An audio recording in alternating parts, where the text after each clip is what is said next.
Dude, I want you to be as smart as I am. Motherfucker, give me a... Dude, I want you to be as smart as I am. Motherfucker, give me a... Dude, I want you to be as smart as I am. Motherfucker, give me a...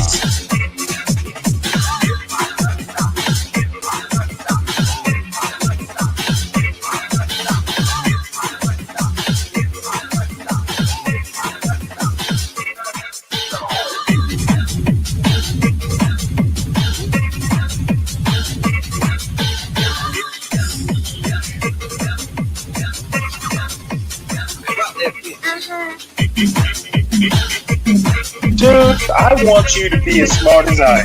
Motherfucker, give me a specific...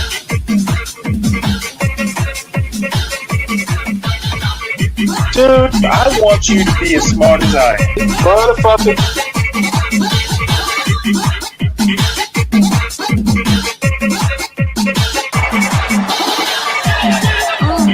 Come on out, you rapist!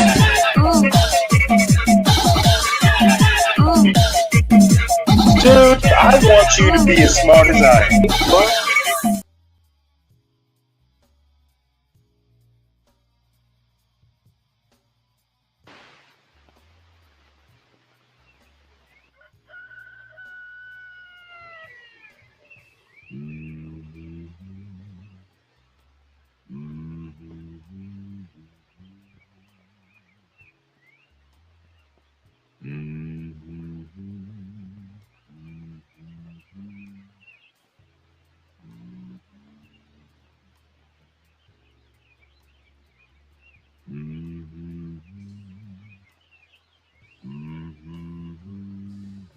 Frederick Douglass is not my real name.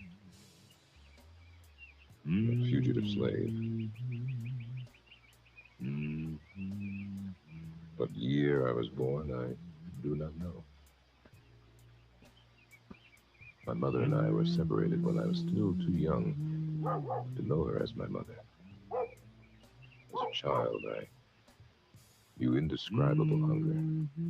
I remember fighting with yard dogs for scraps of food, thrown away as garbage. I have often been utterly astonished to hear persons who speak of the singing of the slave as evidence of his contentment and happiness. This is a terrible mistake. The songs of the slave represent the sorrows of his heart. I've sat on Kennard's Wharf at the foot of Philpott Street in Baltimore, and I've seen men and women chained and put on a ship to go to New Orleans. Frederick. Still hear their cries. Frederick, it's so early in the morning.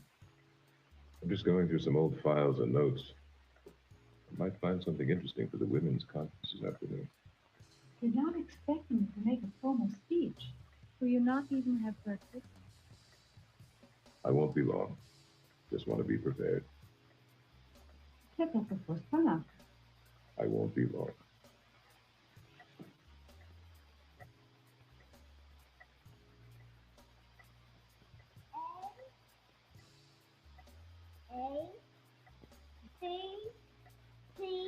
Very good, Fred. Go on. G-H-I-J-K.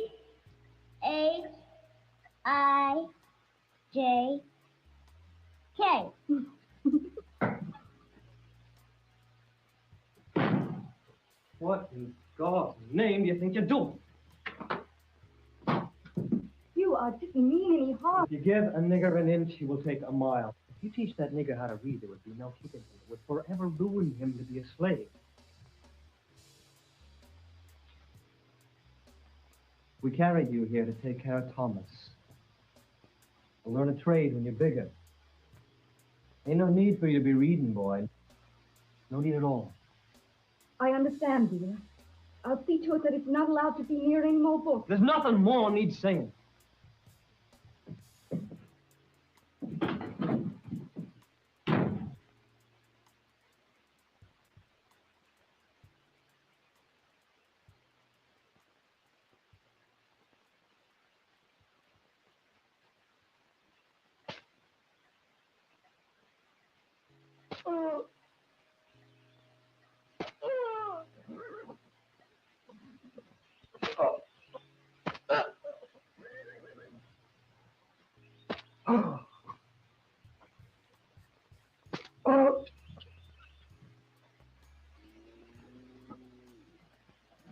had little hope in the freedom of the slave by peaceful means. More than 2 centuries of slavery placed the slave holders beyond the reach of moral and humane consideration.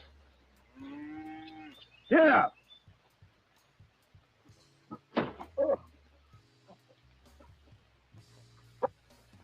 The only penetrable point of a tyrant is fear of death. So you mean to resist me, a scoundrel? Yes, sir. Horror concedes nothing without a demand. It never did, and it never will. The limits of tyrants are prescribed by the endurance of those whom they oppress. Anna, I shall not marry you as a slave. Then I reckon you should go up north. Words come easily.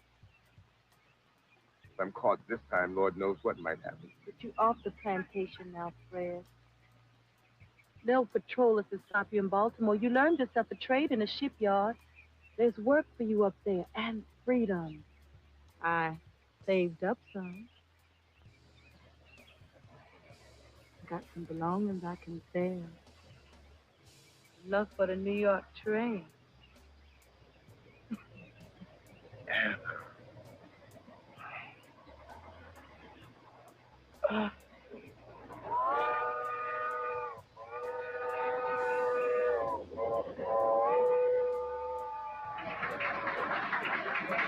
See, Frederick Douglass is joining us.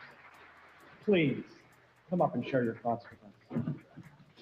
Mr. Coffin, I'm not very used to speaking like this. Just speak, Fred. It's American.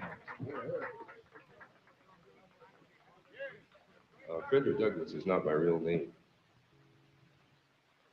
I'm a fugitive slave. What year I was born, I do not know. My mother and I were separated when I was still... I resolved then that whatever power I had should be devoted to the freedom of my race. My friends, have we been listening to a thing, a piece of property, or to a man? Will you allow this man to be carried back into slavery? We'll get him started here in Massachusetts until he becomes accustomed to traveling and speaking.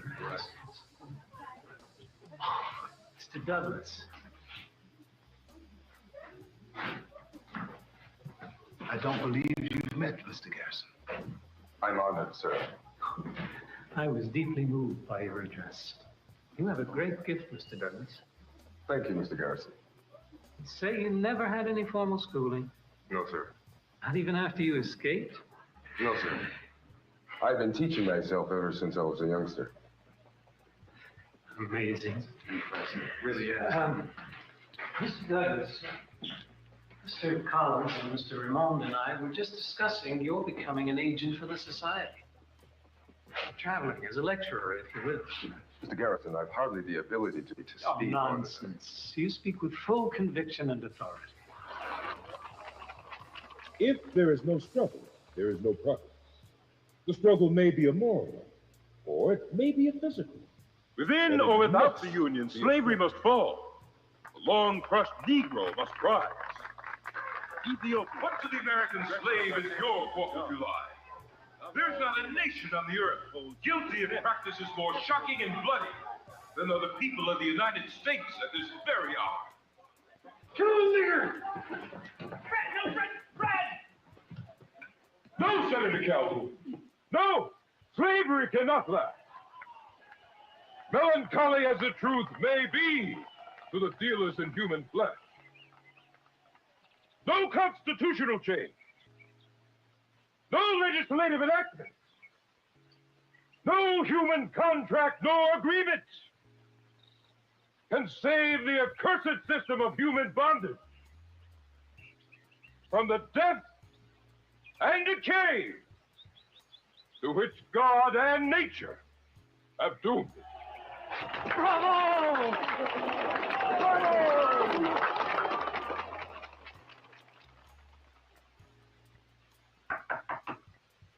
Who is it? Garrison. Come in. I must speak to your father. Garrison. Sorry to disturb you like this. I should have known it. The very thing we were afraid of has happened. But we never dreamed the reaction would be this great. You've booked, my dear fellow. You've named your masters. You've marked yourself for the fugitive catchers, my dear man. I had no choice. My effectiveness as a speaker was diminished. The enemies of our cause claim that I'm a fraud, that no slave could be so literate. You've thought of taking our message to Great Britain. Yes. This seems a propitious time for such a journey. Giving time for this trouble to blow over. Frederick, Mr. Garrison may be right. But Anna, that means I'll have to leave you and the children for a while. But you still have your freedom. So we can't persuade you to stay in England. It's been over a year. I must go back. It's not an easy decision. The British people have taken me to their hearts. Have you any plans, Frederick? Oh, yes. When I get back, there'll be speeches, more speeches, meetings and more meetings. But Julia, I'm thinking of starting a newspaper. I want to call it the North Star. If you do, I'd like to help. I could raise funds, sell It would be a most subscriptions. humanitarian indeed, Miss Richardson. But I fear the reaction of our abolitionists at home. Why should anyone object? Do you agree, Mr. Garrison? But let's speak to Mr. Douglas. The more that's known about slavery, the better. Don't you agree, Frederick, my sister and I have hired an agent who has been in contact with you all.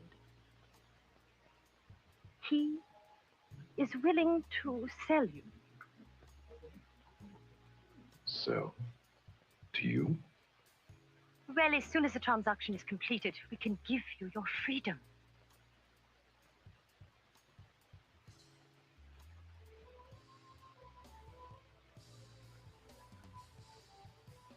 Freedom.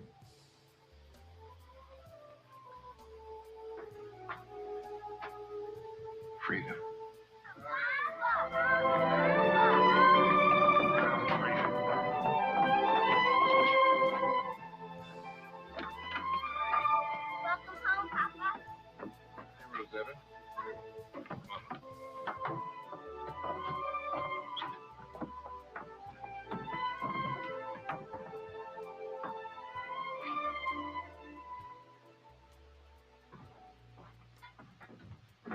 I like this. That's good, then. Thank you very much.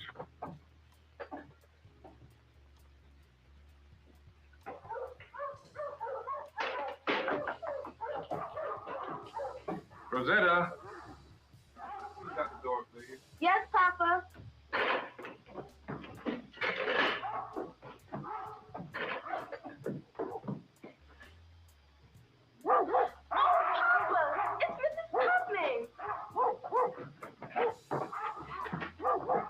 Harriet! Oh, my goodness. So good to see you. Frederick. Rosetta, lock the door. Ooh, warm stove is sure welcome sight. Harriet, this is my friend from England, Julia Griffith. She's been helping to straighten out the paper's financing. I'm so honored, Mrs. Tubman. I've heard so much about you. Even in England, your work is known. I'm just an old lady that loves doing a lot of walking in the great outdoors. Most times at night. And she's fond of bloodhounds, too. Wherever I go, I hear folks talking about John Brown. Brown, we're indebted to you for your deeds in Kansas. They say you freed over 100 slaves. Several hundred. We escaped just ahead of the, shall we say, friendly posse. Douglas, my words are for your ears only. What do you mean by that? I intend to seize Harper's Ferry. I want you at my side. Seize the town? Yes. First, we'll capture the army arsenal. Then we'll hold the leading citizens hostage until the slaves are freed. The Don't you see? You can't fight the entire United States Army alone. You and your men are overwhelmingly outnumbered. They'll annihilate you. This mission will arouse all America. It will force the people to take action against this damnable institution. John, you know I have supported and will continue to support you in all of your other efforts. But my dear friend, this scheme is doomed to failure. This is the wrong place. This is suicide, man.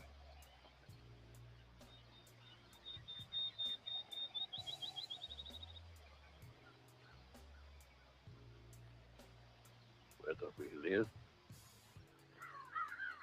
die, this deed must be done. Shields, for the love of God. Mr. Douglas, I believe I'll go with the old man.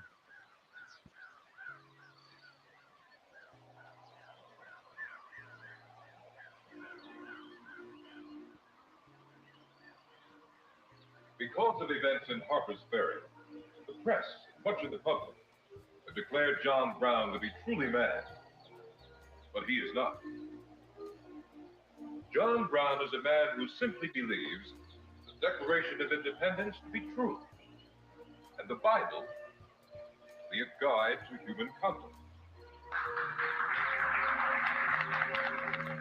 The future will write John's epitaph upon the hearts of a people freed from slavery. Like Samson, he laid his hands upon the pillars of this great national temple of cruelty and blood. When he fell, that temple began to crumble to its final doom.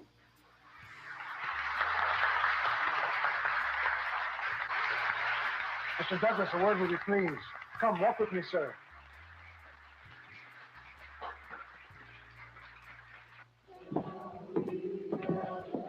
My name is Harris. I'm a telegraph operator. I have in my pocket a wire that just came for the United States Marshal. It orders him to place you under arrest. Arrest? What are the charges? Conspiracy and accessory before the fact of murder.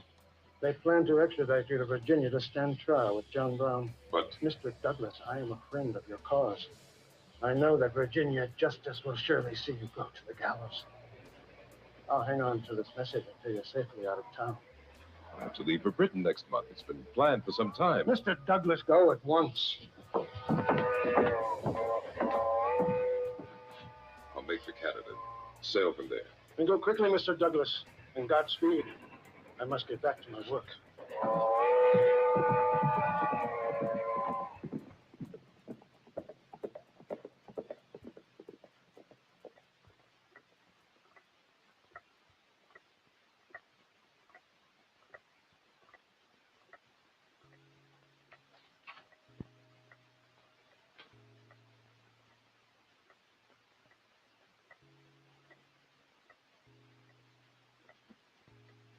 Richard, the women on the council know you've been fighting their cause for nearly half a century.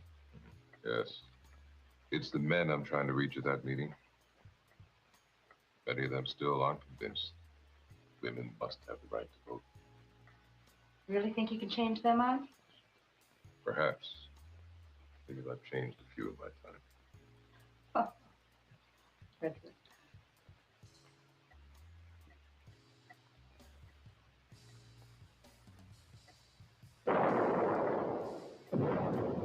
Let us stop the war on the soil upon which it originated, and among the rebels and traitors who originated. Yes. Organize yourselves into societies and communities. Purchase arms for yourselves. Learn how to use them. Let us not only be ready when called, but let us cast about for the opportunity to strike for the freedom of the slave, the rights of human nature. For we shall be called, and we must be ready.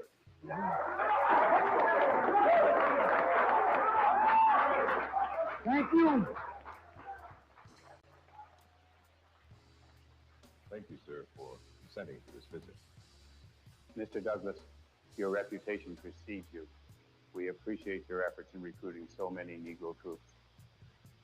Now, tell me your concern. To put it bluntly, Mr. President, our Negro soldiers are receiving inferior arms, inferior training, lower pay, and in other ways are being unfairly treated by the Union Army, and when captured by the Confederates, are murdered in cold blood. Mr. President, the Negro soldier is willing to fight and die in this great war, but he must receive some sign from this administration that he simply isn't exchanging one form of oppression for another. Mr. Douglas.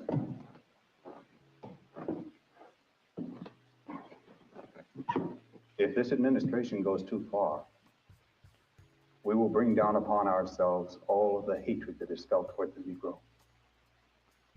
This would greatly hinder our ability to successfully conclude this war. For we, both of us, have much to gain in this regard. Let us pray that this family is never separated again. Well, what happens now, Papa? Now that our people are free? There are papers that supposedly set us free, Louis. But in my heart, I fear the danger that the victory that you and Charles and 170,000 other black men fought to gain will be lost. But Papa, President Johnson says I fear Andrew Johnson is no friend of the Negro people. Frederick, you mean we've been suffering all these trials for all these years for nothing? Without the vote, liberty's a mockery. The Negro will no longer be a slave to an individual master. He will be a slave to society and at the mercy of the mob. It is the spirit of hate, spirit of murder, spirit that would burn a family in their beds. But one thing I know, and that is, there is no middle ground for us. We must either have all the rights of American citizens, or we must be exterminated, or we shall never again be slaves.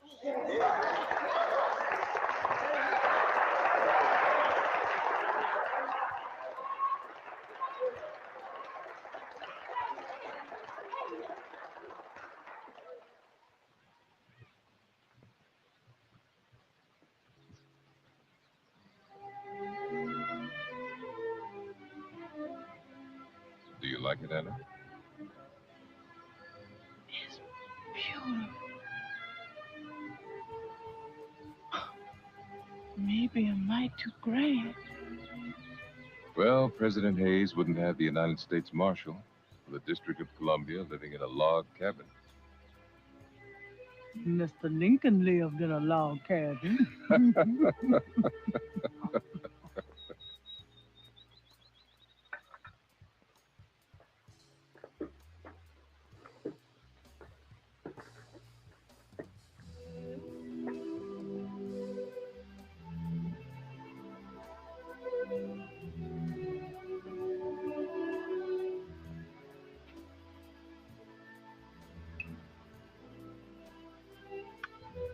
How do you feel? About the same.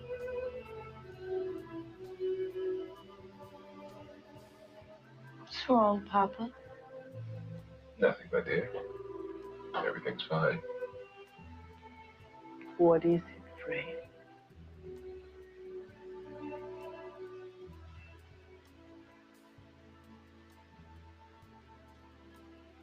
I met with President Garfield today. First, he thanked me for supporting the party. Then he informed me I'm no longer the United States Marshal.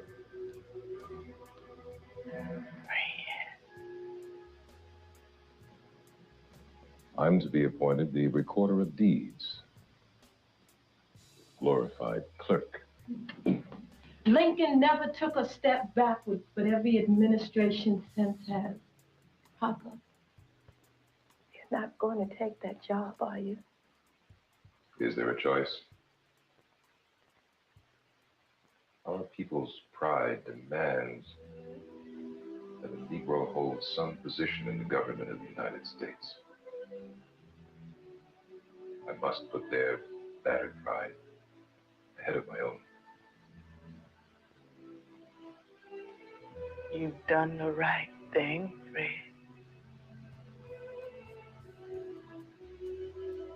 You usually do.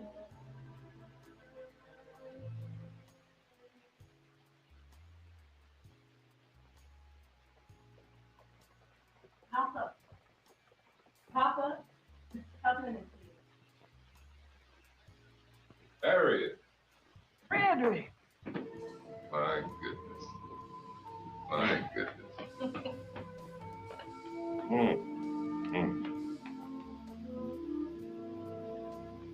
What a pleasant surprise. I can't stay but a moment. But I couldn't come to Washington without stopping by to say hello. It's been so long, Harriet. It brings back such pleasant memories. You know, Harriet, most of what I've done in my life has been in public. But you've labored in a private way. I've had the applause of the crowds, while your greater deeds have been known by only a few trembling, scared, footsore bondsmen. Midnight sky and silent stars, witnesses to your heroism. Old age sure ain't tarnished that silver tongue of yours.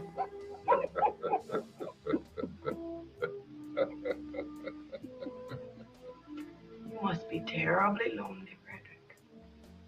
With Anna gone and all the children grown up now. Lord, Harriet, Anna was the anchor of my life for 40 years. But I have Rosetta, Charles, Louis, Fred, and I have my work. I hope this is hot enough for you. Thank you, Rosetta.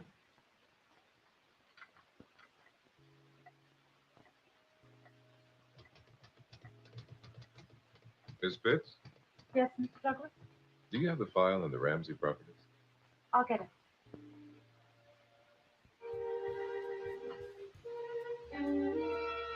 Thank you. Miss Pitts, Yes, Mr. Douglas. I understand you enjoy bars, that's all? Very much, Mr. Douglas. Perhaps you wouldn't mind accompanying me to the concert tonight. I'd be happy to. I'll have to get back to my correspondence.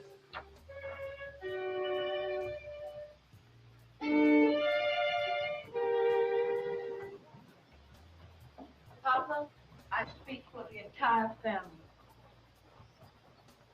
How could you do such a terrible thing? Rosetta, is it so terrible for an old man to seek comfort of a loving wife? The evening of his days descend upon him. But you are not just anybody, Papa. You are the leader of our people. What kind of example is this?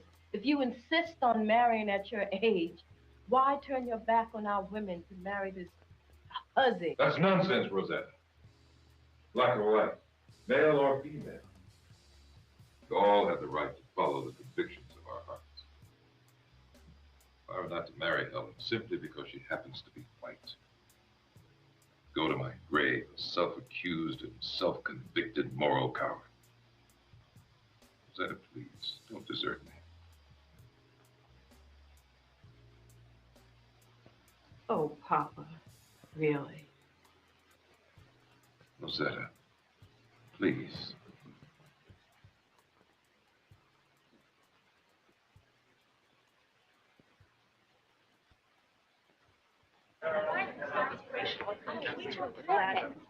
Absolutely. I just found it. It's a wonderful. Wonderful. Here he is. Oh, where? Oh, there he is. I have your signature? Thank you. May I have your autograph? I really enjoyed your speech, sir. Very moving. Thank you. May I have your autograph, sir? Thank you for those wonderful words, Mr. Douglas. Thank you. Thank They mean a lot to all of us. Mr. Douglas, how would you sum up your involvement in the women's cause? When I ran away from slavery, it was for myself. When I advocated emancipation, it was for my people. But when I stood up for the rights of women, self was out of the question. And I found a little nobility in the act. Well spent.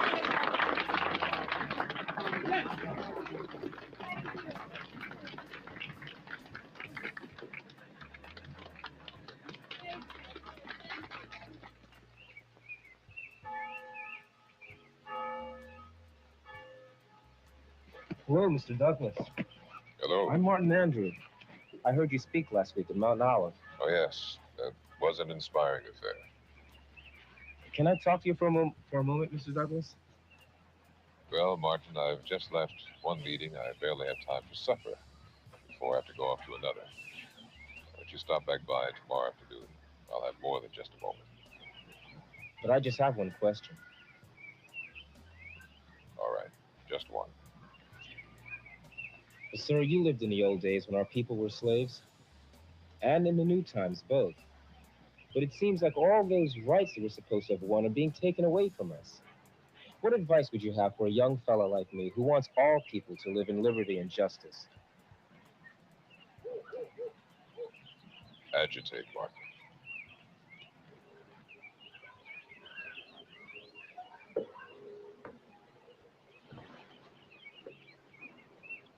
Agitate. Agitate.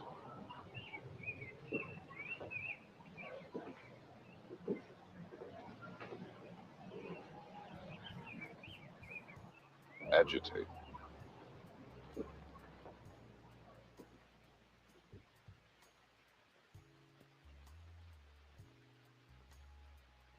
If there is no struggle, there's no progress. The struggle may be a moral Good morning, everybody. Please make sure you hit the like button. And if you're new to the channel, please make sure you subscribe to the John Galt Urban Landlord channel. Also, Stanley Cross 6000. That's my channel. I found this little short film and the one I showed last night and about 1 million more at nationalarchives.gov. These are all like old government produced types of biographies of historical figures, not just, the Frederick Douglasses of the world, but there's all kinds of biographies on all kinds of people. So I haven't even gone in and done like a deep dive to see what's in there, but drop the link for Solid Snake to this particular short film. So from there, go in there and see what's out there. This is the National Archives are a government body, at least for now. And there's all kinds of viewing material out there and more. So check it out. So about Frederick Douglass, definitely, I think Frederick Douglass is, I've often said I don't really have heroes, but I have people that are kind of my quote favorites. And Frederick Douglass is one of them. Oddly enough, his last biography a few years ago now, there was a black surgeon in Savannah that had like the largest Frederick Douglass archive of writings, objects, and he literally had the biggest in the country. And Douglas Blight, who wrote the last Frederick Douglass biography, he convinced the surgeon in Savannah to donate all that stuff to Yale University. So I don't know if it's all been transferred or whether it's in the process or whether it's something that's going to be left in a will. But right down in Savannah, I had no idea. And I haven't lived in Savannah for years. I just visit occasionally. Um, if I'd known that, I definitely would have knocked on the dude's door. He lives right downtown. So anyway, that's enough of that. I've got a bunch of news stories, and then towards the end of the show, or whenever we get to it, I've got a portion of this show that I intend on clipping for a short for my channel, and I'll let you know when I get to it. So and then if Tough Guy shows up, there was a thing he wanted to watch yesterday, and what I did is I downloaded it, I re-recorded it, and then uploaded it back to YouTube just to make sure there were no copyright issues.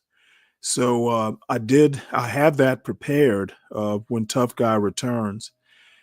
Some series, it's like a YouTube reality show, and they've got a Roku channel, and it's something about, cheating. Basically it's a reality show where they go and tempt a significant other into cheating. It's not to my taste, but I guess if you have doubts about whether your spouse or your girlfriend or boyfriend's gonna cheat, there's a reality show out there to tempt them into cheating, which to me is just like, I don't know what to call it, coercive, entrapment, but that show's out there, and it's queued up and ready to go when Tough Guy appears and wants to see it. So I did drop the link. If you want to come up, fine. If not, that's fine too. First story I want to move into, I was talking to John Galt earlier today, and he made me aware of something called the conservative treehouse. And actually, I said conservative treehouse. This is like one of the publications called The Last Refuge. And, I was kind of aware of it, but didn't follow up on it. It says here the New York Times publishes explosive investigation article, and actually there are two of them, showing U.S. military boots on the ground in Ukraine and CIA operation to target Russian Federation with drones and missiles. And, once again, it's, I don't know. I'm on the fence about whether this should have been public knowledge or whether it should have been kept under wraps. Anytime you have boots on the ground in the CIA, in the middle of a conflict, you run a fine line between, transparency and actual safety of the operators in country. I suspected, and probably I wasn't the only one, but I was pretty convinced that, hey, all we were doing as aid-wise was giving them equipment, and that is being proven wonderfully naive on my part. So this little short piece says, despite our, and they mean the writers of the article, despite our already outlining each of these details, the New York Times is now confirming, and they say, do not overlook the geopolitical consequences that will surface as a result of their publication. I don't know about all that. Um, what geopolitical consequences? Consequently, something that, on a related note, I actually noticed and didn't read an article today where 3 U.S. soldiers died in Lithuania. And I'm like, what's going on in Lithuania that we need to know about? So, bottom line, having been in the Navy, a lot of what happens around the world and soldiers and sailors dying really doesn't make it past the Navy Times or the Army Times or military publications. The military is a dangerous job, and you get reminded of that every now and again. So, with that said, I've got the 2 New York Times articles concerning U.S. activities, boots on the ground, they say, and the CIA in Ukraine. And this is pretty colorful, actually. A nice little map here. And it says, in the early days after Russia's armies crossed into Ukraine, 2 Ukrainian generals journeyed from Kyiv under diplomatic cover on a secret mission. At the U.S. military garrison in Wiesbaden, Germany, they sealed a partnership that would bring America into the war far more intimately than previously known. In the title of the article, The Partnership, The Secret History of the War in Ukraine. This is an untold story of America's hidden role in Ukrainian military operations against Russia's invading armies. Let's see here. Says here, Adam Intus conducted more than 300, the author, conducted more than 300 interviews over more than a year with government, military, and intelligence officials in Ukraine, the United States, Britain, Germany, Poland, Belgium, Latvia, Lithuania, Estonia, and Turkey. And the date line on here is March 29, 2025. And I don't know, I'm going to read a bit of it. It doesn't have an auto reader. Oh, it was 4, Fred? Okay. I thought it was 3. In Lithuania. On a spring morning, 2 months after Vladimir Putin's. Oh, by the way, I'm going to read a bit of it, and then I'll drop the link if anybody wants to read the rest of it. And there are 2 articles, one on the 29th and one on the 30th of this month. Last month now. On a spring morning, 2 months after Vladimir Putin's invading armies marched into Ukraine, a convoy of unmarked cars slid up to a Kyiv street corner and collected 2 middle-aged men in civilian clothes. Leaving the city, the convoy, manned by British commandos, out of uniform but heavily armed, traveled 400 miles west to the Polish border. The crossing was seamless on diplomatic passports. Farther on, they came to the Rzeszów airport. No idea. I hope I mangled that. I'm sure my Polish is not good. Where an idling C-130 cargo plane waited. The passengers were top Ukrainian generals. Their destination was Clay Kaserne, the headquarters of U.S. Army Europe and Africa in Wiesbaden, Germany. Their mission was to help forge what would become one of the most closely guarded secrets of the war in Ukraine. One of the men, Lieutenant General Mikhailo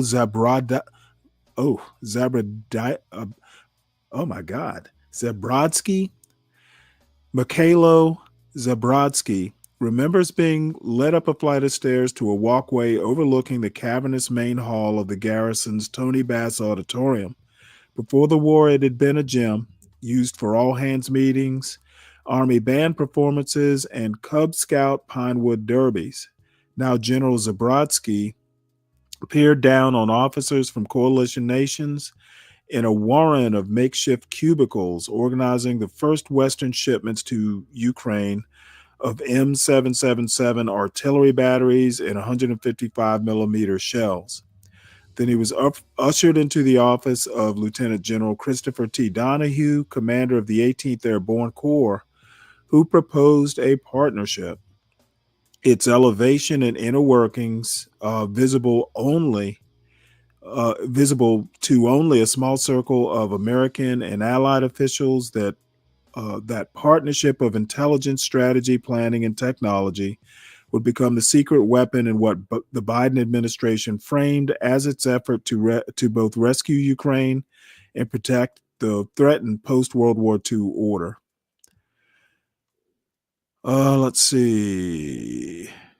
So let's see what this recording is all about. It says, behind this story. Hi, it's Adam. This piece took me over a year to report, and in a lot of ways, it's unlike anything I've ever reported before. So a couple of years ago, I met with an old source of mine at a bar in Washington. He's a very senior official, and he told me that there's this big surprise from the Ukraine war that no one's really talking about. The surprise, the official told me, was that all of these techniques that the U.S. Army honed during the war on terrorism in Afghanistan, Iraq, Syria, Libya, things like using small unit tactics to hunt down terrorist leaders and fusing intelligence from all these different places, from satellites and from intercepted phone calls, these same techniques were proving to be incredibly applicable in helping the Ukrainians fight the Russian army. So I'm hearing this and I'm thinking, this is a tantalizing morsel of information. I need to pull on this. I cover the world of covert action and clandestine operations, so I know that basically everything is an iceberg. The tip of the iceberg is what you can see. It's what they talk about from the podium. The Pentagon has been shockingly transparent, in my opinion, in saying what kind of equipment they're giving to the Ukrainians, how many tanks, how many bullets.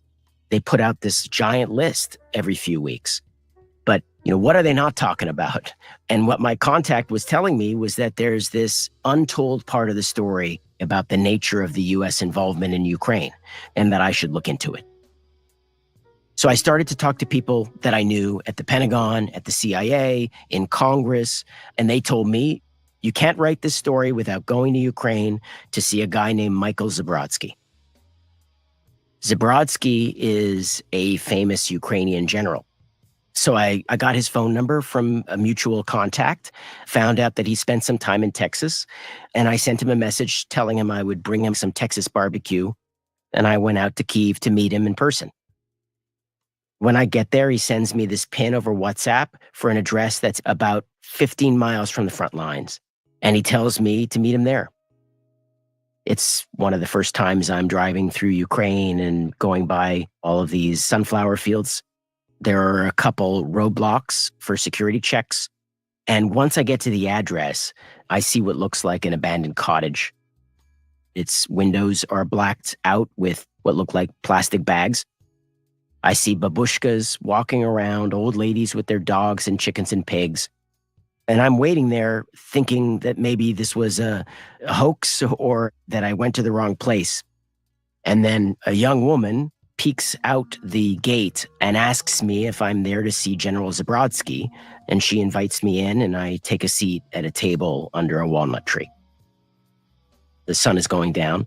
There's the sound of explosions in the background from the nearby front lines, and I hear the sound of a motorcade vehicles kind of approaching this otherwise completely desolate area. A guy gets out of the car, and he introduces himself as General Zabrodsky, and immediately starts smoking his Lucky Strikes. I tell Zabrodsky that I'm there because I want to understand this partnership between the U.S. and Ukrainian militaries. And he tells me I was part of it from the beginning. And then we started our interview. So Zabrodsky winds up becoming a central character in my article in his relationships of trust that he forges with several American generals. And what I ended up hearing from him and what I was able to flesh out after more than 300 interviews with other officials in the US government, the military, the CIA, in Ukraine and across Europe, is this remarkable story about how enmeshed the US military and the CIA became in Ukrainian operations. It's about a coalition between two very different organizations, the US military and the Ukrainian military being thrust together because Russia invaded Ukraine. I was able, with some success, to get members of this coalition to open up to me about what they were doing behind the scenes over the last 3 years to try to help the Ukrainians be successful on the battlefield. And they told me that was the heart of this partnership, was trust. They didn't think they could trust each other, and yet individuals within those organizations, including Zabrodsky, including his American counterparts, did trust each other. And that's what helped make this partnership successful. And when they stopped being honest with each other, that's when problems started to happen. As a longtime intelligence reporter, I've been obsessed with Cold War spy stories. And, usually you learn about these sorts of operations years or decades after a war is completed. So being able to tell the story of America's role in a proxy war that's still going on is an extraordinary opportunity. The other unusual thing about this project was that there was an opportunity to develop characters. Often when you write about the operations of the CIA, you might find out one or two details about what they did. But in this case, Zabrodsky and many of the other people that I talked to for the story were willing to open up about what they did. I think they did it because they think that there are lessons to learn here from how partnerships can be forged. And that allowed me to write about these scenes where you have American generals who are literally crying, begging their Ukrainian counterparts to do something, to advance, warning them that if they don't do it, they're going to lose the war. And then you have Zabrodsky there, also in tears, because he completely agrees with them and shares their frustration. So there's this really human side to this story. I'm Adam Entis. Thanks for listening and reading.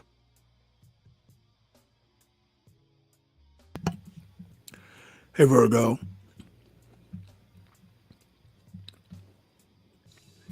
And then I'm going to play the next article. It's this, the second of two articles. Hi, Stanley. Sorry. Hey there. And if anybody wants it, I'll drop a couple gift articles and y'all can read them because they are rather longish. So let's see. It says key takeaways from America's secret military partnership with Ukraine. Key takeaways from America's secret military partnership with Ukraine. This article is by Adam Entis and read by an automated voice. The war in Ukraine is at an inflection point, with President Trump seeking rapprochement with the Russian leader Vladimir V. Putin and pressing for an end to the fighting. But for nearly 3 years before Mr. Trump's return to power, the United States and Ukraine were joined in an extraordinary partnership of intelligence, strategy, planning, and technology, whose evolution and inner workings have been known only to a small circle of American and allied officials. With remarkable transparency, the Pentagon has offered a public accounting of the $66.5 billion in weaponry it has supplied to Ukraine, but a New York Times investigation reveals that America's involvement in the war was far deeper than previously understood. The secret partnership both guided big-picture battle strategy and funneled precise targeting information down to Ukrainian soldiers in the field. Here are 5 takeaways from the investigation. A U.S. base in Wiesbaden, Germany, supplied the Ukrainians with the coordinates of Russian forces on their soil. The idea behind the partnership was that America's close cooperation with Ukraine would compensate for Russia's vast advantages in manpower and weaponry. To guide the Ukrainians as they deployed their ever more sophisticated arsenal, the Americans created an operation called Task Force Dragon. The secret center of the partnership was at the U.S. Army garrison in Wiesbaden, Germany. Each morning, U.S. and Ukrainian military officers set targeting priorities: Russian units, pieces of equipment, or infrastructure. American and coalition intelligence officers searched satellite imagery, radio emissions, and intercepted communications to find Russian positions. Task Force Dragon then gave the Ukrainians the coordinates so they could shoot at them. Military officials worried that it might be unduly provocative to call the targets targets. Instead, they were referred to as points of interest. U.S. intelligence and artillery helped Ukraine quickly turn the tide against the Russian invasion. In spring 2022, the Biden administration agreed to send high-mobility artillery systems, or HIMARS, which use satellite-guided rockets for strikes up to 50 miles distant. In the war's first year, the Ukrainians were extremely dependent on the Americans for intelligence, and Task Force Dragon vetted and oversaw virtually every HIMARS strike. The strikes caused Russian casualty rates to soar, and Ukraine's 2022 counteroffensive was largely successful. By December, the Ukrainians held an unlikely David versus Goliath upper hand against their Russian foe. The Biden administration kept moving its red lines. From the first, administration officials sought to lay down a red line. America was not fighting Russia, it was helping Ukraine. Still, they worried that steps taken to accomplish that might provoke Mr. Putin to attack NATO targets or perhaps make good on his nuclear threats. Even as the administration developed an ever greater tolerance of risk to help Ukraine meet the evolving threat, many of the most potentially provocative steps were taken in secret. Easing a prohibition against American boots on Ukrainian ground, Wiesbaden was allowed to put about a dozen military advisors in Kyiv. To avoid drawing public attention to their presence, the Pentagon initially called them subject matter experts. Later, the team was expanded to about 36, and the military advisors were eventually allowed to travel to Ukrainian command posts closer to the fighting. In 2022, the U.S. Navy was authorized to share targeting information for Ukrainian drone strikes on warships just beyond the territorial waters of Russian-annexed Crimea. The CIA was allowed to support Ukrainian operations within Crimean waters. That fall, the spy agency covertly helped Ukrainian drones strike Russian warships in the port of Sevastopol. In January 2024, U.S. and Ukrainian military officers in Wiesbaden jointly planned a campaign using coalition-supplied long-range missiles along with Ukrainian drones to attack about 100 Russian military targets across Crimea. The campaign, named Operation Lunar Hail, largely succeeded in forcing the Russians to pull equipment, facilities, and forces in Crimea back to the Russian mainland. Ultimately, the U.S. military and CIA were allowed to help with strikes into Russia. The hardest red line was the Russian border, but in spring 2024, to protect the northern city of Kharkiv against a Russian assault, the administration authorized the creation of an ops box, a zone of Russian territory within which U.S. officers in Wiesbaden could provide the Ukrainians with precise coordinates. The box's first iteration extended across a wide swath of Ukraine's northern border. The box was expanded after North Korea sent troops to help fight the Ukrainians' incursion into Russia's Kursk region. The U.S. military was later allowed to enable missile strikes in an area of southern Russia where the Russians staged forces and equipment for their offensive in eastern Ukraine. Long-standing policy barred the CIA from providing intelligence on targets on Russian soil. But the CIA could request variances, carve-outs to support strikes for specific objectives. Intelligence had identified a vast munitions depot in Toropets, 290 miles north of the Ukrainian border. On September 18, 2024, a swarm of drones slammed into the munitions depot. The blast, as powerful as a small earthquake, opened a crater the width of a football field. Later, the CIA was allowed to enable Ukrainian drone strikes in southern Russia to try to slow advances in eastern Ukraine. Political disagreements in Ukraine contributed to the 2023 counteroffensive's collapse. The 2023 counteroffensive was meant to build momentum after the first year's triumphs, but after the partners held war games in Wiesbaden and agreed on a strategy, the plan ran headlong into Ukrainian politics. The Ukrainian Armed Forces Chief, General Valery Zaluzhny, embraced the plan, whose centerpiece was an assault in the direction of the southern city of Melitopol that would cut off Russian supply lines. But his rival and subordinate, Col General Alexander Syrsky, had his own plan to impale Russian forces in the occupied eastern city of Bakhmut. The Ukrainian President Volodymyr Zelensky sided with him and divided up the ammunition and forces between two main fronts instead of one. The Ukrainians never did reclaim Bakhmut, and within months the counteroffensive ended in failure. Russia now had the upper hand. Well, I guess this is going to be done in installments, and I haven't actually checked today's New York Times. So if there is a third, we'll look at it tomorrow. Any thoughts on this? Do you really want to know my thoughts, Stanley? If they're Do you brief. really? Okay, I think it's a scam, Stanley. I think it's a scam. I think they just running military drills on each other. I don't think it's no death toll. I don't think it's anything other than just draining our wealth. Draining our wealth. That's all I think. I think it's a scam at this Wait, hold it. Draining our will?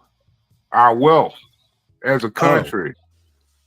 I think that's And all what they would- doing. I think they what would- learned something out of Middle East, and I think they've been laundering money through the military over the past 20 plus years. I really do believe that, Stanley. I just can't see America going in the direction it's in and being so concerned with everybody else's benefit. And what when we have bridges collapsing. What specific direction are we going? That's what I'm saying. We have no direction in this country, as a matter of fact. I think we've been divided as a population. I think the military right now is running its rules with every other country, basically just draining America's wealth on military equipment for no fucking reason whatsoever. I just don't see the sense in it. And I don't see nobody being held accountable. I don't see nobody in handcuffs. I mean, at this point, you just had Zelensky come into the White House, high on crack. I don't give a damn what they say. You know, but I have a lot of no comments if I had to have my option, but I'm drunk and I'm just going to speak my mind. And I just don't believe it's a war going on over there as detrimental as they want us to believe. I just don't believe it. And nor do I think we as American citizens should give a damn. I just don't. Gotcha. I think it's just a whole money laundering scam. Just like with what was going on with Iraq with that chemical explosion they supposedly dumped on a whole bunch of citizens. And that was pre-COVID. Oh, that was just swept under the rug. You know, I'm sorry, Stanley. I just don't believe none of this shit no more. I can't believe we the most technologically advanced military in the world, and yet and still, we concerning ourselves with third world country problems when we have our own fucking stock market collapsing in front of our eyes. I just think it's stupid. Why do you think the stock market's collapsing? Well, that's what the hell they promoting, ain't they? Ain't that the propaganda? I just don't think I don't think any of this shit is true anymore. So you I just think don't. I'm trying to connect the dots. What does the stock market crash? How would the military? How would not helping Ukraine help the stock market not crash? Ask that question in a different light. I'm not sure. I know Okay. Why promote a stock market crash? Well, wait, and nobody's at the same promoting time, it. hold on. At the same time, try to promote a war going on over there in the Middle East that doesn't benefit Americans at all. I mean, it's one thing to have access to this information. That's one thing. But when you think about the millions of trillions of dollars that we don't invest in overseas in this military operation, or with our concern over what they got going on, what's going on over here?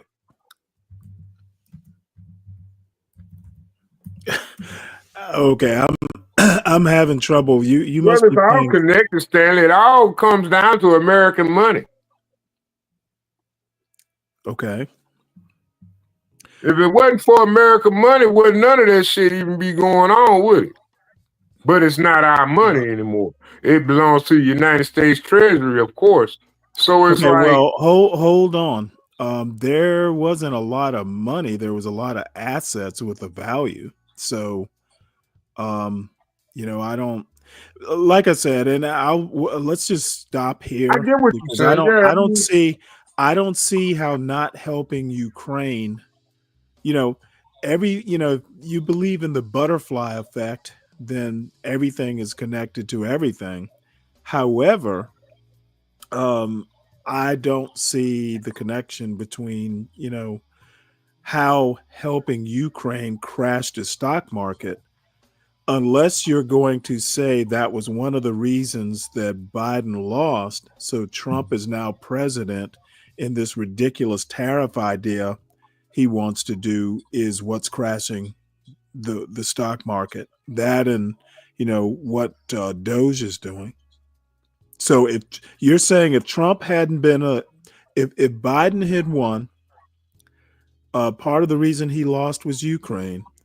So Trump wouldn't be president and the stock market wouldn't be crashing. Is that what you're saying? Oh no, I think that's what you're saying. I don't think I said any Well, of that. I'm just trying to make sense of your complicated geopolitical views. I have no geopolitical views, Stanley. I only give a damn about America. I can give a damn about another country. Well, That's just my opinion. You do realize America exists in the world, right? Yeah, but I don't believe the world needs to be existing in America. Yeah, okay. I'm not sure what to say to that. Well, so next up, this short, I'm not going to play all of this, but the first few minutes of this majority report commentary actually made me laugh.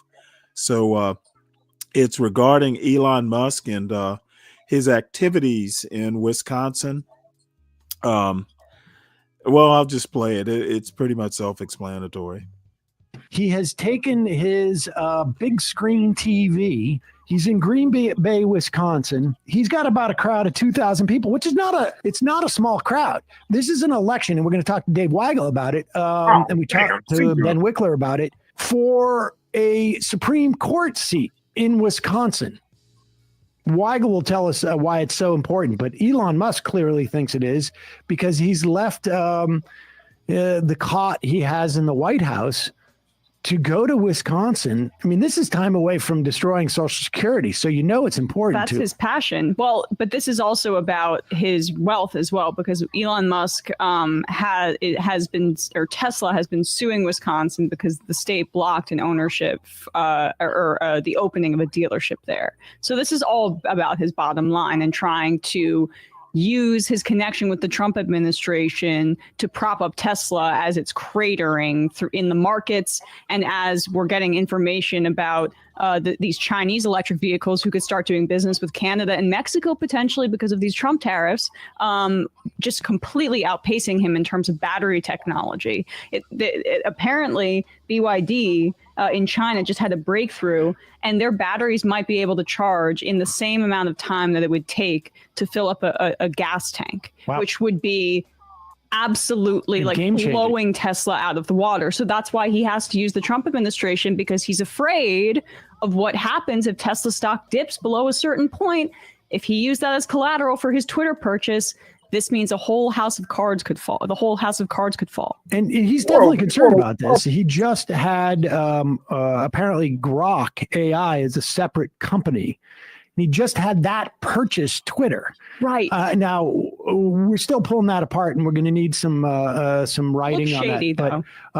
But it is definitely a way of creating another layer of distance between that moment of reckoning. So he's got a lot of motivation. And again, he's also trying to show, like, if you go up against Trump in a primary, this is what I could do to you if you were running in a House district. And now remember, there's only 2,000 people in this this auditorium. It doesn't feel like they're all Musk supporters. Some of them wanted the $1 million he was promising. SuckUp website and the Doge handle on the X platform, there is a tremendous amount of waste and fraud in the federal government. Like, shocking, really. It's insane. Yeah, it's really wild. So, I mean, it was inevitable that at least a few Soros operatives would be in the audience. Give my regards to George. Say hi to George for me.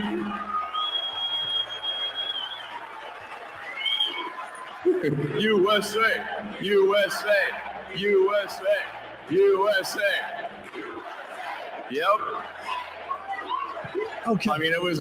Now, this is like again another like a Black Mirror episode.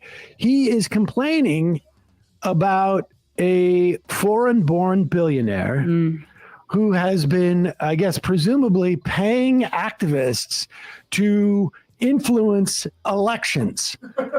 As he sits in a room where full of he those is hogs. literally offering $1 million to someone who has voted in this election already. And he's doing this on a daily basis. Soros's net worth is around $7 billion. Elon's is over 300. Yeah, I'll stop it there. But apparently MAGA has no sense of irony. Now, Musk is the right wing Soros, basically, except Soros is never dude. Do not interrupt me, Solid Snake. I'll let you know when I'm done. Oh. The parallel foreign-born billionaire offering money during elections, influencing elections, basically motivating activists. Basically, he is Soros, but he's on the right. These people, honestly, have this is basically, when we talk 5 laws of stupidity, we are literally witnessing it in the body of people like the billionaires involved in politics. They all are just kind of like, they should stick to their jobs, their day jobs, because they're not good at politics. And why Musk, the reasons Musk is there, instead of say Trump or somebody who's actually good at politics, is just, I think it's the wrong move. And God help them if the Republican candidate for that Supreme Court seat loses, and it's a close election. So we'll see how that goes. But Doge has no sense of irony, is my analysis. And Lupin, I've been asking that question for a few weeks now. All this savings in fraud, there's been no evidence. Nobody's in handcuffs, to use your term, Solid Snake. Nobody's in handcuffs or indicted for government fraud so far. And number one, the executive branch does not determine savings. Okay, the purse strings are the House of Representatives. So you've got pools of money basically not being spent.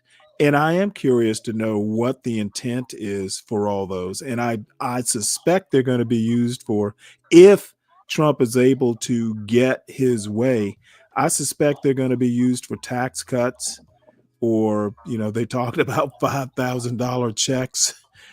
It'll be used for something, but it won't be used for what Congress intended for it to be spent for. That much, we know, if they get their way. So what were you going to say, Solid Snake? Well, I mean, golly, you don't went like 5 miles from where we were a minute ago. But okay, I'll take a shot at this. We've moved on. If you hadn't noticed, I mean, but dang, Stanley, you just went through 5 different topics on your own, promoting your own idea. Okay, what the hell? Does he think this is a democracy up here? What are you thinking? It's an opinion. You are not. It's Stanley versus the world. It's not Stanley versus his own damn monologue. Son, you don't. Son, you're not my son. Look, Stanley, I'm way smarter than you. I may not be as well read, but I'm very much smarter than you. Let me say something. Hold on, Stanley. Let me get my point across. Now, let me talk about it. What you're gonna do? Okay, I find it very interesting that he's not dialoguing about. I wonder why his argument starts off with, what Elon gonna do with the money, and not about what the Democrats did with the money. God damn it. Whose conversation? Okay. Are you talking about Sam Cedar? Or are you talking about Lupin's comment up here? Can you be more specific? And dude, maybe you are smarter than me. That's why you are who you are. On and not let anybody respond. Oh, motherfucker, I will go on and on. You just gave away. I will go on and on as long as I want to. When I come up on your show, then you can do it. Okay, this is not a panel of equals. Don't get it twisted, son. There's a difference between being the antagonist in a role and just being a red shirt, Stanley. Okay, I have no idea what that means. You need to make your decision on what character you're going to play. Because here's the thing. Okay, you give me an article. You give me something. Okay, dude, I don't play characters. I play myself on TV. So I don't know what you're thinking about, whether I'm playing a character or not. I'm me. Okay. I understand that. But what I'm talking about is all the world is a stage and we're just his actors. If you're going to play this role, Stanley, learn the role. I don't subscribe to all the world's a stage. Okay, well, why are you already trying to win your argument before anybody has a chance to give a rebuttal? What are you? Why do you do that? Don't try to win the argument.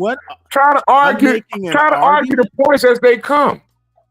Okay, I don't know what the fuck you're talking about, but it's obvious you're drunk and just your mind, Stanley. What I'm saying is, right now is not capable of linear thinking. Oh no, not as linear as yours, because you just ran on with that one with no comment from nobody. You just went on with yours, and then if somebody say something, you pounce on it before they say 5 words. Come on, Stanley. Dude, I am what I am. So why don't you try? Which comment are you addressing? Let's start with that. Are you talking about the video I just showed, or are you talking about Lupin's comment? Can you be specific? Okay, I'm not drunk, so I'm not really following you. Try and be succinct, please. Okay, I'll break it down for you, Stanley. My problem with Sam Cedar, my problem with Sam Cedar's whole point is, here's a 300 billionaire versus, and maybe that's your point, the 7 billionaire. Here's the thing, Stanley. It don't matter how much more money they steal from us. We fucking lost, Stanley. We fucking lost long as we don't get the plot. So here's the plot, Stanley. Who is we? Well, obviously not you. You already know, huh? Well, I'm talking about me. Well, I just speak for me. How about that, Stanley? That make you feel better? Okay. Now, why in the hell would you be concerned about Elon Musk and his $300 billion with all his innovation? Okay, but here you had almost $80 billion given for cell phones or free internet housing for everybody in America under 4 years under the Biden administration, and it was lost up in a loop. No, we're not doing that. Okay, don't say the word Biden. Biden is no longer president, and the reason we are concerned with Elon Musk is because he's got the keys to the government. He's cutting and firing American citizens. That's why we should be concerned. He's literally affecting day-to-day life for a bunch of Americans. So I think we should be concerned. If you're not, then that's your problem.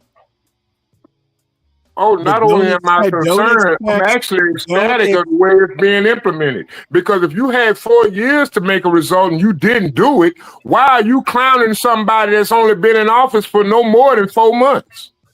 And then you acting like his 4 months is equivalent to what, 12 months of Biden? Well, I would argue. Is that your argument? Is that your basis of your argument? Yes. Because I've seen Trump already make. Yes. He has wrecked the government more in 2 months than Biden has in 4 years. Yes, that is my point. Oh, come on. You just want to interrupt somebody. And that's why I'm concerned. You just want to interrupt somebody. You asked me why I was concerned. I just explained it. Well, couldn't you have waited till I got through with my point? You're not famous for landing planes. I don't need to be famous for landing planes. Every time you look around, I got a damn 100-mile-an-hour wind gust on my tailwind. All I have to say is, man, you always trying to get turbulence when I'm trying to land the plane.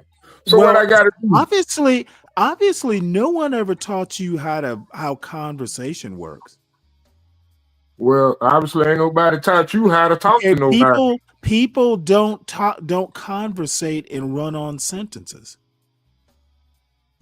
Wow, and that's what you just did. You just did a whole monologue. No. I take a pause every now and again. Yeah, a pause for your own inhalation because you damn sure ain't giving nobody information. I gotta breathe. Because you ain't giving nobody a chance to talk. I don't have to do a monologue, but good Jesus, Stanley. No, it's a 12-hour program. Loud. I don't do monologues. Oh my God, I can't tell. You just did 5 minutes on a response to that. Oh yeah. And you talk about me landing the plane. You know what? But you know what? I needed 5 minutes to do it. Why? Because I had 5 minutes worth of words to say, I guess. Oh God. Okay. Well, all I'm saying is, if you want to talk about Elon Musk wealth versus Sam Soros' wealth, let's look at the effects of each other's wealth towards society itself. I say he's done less. He's done more with this. This is not directly about wealth. Okay, but it's not. But it's about results, is it not? Okay, what results? Who's getting the best results? Is George Soros with his inflation into the market, with his investment into the market of propaganda, producing the better results that he has promised over the years since what? 1997 when he jumped in or whatever? I'm not aware of any promises Soros has made. Well, you probably need to read better articles. I don't know. Why would they bring up George Soros? Why would they even bring up George Soros as a talking point, Stanley, if that's the case? Well, God damn it, you didn't. It was Elon who brought up George Soros. Weren't you listening? No, why did Sam Cedar bring him up? Okay, because Elon brought him up. Elon only brought him up because the liberals have always touted George Soros funding. It's not a right wing. It's not a right wing conspiracy. You know what? It's himself. He said it right there. He said it. What was that meeting? No, he said it at a TED talk. He said it. He said it. Come on, man. You know George Soros invested in. Come on. All I'm hearing from you is a bunch of beer bubbles. It's all foam from the top of that beer you're drinking. Oh my God. Okay. Well, you know what? So we're gonna move. Okay, fine. Beer bubbles. I know you ain't laughing, Virgo. I got to get you back for that flaccid. But anyway, I ain't got you yet. I'm gonna get you though. One day it's coming. It's coming. Just let you know. Flaccid snake. Yeah. I'm gonna get you. Oh Lord. But no, what I'm saying is, I find it funny that he want to bring that topic up about wealth and the gaps and what Elon gonna do with the money. All I can say is, whatever Elon and Trump decide to do with the money, I know one thing: Congress gonna back it. It's gonna be fully visible to the American people. And guess what? Everybody watching the game now, so ain't no need for them to try to slip up. Because when the Democrats was in office, what did they do? I don't care about the Democrats being in office. Okay, you are literally made from beer and whataboutisms. That's all Okay, your fine. arguments I are. swear, you and Lupin got to be the worst tag team in the world.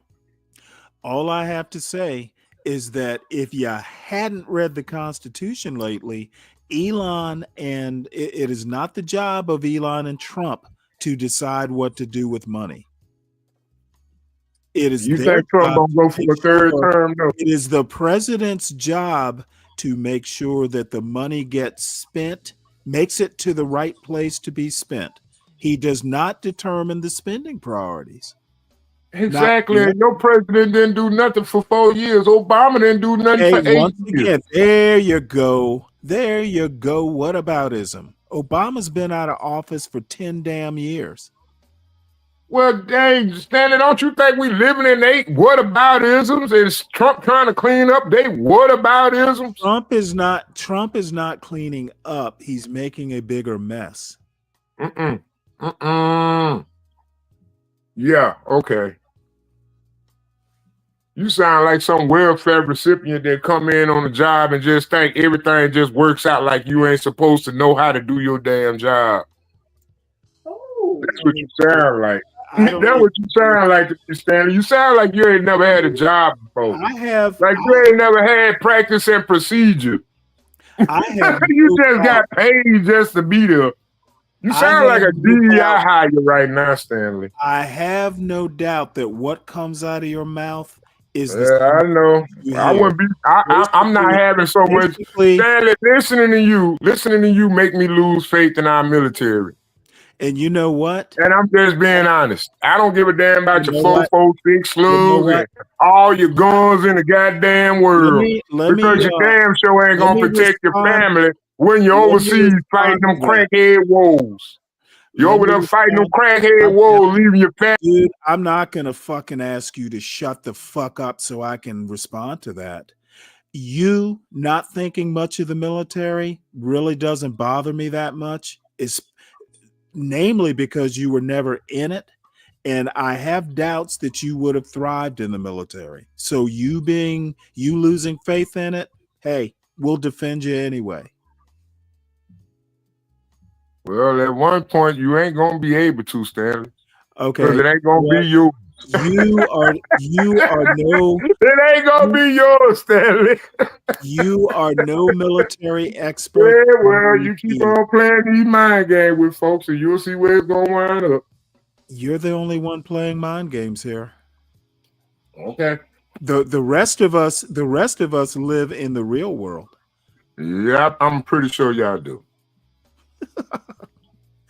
All right. Well, this next article is the new marriage of unequals. It's actually a story about a story, and it's interesting. I'm not going to even go through it. Let's just go ahead and read it. So something's at least making sense using words.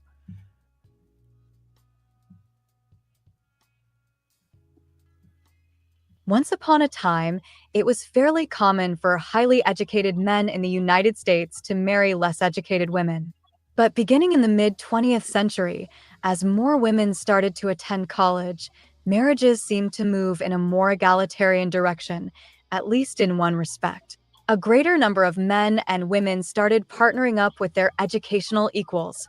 That trend, however, appears to have stalled and even reversed in recent years. Gaps in educational experience among heterosexual couples are growing again. And this time, it's women who are marrying down. Researchers debate whether marriage between educational equals, homogamy, is on the decline.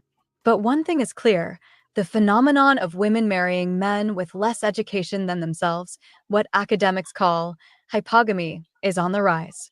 In fact, women are now more likely to marry a less educated man than men are to marry a less educated woman.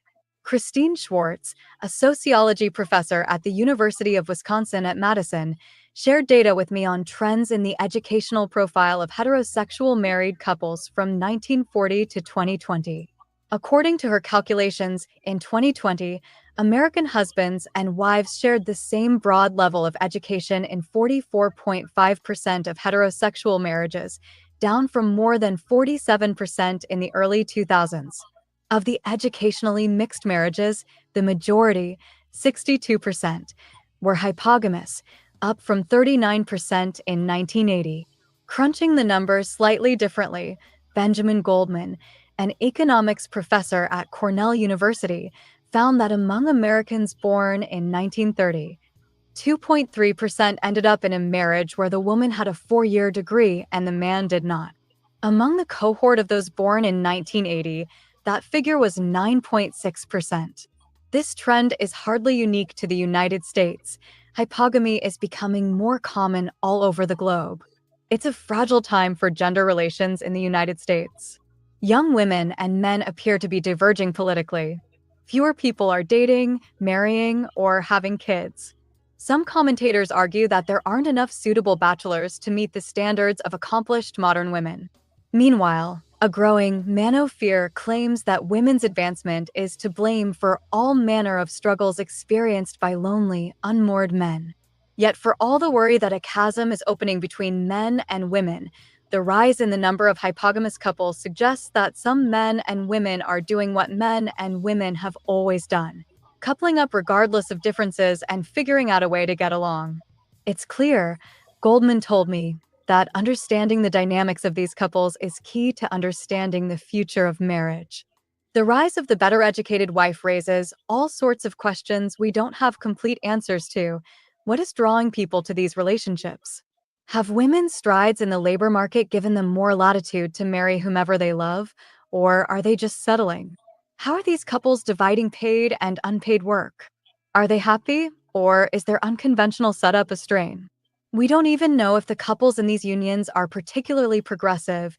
Nadia Stieber, a sociology professor at the University of Vienna who is leading a multi-year project studying hypogamy, told me.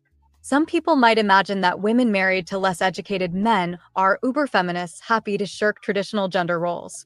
And yet, men with less education tend to hold more traditional views on gender, which could suggest that the highly educated women marrying them also hold, or are at least open to, more traditional views.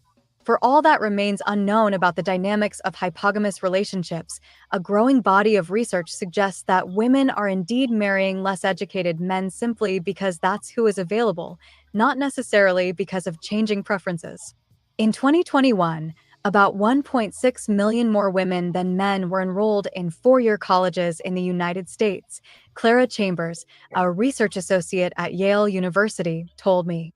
But according to a recent paper she co-authored with Goldman and Joseph Winkelman of Harvard University, marriage rates among college-educated women have been broadly stable. The explanation for that is fairly straightforward. Without enough college-educated men to go around, college-educated women must be marrying men without a degree.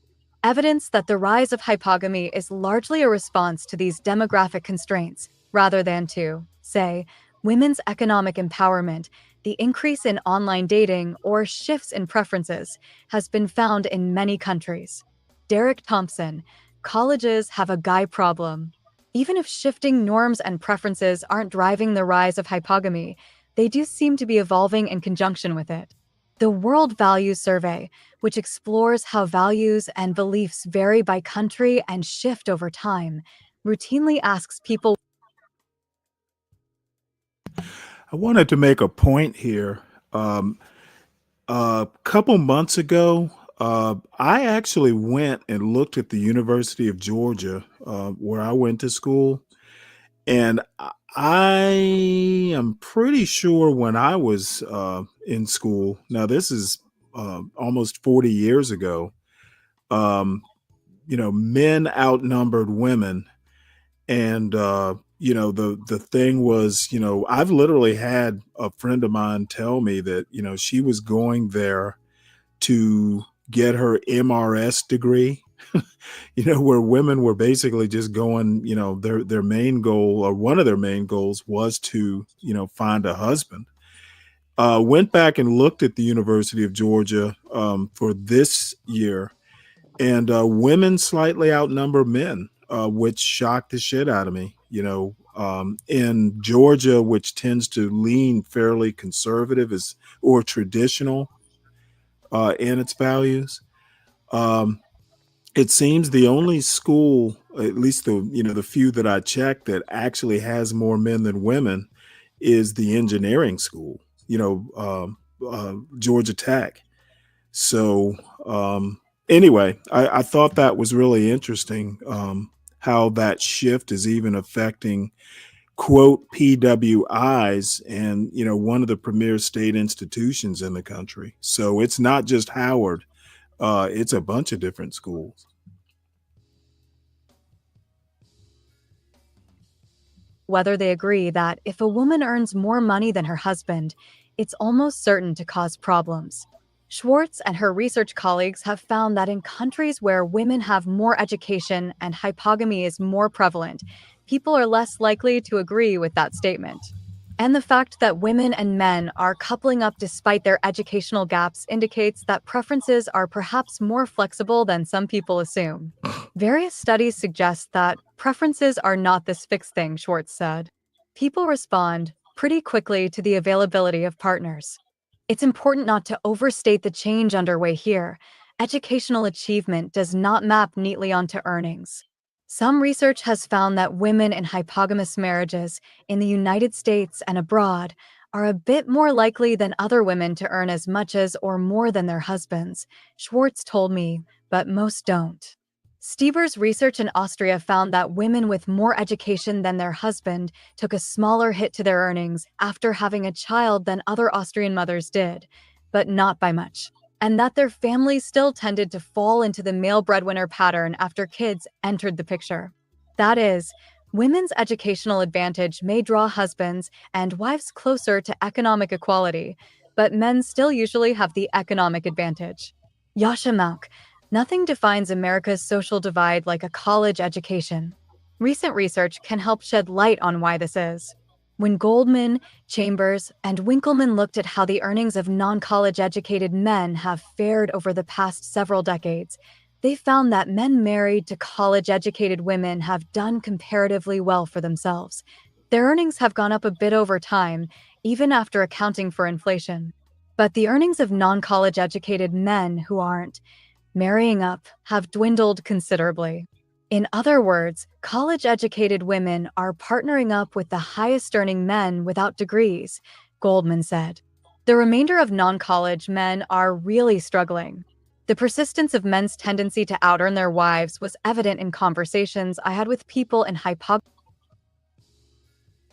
One thing they're not actually covering, just because a woman goes to college doesn't mean that she's gonna work. My wife had a PhD and she was a stay-at-home mom. Um, and just because she has a college degree and works doesn't mean she's gonna out earn a non-college educated man. So I don't know that they get deep enough into into specifics here. monogamous relationships from around the country. In some cases, I spoke with both partners, and in others, I spoke only with the wife. The extent of the couple's educational gap varied, but the man was the breadwinner in most of these relationships. For instance, Mitchell There we Self, go. who lives in Central California, has been with his wife, Mary, since high school. He did farm labor for a while after graduation, then transitioned into welding and founded his own company. Mary Right. attended a nearby college and graduated with a degree in geospatial studies. She's now caring for their 2 young children full-time, and while she's glad to have a degree, she doesn't think she'll ever be the breadwinner in their marriage. He will always be able to make a lot more money than I could ever make, she said. Some couples I spoke with told me that the husband's income was what had allowed the wife to pursue her education in the first place. When Allison Hiltz met her now former husband, she was working in retail. Neither of them had a 4-year degree. She finished her bachelor's, and then the two moved to Colorado, where she earned a master's degree in public policy and, later, a seat on the Aurora City Council, all of which she was able to do, she said, only because her husband made enough as a diesel mechanic in the trash industry to keep them financially afloat. The few breadwinning wives I interviewed had high levels of education. Sonia Ben-Hidia Toomey was an undergraduate when she first met her husband, John Toomey, who has a bachelor's degree in business and works in the auto industry in Austin. Sonia eventually earned a PhD and is now a computational linguist for a major tech company. John's job makes decent money, he told me, but it doesn't make her money. For the most part, the wives and husbands I interviewed didn't think of their educational gap as a problem. Another Mary, who asked to be identified only by her first name given the sensitive nature of the topic, recently earned a master's degree and is married to a man who has yet to complete his undergraduate work. He's very educated, she told me. He just doesn't have a bachelor's. She would like for him to finish his degree, mainly for the professional opportunities, she said. But she and other women I spoke with told me that they didn't believe that formal education automatically translated to smarts or intellectual curiosity, and that they felt on pretty equal footing with their husbands. In a few cases, women floated the possibility that they'd avoided tension in their marriage because their husbands earned more than they did. Perhaps, they suggested, alluding to entrenched gender norms, earning less than one's wife would feel like a greater threat to a man's masculinity than having less education.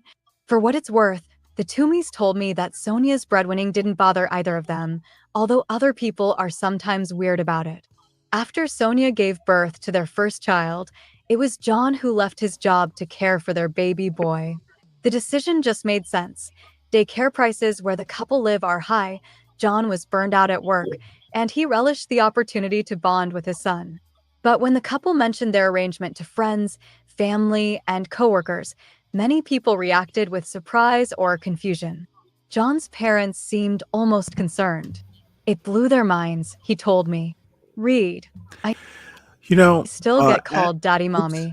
Stay at home. Actually, that is one good reason, and this is a little bit of a digression from the article. As a matter of fact, I think we get the gist. I don't even know that we need to go on with it.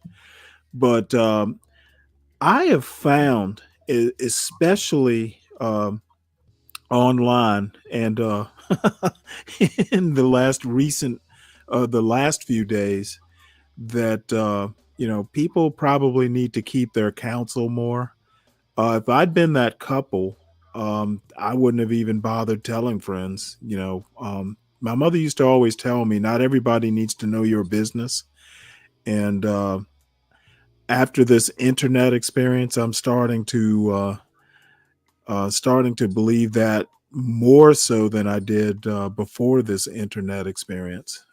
People, there's some things that people just don't need to know.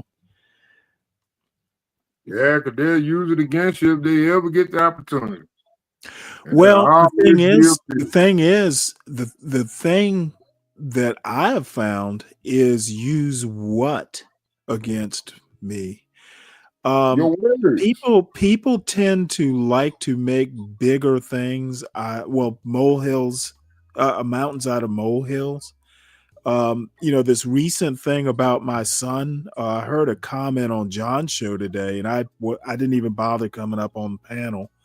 But in the chat, I heard the random comment about, Stanley's pro-black, that his son is dating outside the race is significant. And I'm trying to figure out what that significance could be. I don't know, Stanley. I ain't gonna lie, Stanley. Okay, Look, God damn it. When I need you to answer, I will. I will ask. Let me finish what I'm saying. Okay. I don't know where I'm not even sure what pro-black means. In this space, it seems you're pro-black if you're not anti-black. If you're not using the N-word this and the N-word that, if you're not, obsessing over crime in the hood, you are pro-black. If you show a Frederick Douglass video and show blacks in a positive light, then you are pro-black. And I think that's retarded, quite frankly. This is if there is damage being done to American culture, it's these sorts of attitudes where we don't even know what pro-black means. Pro-black. I am not anti-black. So if that makes me pro-black, then so be it. But there's some things, and I've said this before, and I don't know why people just let people blather on, people who don't even know me as well as the people on this panel. I noticed something in another person's video. I think it was Be Brave. Makes a big deal that I never talk to my son about politics. I literally don't talk to my sister. Occasionally we may talk politics, or my father. What fucking 14-year-old is going to be interested in politics? I mean, I kind of was, but that I've never talked politics with my son is I expect him, I raised him to be a critical thinker. Why am I going to go and influence his thinking outside of you need to form your own opinions?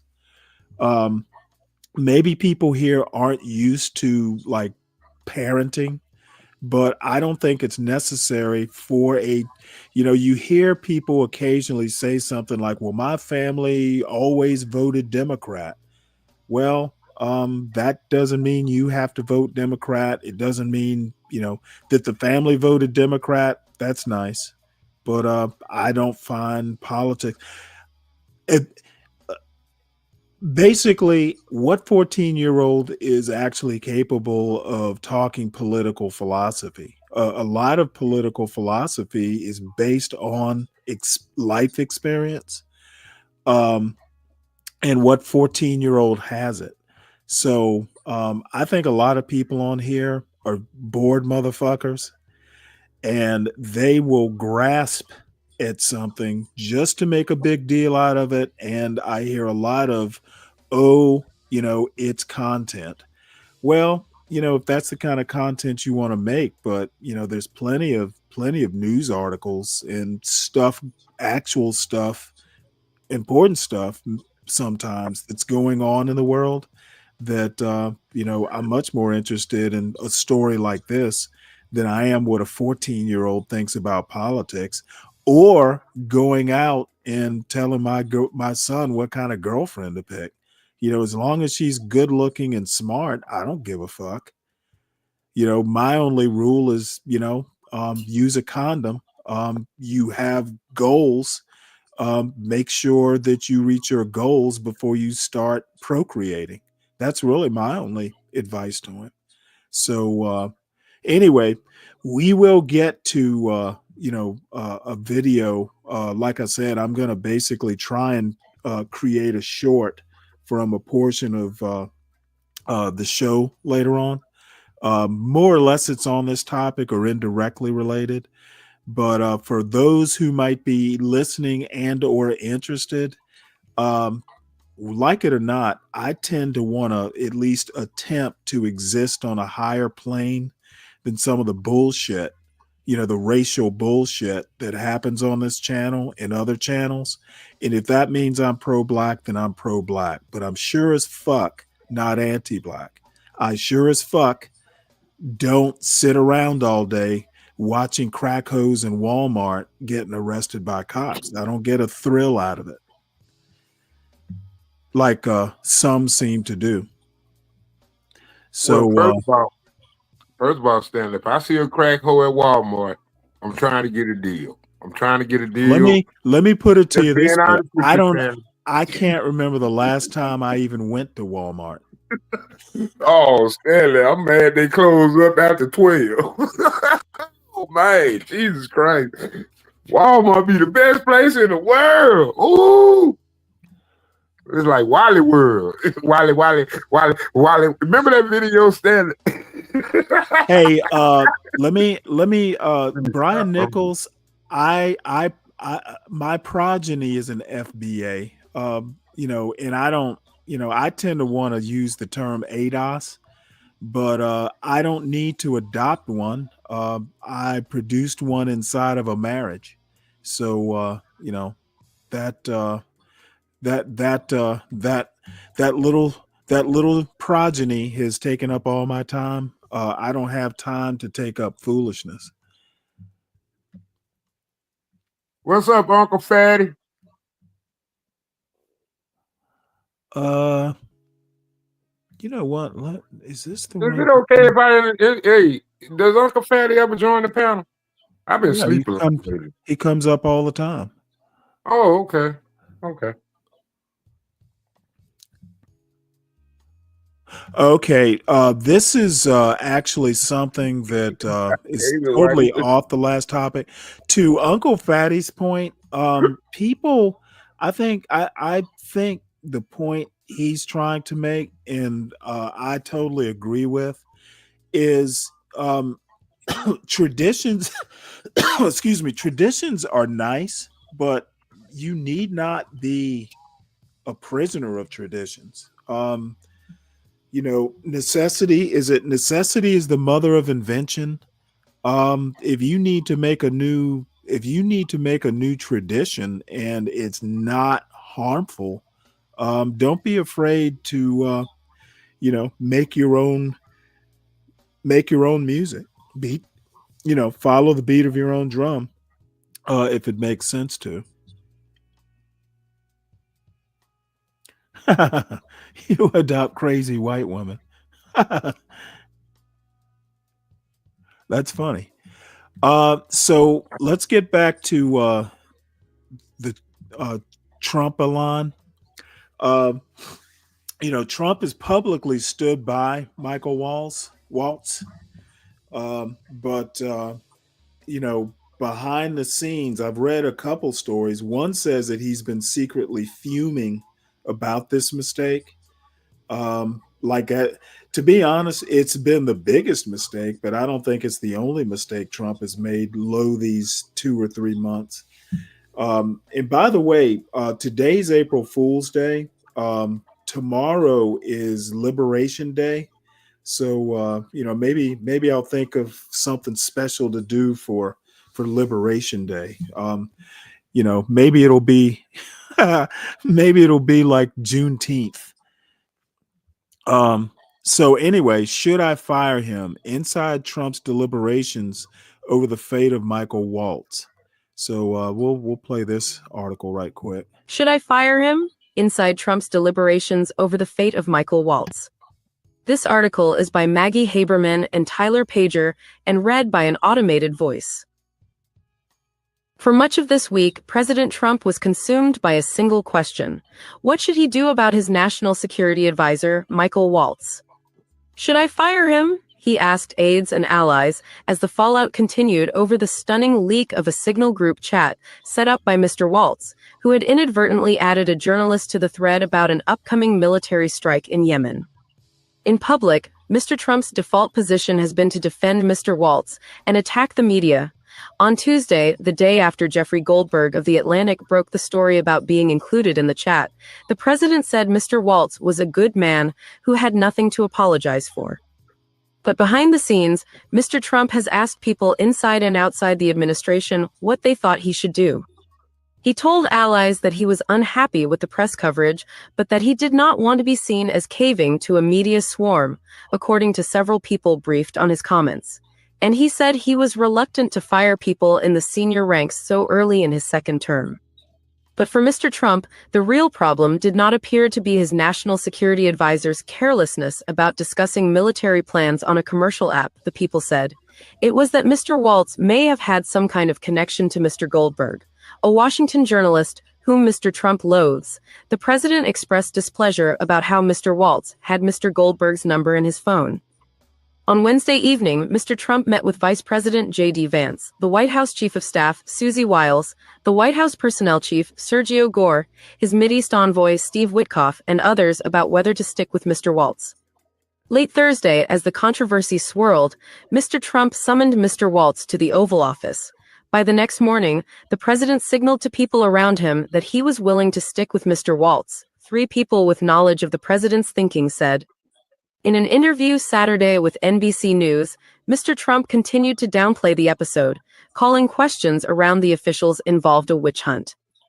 People close to Mr. Trump say Mr. Waltz has been able to hang on in part because some in the administration still support him, and because Mr. Trump has wanted to avoid comparisons to the chaotic staffing of his first term, which had the highest turnover of top aides of any presidential administration in modern history. And while Mr. Trump can always change his mind, the episode shows Mr. Trump's willingness to disregard external pressures in his second term, while also grappling with the limits of the loyalty tests he imposed for staff across the administration. Even before the signal leak, Mr. Waltz was on shaky footing, viewed as too hawkish by some of the president's advisors, and too eager to advocate for military action against Iran, when the president himself has made clear he prefers to make a deal. An association with Mr. Goldberg, however hazy, gave Mr. Waltz's opponents more fuel to feed the skepticism. Some of Mr. Trump's closest allies have questioned whether Mr. Waltz, a former George W. Bush administration official, was compatible with the president's foreign policy. Mr. Waltz had gotten crosswise with Mr. Vance and Ms. Wiles in policy discussions, particularly regarding Iran and their desire to hew to Mr. Trump's preference, according to several people briefed on the matter. In a statement, the White House press secretary Caroline Leavitt said Mr. Trump has a team whose members debate each other but know that he is the ultimate decision maker. When he makes a decision, everyone rows in the same direction to execute, she added. Weeks ago, a discussion arose among some aides about whether Mr. Waltz was ideologically aligned with the president. Mr. Trump, who has at times been effusive in private about Mr. Waltz, made clear he did not want to start the cycle of dismissal so early in his second administration, according to two people briefed on the conversation. Mr. Trump, who regretted pushing out his first national security advisor, Michael T. Flynn, after less than a month in 2017, believed it would feed a narrative that he engenders chaos. After the signal thread leaked, someone shared on X a snippet of a 2016 video of Mr. Waltz, produced by a group primarily funded by the billionaire Koch brothers. Speaking as a military veteran, Mr. Waltz looked directly into the camera as he condemned Mr. Trump as a draft dodger and said, "Stop Trump now." That snippet drew attention from Mr. Waltz's critics. By contrast, Defense Secretary Pete Hegseth's job appears to be safe, even though he shared detailed information about strike times for the attack on Houthi militants in Yemen in the signal thread. MAGA stalwarts like Charlie Kirk have defended him online. Mr. Hegseth had nothing to do with this, the president said on Wednesday. Mr. Hegseth survived a bruising confirmation process in the Senate after being pushed through with help from Mr. Vance, and he has a solid relationship with Mr. Trump. While Mr. Waltz may keep his job, the controversy has reminded Mr. Trump's aides that the president's strategy of crisis management, doubling down and denying, no matter how problematic the facts are, does not seem to work as well for them as it has over the years for Mr. Trump. When the Atlantic story broke, Mr. Waltz denied meeting, knowing, or communicating with Mr. Goldberg. But that claim was quickly called into question by photos that surfaced from a 2021 event at the French Embassy in Washington, where Mr. Goldberg and Mr. Waltz were pictured standing next to one another. Mr. Waltz's allies dismissed the idea that the photo suggested the two men knew each other. Mr. Goldberg, in his initial story about the signal chain, said he had met Mr. Waltz in the past. On Saturday, asked about any relationship with Mr. Waltz and whether he had Mr. Waltz's number, he said only, "I am not going to comment on my relationship with public figures or sources one way or the other." While Mr. Trump has demanded loyalty from his staff, the reality is that some top officials are longtime Washington hands who have relationships, past experiences, and contacts with people whom Mr. Trump despises. I would say the principle of getting a bunch of yes men and yes women around him is the guiding principle, a foundation of which is not having or renouncing any past that may be proof to the contrary, said John R. Bolton, who worked as Mr. Trump's third of four national security advisors and then wrote a revealing book about his time in the White House. Anybody who's been around Washington 10 years, 15 years, has all kinds of backgrounds, Mr. Bolton said.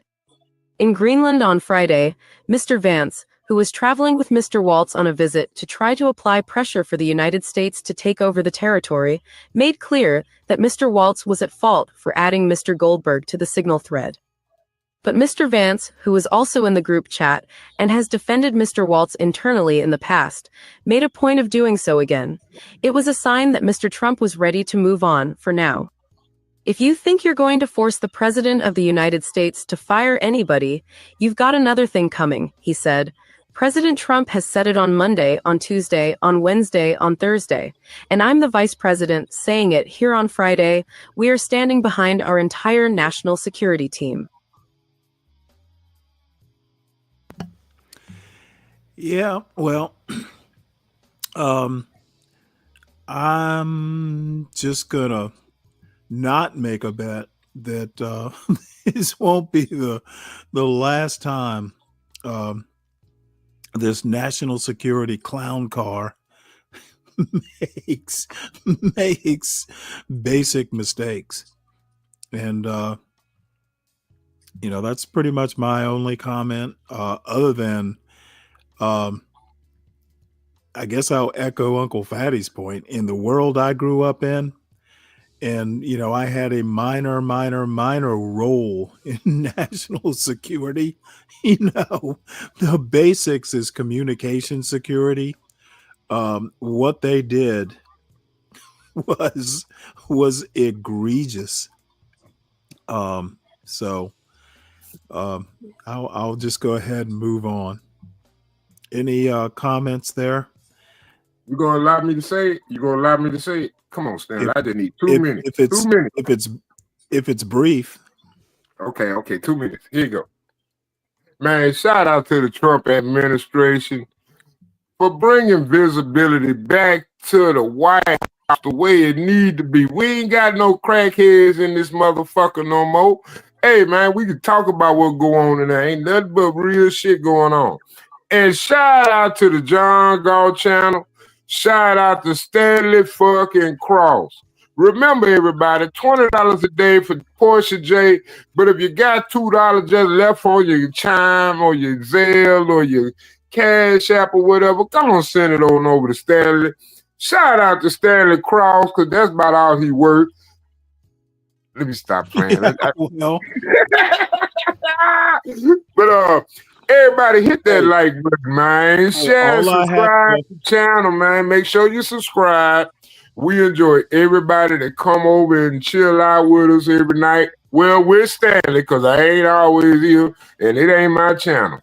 So, Well, all I have to say... Uncle Fatty, I said visibility. And shout out to Uncle Fatty in the chat. You know what I'm saying? He veteran up in this thing. Well, all I have to say is it was involuntary visibility. This wasn't planned visibility. Man, I gotta put your damn name in my damn Cash App. I don't know why. The next story is actually, Hey, Stanley, you ain't got no Cash App with Stanley Cross on it. No. It has my name in it.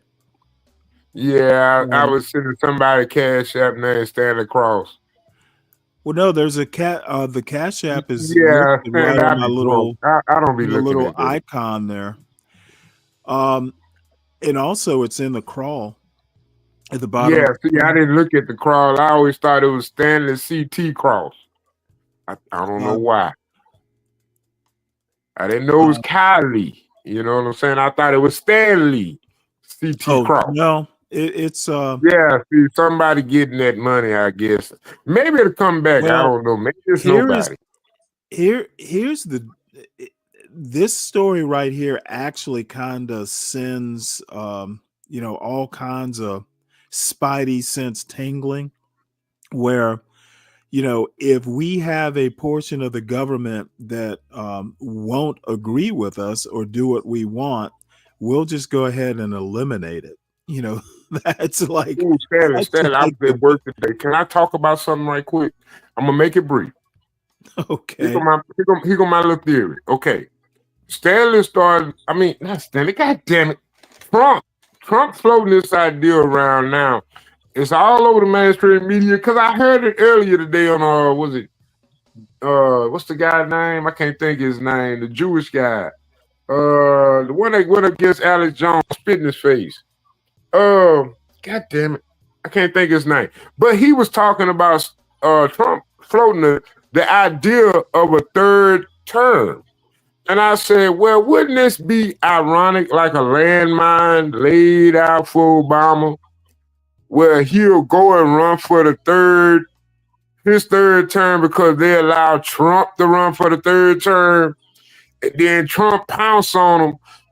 But that's a crazy thought, because I think I got a feeling that Obama support Trump in a way. I just do, because I don't hear Obama out here vocally, verbally slamming Trump all over the place like he, what you would normally think somebody like that would do. I don't hear Bill Clinton doing it. But I was thinking, if Obama got out there and called himself running for a third term with these naturalization immunization laws he pulling, hey, could they actually send Obama back to Africa? I mean, if that's some crazy shit I was thinking, man. I'm thinking they trying to draw us to Civil War. I ain't letting up on that. I still think they trying to draw us to Civil War. Well, all I have to say about a third term is the Constitution is clear. The 22nd Amendment is clear. So, I don't think Obama's up to doing mental jujitsu to come back to a third term. Yeah, I was just thinking about that today when I heard about it. I said, wait a minute, why would he pull this like 3 months within his administration? Okay, we're going to try to, I'm going to go ahead and hype up a third term. Oh, wow. Here come the Democrats falling for the bait. Boom. Everything go out. You know what I'm saying? Civil War in America and everything. We shipping Obama back. You know what I'm saying? Because his birth certificate ain't, you know what I'm saying? This shit don't measure up and all that. I'm telling you, Stanley, I'm telling you. This ain't cool, bro, because it ain't cool. It ain't cool, man. Well, I was gonna say, hopefully nobody starts a civil war on what somebody says or on a foggy notion. However, the last civil war we had, and the only civil war we've had, at least officially. But I'm just saying, Stanley, they can ratify the amendment. Think about it. Think about it now, Stanley. We have a big red wave in 2026, right? All of a sudden now, Congress and Senate, majority Republican, they ratify the amendment to allow Trump to run a third. Okay, I don't know, what you Stanley. I don't know, understand is it, amendments are a two-step process. That's what I'm trying to say. They might ratify. What I'm saying is even a red wave is basically only going to result in a proposal. It takes 3/4 of us of the states to finalize an amendment, and you're not going to get 3/4 of states to. Well, look how they redistricting.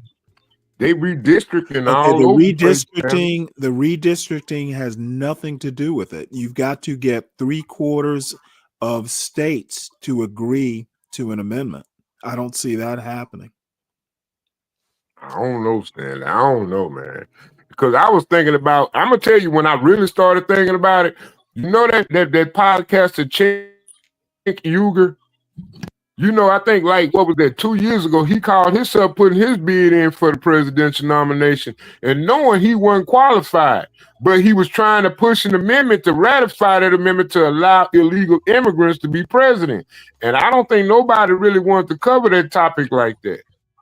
But I always thought that was a big lightning point, as far as politics in America. You know what I'm saying?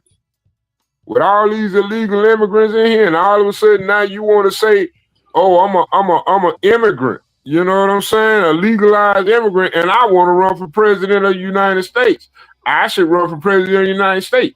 And if you listen to his podcast, I think he or one of his callers probably alluded to the Obama situation again, coming from the left. But that's what I'm saying, Stanley. So here we got Trump talking about a third term. But maybe they undercutting it. Okay, so if we don't want a president to go a third term, hey, we push this issue enough, maybe the American citizens will allow illegal or naturalized citizens to run for the president of the United States as a first-generation immigrant. I know I'm talking crazy. A first generation immigrant is a citizen if they were born here. So Yeah, I'm but not you sure got to where think you're about. going with this, but let's get back to the story at hand, where Mike Johnson, Speaker of the House, is talking about eliminating a federal court district. I think I need to research this a lot more. Oops, let's turn on the volume here. Between Republicans and federal judges. This is these judges who have issued rulings blocking parts of President Trump's agenda, like, for example, the one we've been talking a lot about with immigration, this current hold on deportations under the Alien Enemies Act. House Speaker Mike Johnson, he made some pretty aggressive comments yesterday, floating the idea of eliminating federal courts. Let's play some of that. We do have authority over the federal courts, as you know. We can eliminate an entire district court. We have power funding over the courts and all these other things. But desperate times call for desperate measures, and Congress is going to act. So stay tuned for that. So, Julie, what are Republicans actually exploring here as they try to push their agenda past these judges and courts? Yeah, House Speaker Mike Johnson threatening with the power of the purse. Of course, Congress does control the federal spending. They can, in theory, shutter an entire district court. But what's more likely to happen here is that the House will take up a series of bills, including Darrell Issas, who is a congressman from California, who essentially wants to neutralize or limit the power that district judges have over injunctions, meaning pausing any executive orders that come down from the Trump administration, of which there have been many over the last 2 months, those pauses and stays as the courts review those actions further. The thing is, Elon Musk and some in the party want them to do more. He, remember, threw money behind members of Congress who floated impeaching these judges. That's probably not going to happen, but obviously Republicans want to be caught trying. All right, Julie Sirkin, thank you very much. Okay, well, I think it's just as remote a possibility that they get the votes in Congress to eliminate a court. Elon Musk. What do you think? But that's crazy, Stanley. That's At the crazy. center of But don't you think Julie Sirkin looked just like San Jose made in a business suit? Wow, that's crazy. I think we just found her doppelganger. But anyway. Okay, so I don't foresee well, two things. I don't foresee them eliminating a district, a judicial district. I also don't see. I think it's a mistake. Just like eliminating the filibuster was a dual-edged sword. Eliminating national injunctions is a dual-edged sword. Okay. I don't know whether Republicans or MAGA is depending on a one-party system. Democrats are down, they're not dead. And if they wind up doing some of this stuff, it will boomerang at some point. So it's a lot of bravado, a lot of short-term thinking. And I think I think Mike Johnson is saber rattling. So can I say something, Stanley? You mean say more? Okay, I just think you need to be like the head of the Democratic Party at this point, because I don't think they got the discipline you got. I don't think they. Well, I'm gonna be honest with you. I got more faith in the Democratic Party. If you was in the lead, I'm in love with the Republican Party just because of that. You know, I know who Trump is. I know what he doing. But see, when I listen to you, you are the leadership of the Democratic Party. You the leadership they need, Stanley. And I think you need to be a lot bigger on YouTube than what you is, man.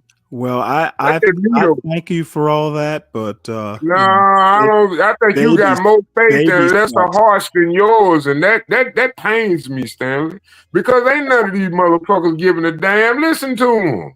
I think you can create a better argument on all this than they could.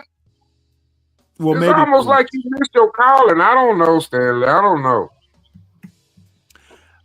This is another thing that really interested me, where the transportation secretary, is it Sean Duffy? Yeah, Sean Duffy. He's basically thinking about tying infrastructure money to birth and marriage rates. So, naturally that's going to benefit some red states.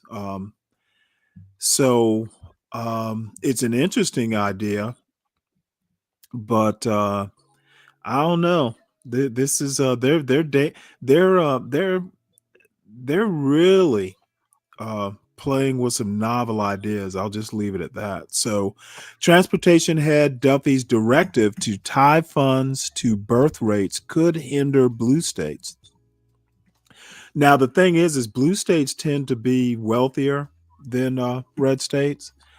But anyway, I'll read a little bit of this. Shortly after he was confirmed as President Donald Trump's transportation secretary, Sean Duffy circulated a memo that instructed his department to prioritize families by, among other things, giving preference to communities with marriage and birth rates higher than the national average when awarding grants.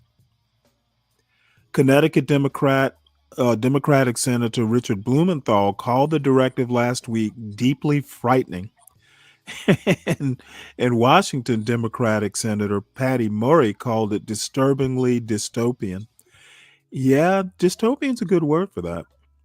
The memo also calls for prohibiting governments that get Department of Transportation funds for imposing vaccine and mask mandates and requiring their cooperation with the administration's immigration enforcement efforts. With hundreds of billions of dollars in transportation money still unspent from the 2021 bipartisan infrastructure law, such changes would be a boon for projects in Republican majority states, which on average have higher fertility rates than those leaning Democratic. States controlled by Democrats were generally more receptive to mask and vaccine rules to combat the COVID-19 pandemic and have been more resistant to Trump's immigration raids. More births for more roads? All administrations set their own rules for choosing which transportation projects to prioritize, but some of Duffy's directives were received as highly unusual. Distributing transportation funding based on marriage and birth rates is bizarre and a little creepy, said Kevin DeGood. Come on. We can talk about that one. Senior Director of Infrastructure and Housing Policy at the left-leaning Center for American Progress.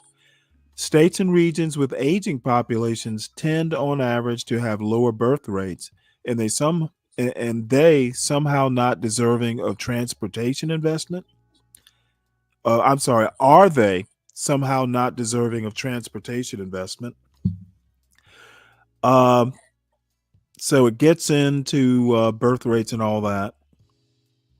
Talks about J.D. Vance having concerns about declining birth rates, citing national economic needs as well as the inherent value of children. Tennessee Republican Senator Marsha Blackburn raised the idea of tying transportation funding to population growth during Duffy's confirmation hearing. I don't know. I mean, if you could make a credible argument that, where there are high birth rates and marriage rates, you're going to have bigger population increases. So, while it on the surface sounds creepy, it's not, just, outlandish, any more so than any other Trump policy, I guess. So Blumenthal sets the transportation secretary, this is Senator Blumenthal of, was it Connecticut? Said that the transportation's secretary's focus on birth and marriage rates was reminiscent of what you might see in the People's Republic of China. On its face, it's social engineering, but clearly and indisputably, it is a dagger aimed at blue states. It is patently discriminatory if you look at the numbers, but discriminatory based on what? Constitution? Not really. This criteria was designed to punish blue states and coerce states to change their lawful policy on tolls, vaccines, and immigration. So I'll leave it there. It's definitely an interesting idea. Um, and if there's no comment on that, I'll leave it at that. I got a comment. You know, I was at the store. You know, I've been at the store, right? And I've been working at that register. Now, you occasionally gonna always have a guy to come in hollering about, hey, I need that pill. I need that pill. I think it's an actual aphrodisiac. I don't know if it really works or Wait, not. I'm not going to what say. pill? It's some kind of little sex pill they sell, you know. The little black pill, little blue pill, a little tube of honey, you know. They basically made for your sex drive. But you know what I haven't been selling, Stanley? You know what they don't ask for, Stanley? A condom. What?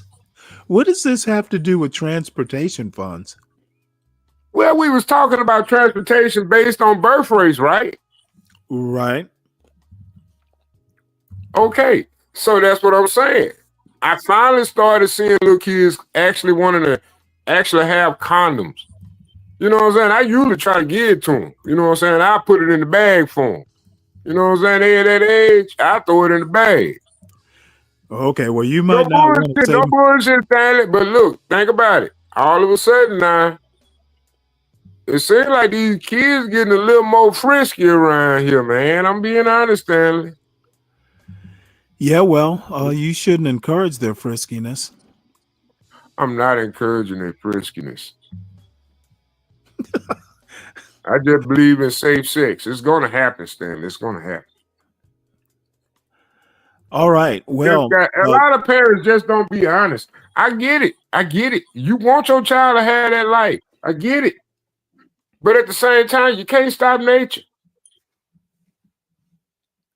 You just can't. And nature, a frisky nature will be rewarded by Sean Duffy with transportation dollars.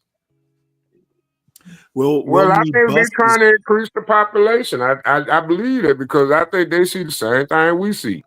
And what we arguing about, the interracial and the birth rates and all that kind of crap. You know what I'm saying? They see that. You know what I'm saying? And they try to prepare for it. It's time for a readjustment. I agree.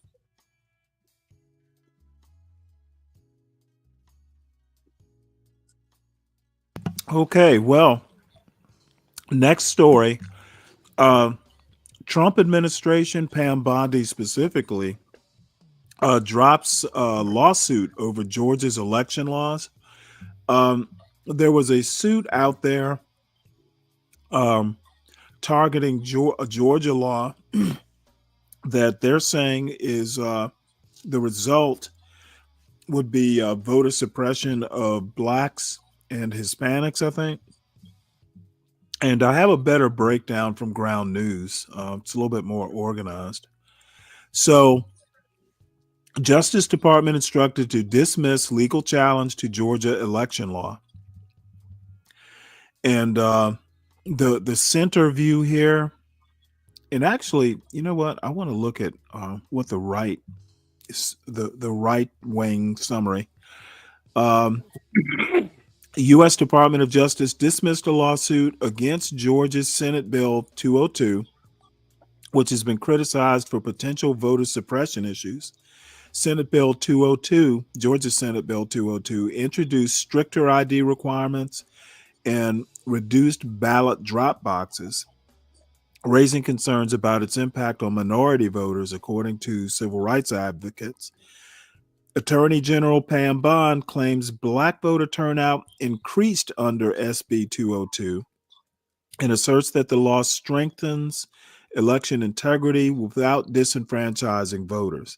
Critics have labeled the law Jim Crow 2.0 due to its restrictions. Now, I haven't read the bill, and I'm not sure that I'm going to spend time doing that. But I need to go look that up. Forewarned and forewarned is forearmed. if the requirement is to have a state ID, then the requirement is to have a state ID, which doesn't seem like a bad idea to me. And one other thing, given the climate, with forced deportations and ICE running about, I think it's incumbent upon everybody to have a state issued ID, just for nothing else, just to avoid avoid confusion, especially if you're Hispanic. You might want to have that state ID. Hey man, you gotta have a state ID. I believe every man should. I believe everybody got one. I mean, I'm at a job right now. I can't even sell ID. I mean, I couldn't sell you alcohol if I don't never see your ID. I don't give a damn how old you is. You might be wearing that prosthetic. I don't know. I tell them all, nigga, I don't know. I wear glasses. I can't see that well. But yeah, I think that's mandatory. I don't know why we've made it where the point where they can actually say it's discriminatory to not have an ID when you vote. I think it's discriminatory to not allow or not have it mandatory to have your ID when you come to vote. Because you ain't gonna get no job no goddamn well if you ain't got your ID. So why would you be voting if you ain't got your ID? I don't know where it made sense that to allow it. I don't know why we allow it, because we ain't living in 1657 and shit. You know what I'm saying? Everybody know at 18 or probably 15 when you get your damn driver license, your driver's permit. I don't know a damn child in the world that don't want to have a driving permit at least by 15 to 16. God damn, 18, you need to have a driver license. So the state ID gonna come anyway. Okay, my go ahead. son is right in that. He's 18 going on 19 now, but kids aren't as hyped about getting learner's permits as they used to be. And I think a lot of it has to do with Lyft and Uber. It's not like you can't get from point A to point B like it used to be. Have no car. Yeah, but Stanley. It's easy enough to get an Uber. Yeah, but Stanley, the reason why I believe in IDs is because motherfuckers can lie about their age or their identity. I'm gonna tell you something, Stanley. These kids, like, you might see some motherfucking body, that motherfucker got a face full of hair, wrinkles all in his face. He might have that goddamn disease or whatever they were born with, where they just look older than what the fuck they is. And you thinking that motherfucker old. Now he just got gray hair, motherfucker. That don't mean he grown. I'm trying to tell you, better check them ID. Shit, stay coming in on your ass. You don't know how that shit work, man. You got to pay $500. I ain't got $500, man. I ain't got it. Yeah, man. Hey, man, you know me, man. No, I don't know you. The fuck? I hate when a little motherfucker come tell me that. You see me the other day. With who? Make me remind me. Man, got me fucked I want to up. have a look at the Federalist here. And shout out, I'm enjoying ground news. I'm able to get into some articles that I wouldn't normally have gotten into. The Federalist, as you know, is a society of lawyers, conservative, and they were instrumental in getting the Supreme Court the way it is. In Trump's first term, all the judges that Trump appointed and to the Supreme Court especially were members in good standing of the Federalist Society. So this article on the Georgia SB 202 law, Attorney General Pam Bondi announced Monday that the Department of Justice would drop the Biden-era lawsuit that falsely accused Georgia of intentionally suppressing Black voters' votes. Contrary to the Biden administration's false claims of suppression, black voter turnout actually increased under SB 202. Now, what she doesn't say is the cause of that increase. Stacey Abrams and groups like hers were part of that, part of the reason for that increase. Bondi said in a statement, Georgians deserve secure elections, not fabricated claims of false voter suppression meant to divide us.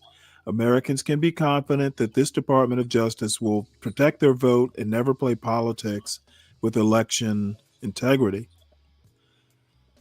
Georgia Governor Brian Kemp signed SB 202 into law in March of 2021. The legislation expanded voting opportunities while adding a requirement for voter ID for absentee voting.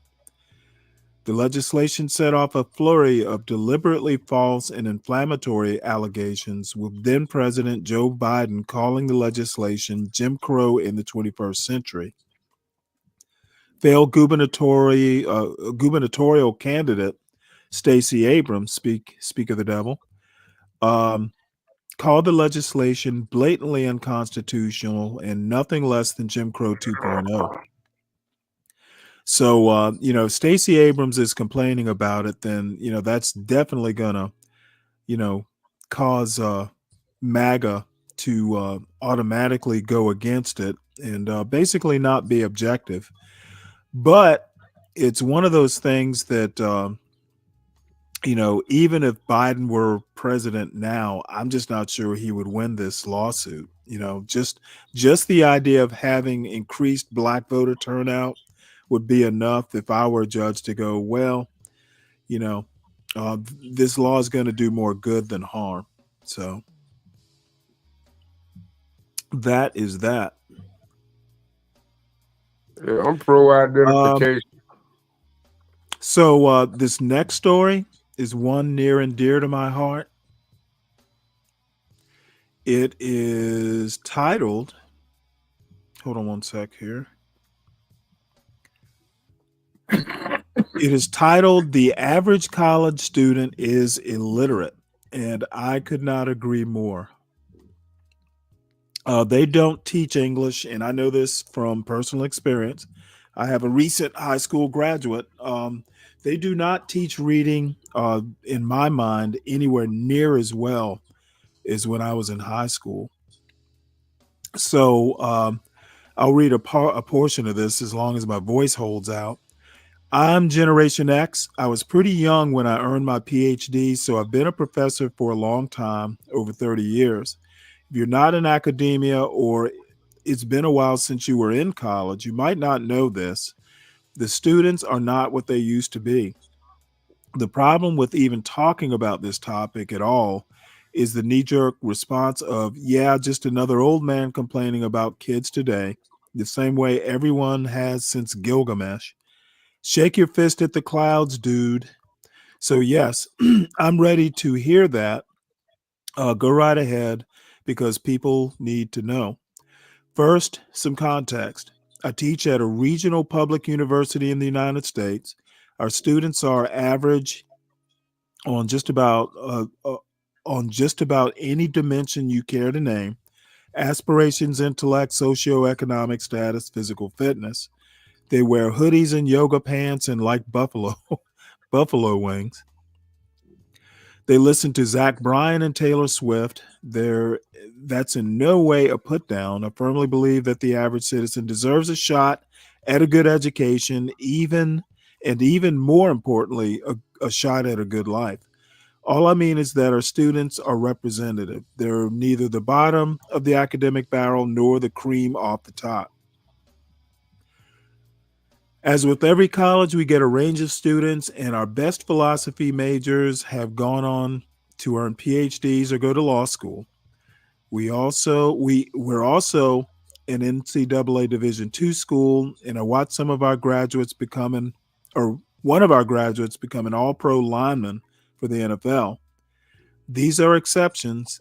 And what I say here does not apply to every single student, but what I am about to describe are the average students at Average State University. Reading. Most of our students are functionally illiterate. This is not a joke. By functionally illiterate, I mean unable to read and comprehend adult novels by people like Barbara Kingsolver, Colson Whitehead, and Richard Powers. I picked those three authors because they're all recent Pulitzer Prize winners, an objective standard of serious adult novel. Furthermore, I've read them all and can testify that they are brilliant, captivating writers. You're not talking about Finnegan's Wake here, but at the same time, they aren't YA, romantasy, or Harry Potter either. So I'm not going to go on and read too much into this, other than to point out there's a study that says 65% of college students reported that they skipped buying or renting a textbook because of cost. I believe they didn't buy the books, but I'm skeptical that cost is the true reason, as opposed to just the excuse they offer. Yes, I know some texts, especially in the sciences, are expensive. However, the books I assign are low priced. All texts combined combined for one of my courses is between $35 and $100, and they still don't buy them. Why buy what you aren't going to read anyway? Just Google it. So, as I said, I can attest, even the AP, high school AP courses, they don't even, they just don't encourage reading in high school like they used to. You're reading more essays and excerpts of novels instead of going all the way through a novel from start to finish.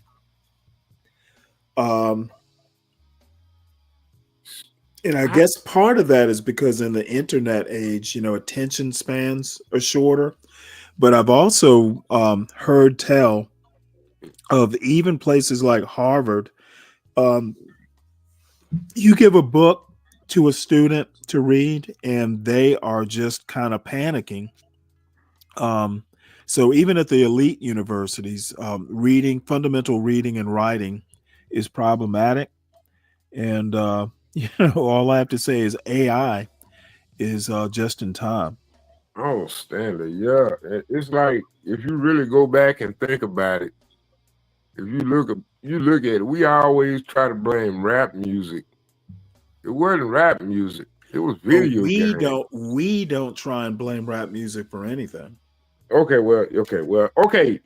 fine. I get it. Okay, maybe me blame rap music for everything. But maybe it was the way we interacted with the world.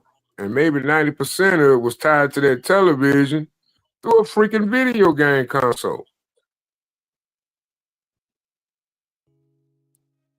We didn't interact with each other like we used to after the Nintendo Entertainment System came out. No, you notice a lot of kids stopped playing. A lot of kids wasn't outside all the time like it used to be. You know what I'm saying? Well, that's a parenting problem. It's not a. I don't think. Okay, yeah. Listen, but then at the same time, you had a lot of fights going on. I mean, it was much more. I don't know what happened during the 90s. I really don't. Or the 80s. You were there, right? The 80s. you existed in the 90s, right? 80s too, but I'm just saying I never understood why. I mean, I ain't gonna lie, 90% of it I just thought it was going off of testosterone and trying to impress this girl or that girl. Because like a good percentage of the time, it was all about a point in like we all went to public school or whatever. And it was like everybody like this certain girl or whatever. You know what I'm saying? So like somebody want to pull an alpha male stunt, and that's how I was looked upon as like, oh, you did this in front. But it wasn't so much that he did. It was that he did it in front of her. Because if he did it up just like amongst us, you know what I'm saying? We gonna, you know what I'm saying? We gonna deal with it, whatever. We gonna ignore it. But all of a sudden, when a female get involved, I just always attributed it up to testosterone and interest. But I did notice a break, like in like I could say that in the 90s, The 90s was nothing like the 80s. The 90s, kids was in the house playing Street Fighter. You didn't have to go to the arcades. You didn't have to go to the skater rinks. You know what I'm saying? Now you out here in the streets by the arcades, whatever. You know what's near an arcade? A club or a liquor store on the way. You know what I'm saying?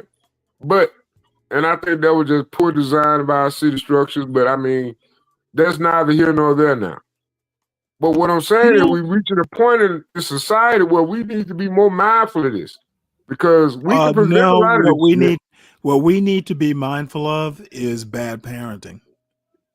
Yeah, okay.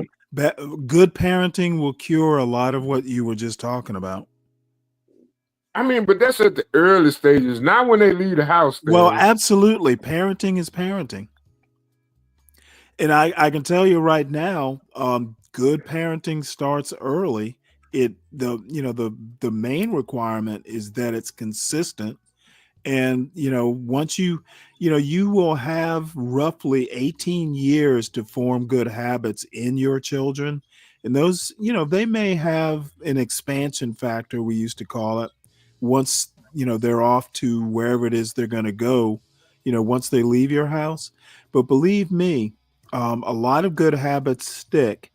And even if they go through a period of, quote, experimentation, they will drift pretty much back to how they were raised.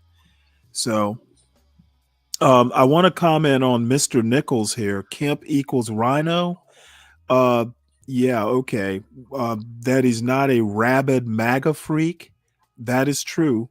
He has a mind of his own. But quite frankly, Georgia is one of the best run states in the country. So I think, Brian, the reason you call him a rhino is I actually would vote for Kemp. I know that must disturb you all the way to your core. Hey, Stanley, I went to a school in Georgia. It was Carver High School.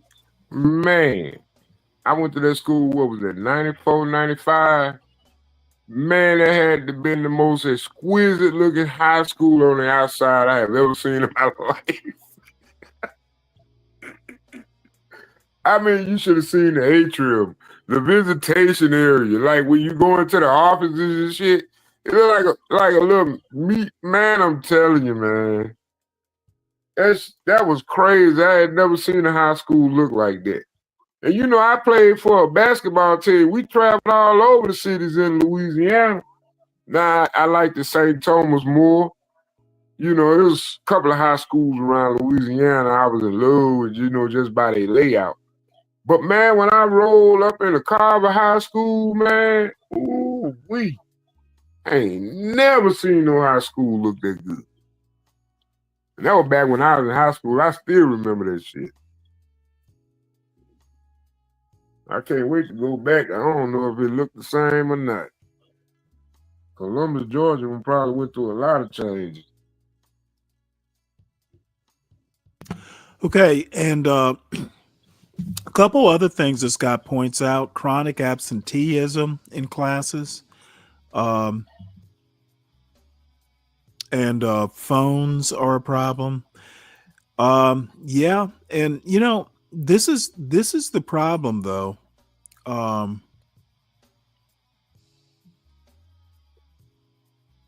Interesting. I was going to say that not being able to read and write well is part of the problem we're having with the downfall. Brian Nichols mentions it as he said that, or he's observed that American culture has been in decline since World War II. Part of that decline is because we're not, making students meet a higher standard of reading, writing, and arithmetic. Getting too dependent on AI or computers or, too much time in front of a video screen, whether it's TV or video game, is going to have deleterious effects downstream. And I think Generation X is actually not done a good job of parenting. So, I'll leave it at that and move on. Now we come to the portion of the show that I might be clipping for a short if this works out well. Last Friday night, there was a show that featured an earlier show on Friday that we did here on the Urban Landlord channel. And I was, my commentary came under scrutiny. And it basically, the commentator of this show's commentary on my commentary, and Imperious shows up as a guest star. It's led me to the title of this show, which is, anti-black crows show no respect for their elders. In my opinion, it's a lack of home training. So you will see my point here in a few minutes. So this is Truism, the Storm Crows show from Friday night. It's titled Friday Night Freefall. And I'm going to play a bit of it and have to withstand the commentary that he's going to put out.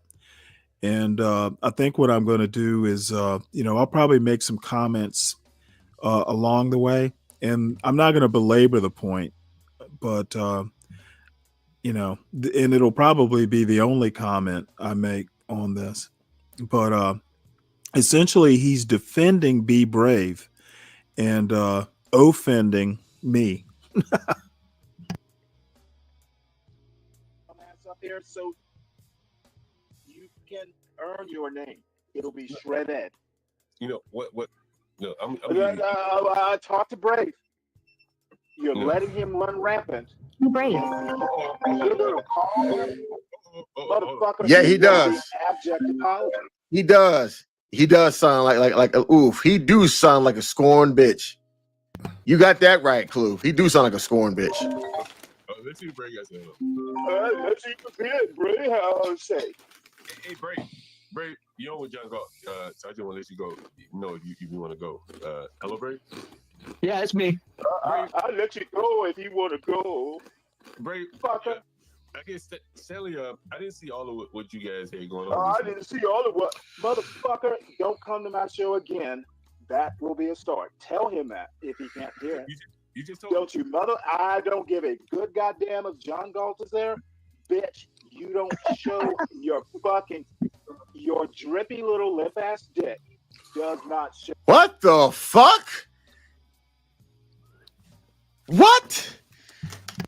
Come on, bro. What is this shit? Your drippy there, bitch. You don't show your drippy little lip ass dick does not show up on my panel. This is the second time that I've heard so far that you said something homoerotic to this white man. So I'm going to have to ask you this, Stanley. And I know you're not going to tell me the truth. Are you turned on by Be Brave? Inquiring minds want to know. Literally, I got to be honest, bro. This is the second time you said first off, you're not smart enough to fuck me. I have no idea. I have zero idea where the fuck, why did it even came into your mind. And then now you're going to talk about this man's dick. And that man did not even show it to you not one daggone time. So I got to kind of, I have to ask, fam, are you on some old Fatal Attraction shit? Is this what's going on? By the way, I'm in the chat. So, I am responding little by little. But the only comment I have to say on, Truism's comment is if it's the only homoeroticism is going on between his two ears. Okay. I said what I said. If you want to know why I said it, then ask me why. I got a show. Bring your dumb ass up here. And I am generally pretty good at explaining why I say things. So, it was late Friday night, and I just wasn't up for getting up on, his panel and defending in what in my mind was obvious.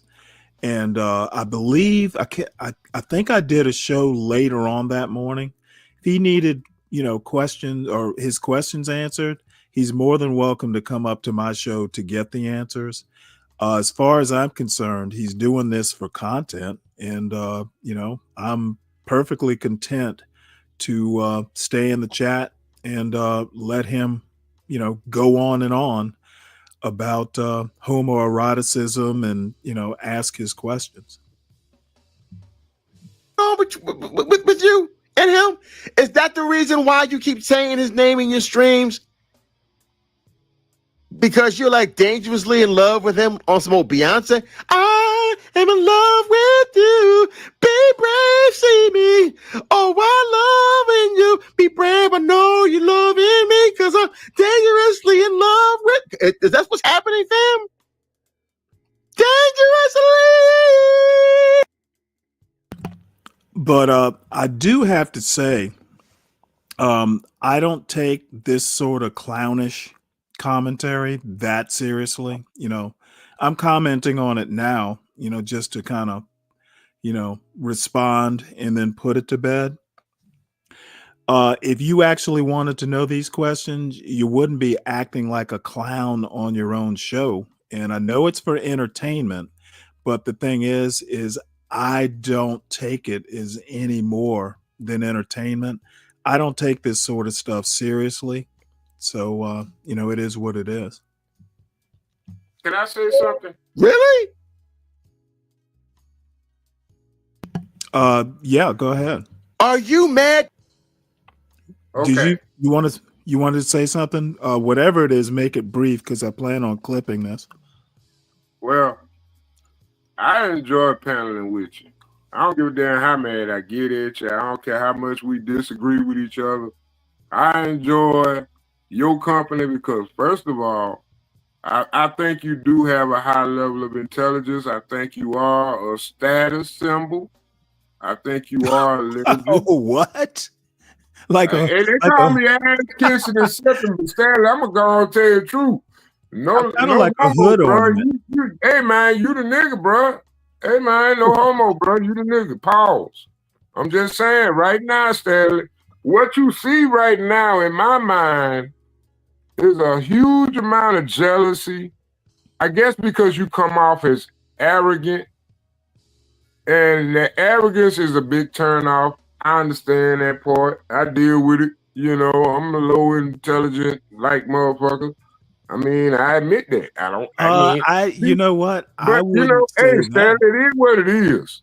But like I say, man, you ain't really gotta let these people bother you like that. If they want to beef with you, it's called Stanley versus the world. Hit that like button, hit that share button, hit that subscribe button. And Well, if you're I am scared, say gonna- you're scared. But don't go off and not confront the man. Confront the man. Well, here's the deal. Like I said, and I actually talked to John Galt earlier today about this. I would be crazy to go up on his panel.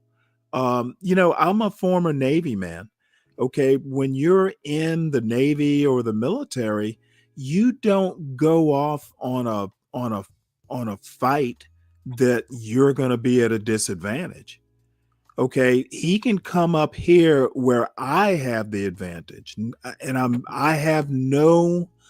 there's nothing I'm going to gain by going up and letting him clown me on his own panel. That would be stupid. Well, the So thing if about it he, is, if you don't let your emotions get involved, I know one thing, you got a lot of facts.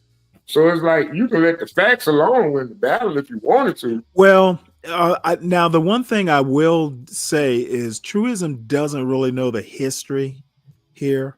This isn't something that just came up that day. It's been going on for months, and as I've said, I mean, if we're not talking culture and race in America, Be Brave and I get along famously.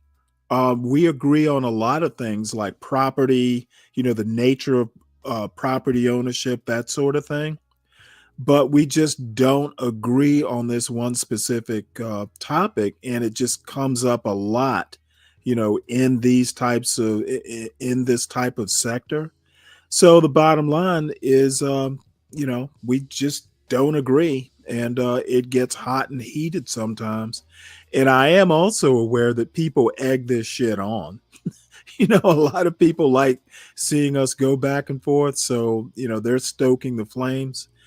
Um, but again, and yeah, sometimes I do let my emotions get away from me. But the bottom line, um, in this particular case, I think truism is up here kind of talking about something he just doesn't know the history of, and he doesn't come off as looking that bright, at least in my opinion. Now, other people will probably disagree with me. I hate to say it, So, Stanley. That's the reason why I'm gonna be honest. I don't want to be famous. Right. Just saying, Stanley.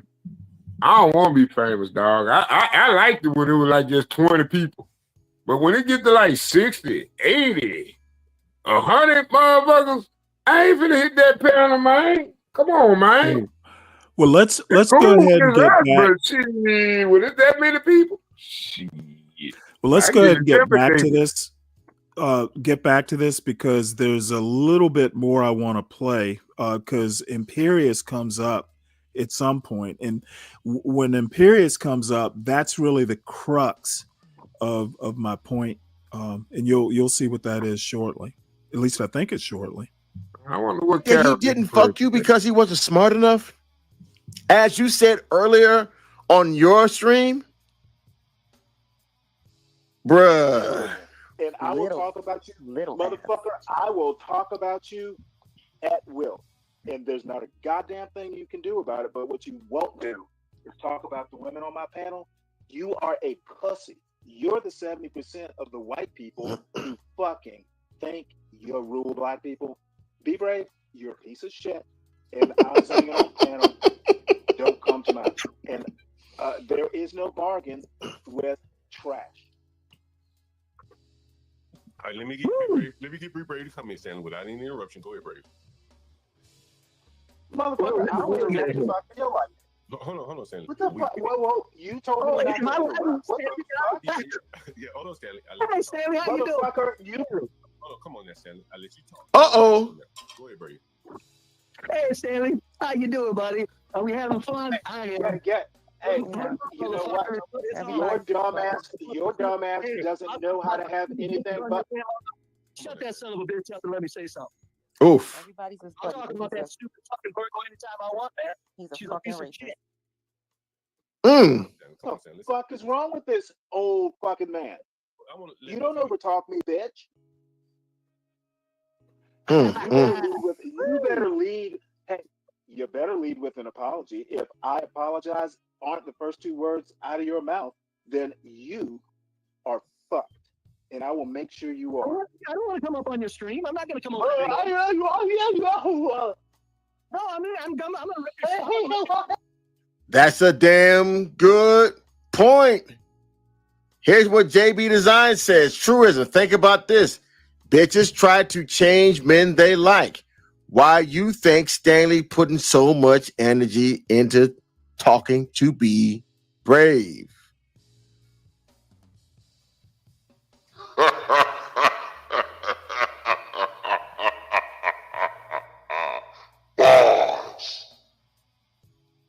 That's a damn good point, bro. Damn good point. You dumb fuck. Shut the fuck up. I don't hear. Now, once again, shaping what's happening into their little teenage girl's narrative. Right here, truism is literally coming off like a high schooler. And again, it's Friday night, it's content, and I understand maybe now better than I did. He is strictly an entertainer and basically not to be taken seriously. So, it is what it is. He wants you to come over there and boost his views up a little bit. Well, you know what? Paying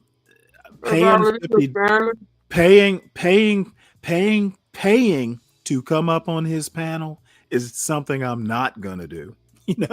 Apparently to get up on his panel, he has to make $50 or whatever. I never do anything like that, but his monetization model is somewhat different than mine, Bitch. I think they want you to be on his panel. Yeah, I kind of got that impression as well. I apologize, clown. Now you see that comment. You see that comment right there. Clue is basically saying he thinks Stanley has feelings for John Galt. These guys just get up there and like I said, this is strictly high school. So I took them much more seriously than I probably should.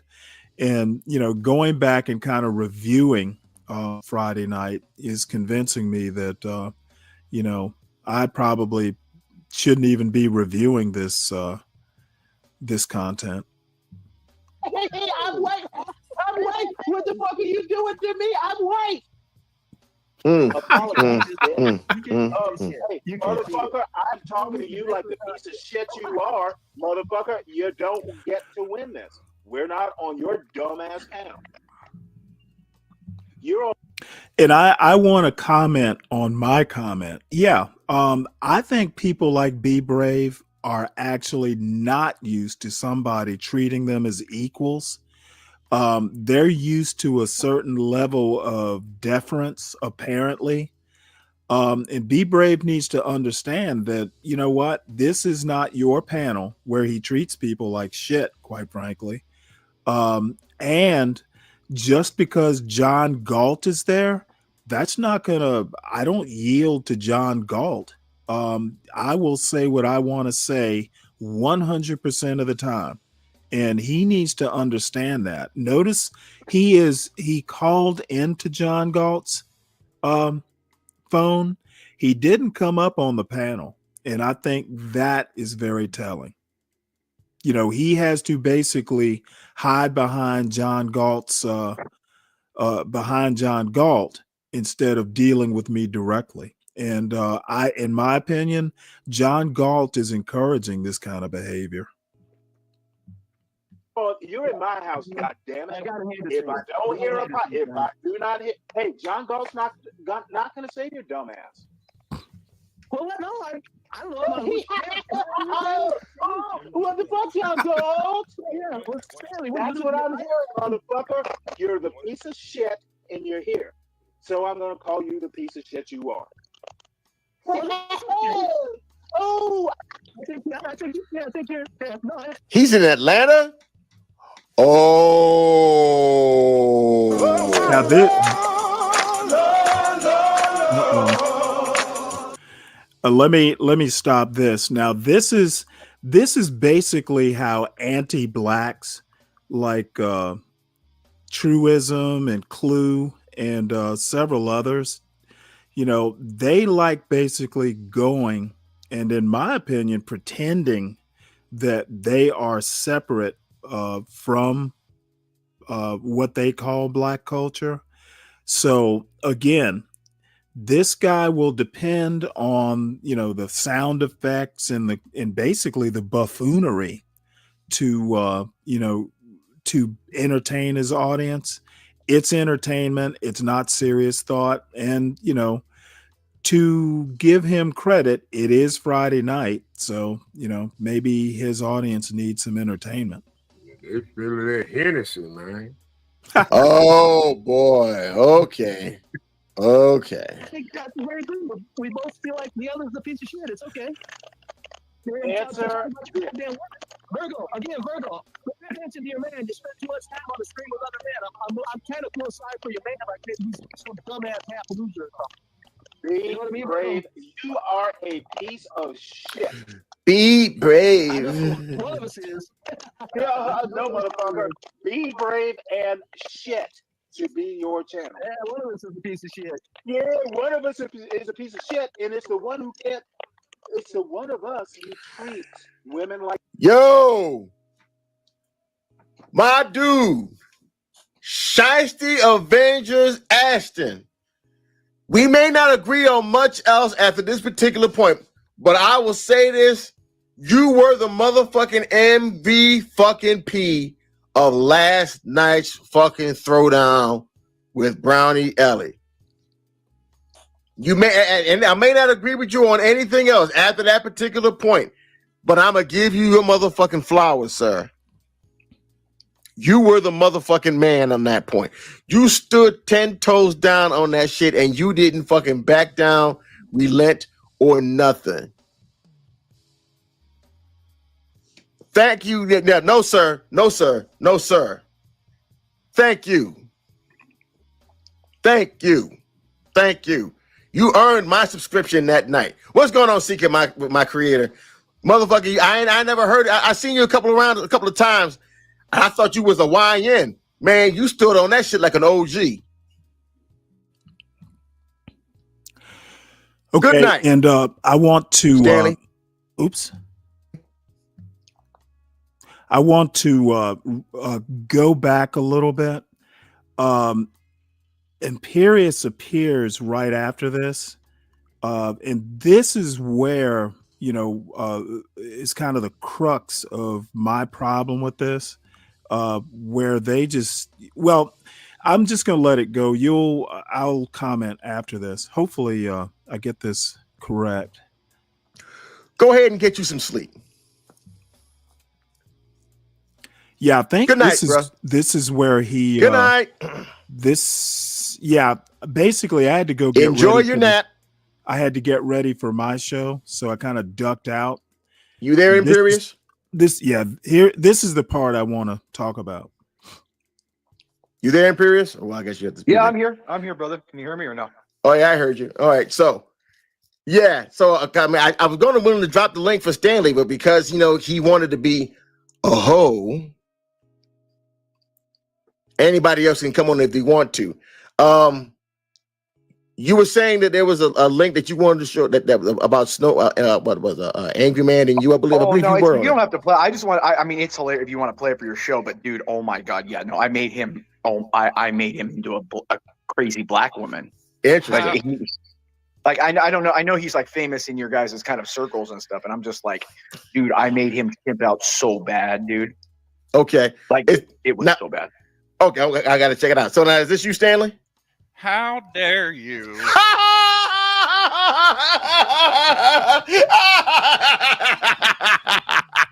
You motherfucker. How dare you time me out for 86,000 seconds? Do you know how long that is? Yeah. Yes, 24 hours. Okay. Now, I think that's Garion there. Somehow or another, they found a picture of me or something like that. So, you know, I don't have a problem with them having a little fun at my expense. But the part where Imperious, I think it goes back to just Imperious and truism. That's the part that concerns me. Okay, well, if you're so smart, then tell me how many licks. Do you have any idea how many licks it takes to secure your way to the center of a Tootsie Pop?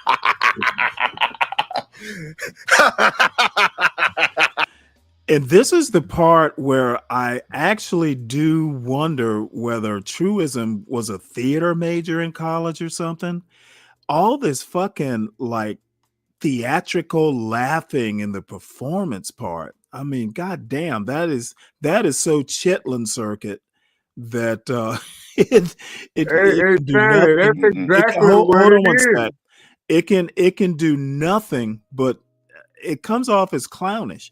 Now, maybe I'm expecting more than I should, and that's certainly possible. But all the fucking fake laughing and what is up with all that? Oh, is that cybertoxin speak radio? Cybertoxin. Yeah, well, I can tell you what, I won't even just get thinking in. about it. Yeah, I won't even get in on cybertoxin. That motherfucker is strange. He cites all kinds of like arcane just bullshit. I don't even like engaging with the dude. What up, Club Man? Sadly, Big up, unfortunately, y'all. I think the world will never know what that answer is. Unfortunately, I don't think that I can't answer that question. So, Well, that is what the wise owl said. Yes. Okay, well, how about this one then, smart guy? Do you know how many colors are in a bag of Skittles? I believe that's 7, right? 7, 6. What about that? Well, You got to taste the rainbow. Yeah, that's easy. Everybody knows that. Come on. But my point here is that you're just not smart enough to fuck me.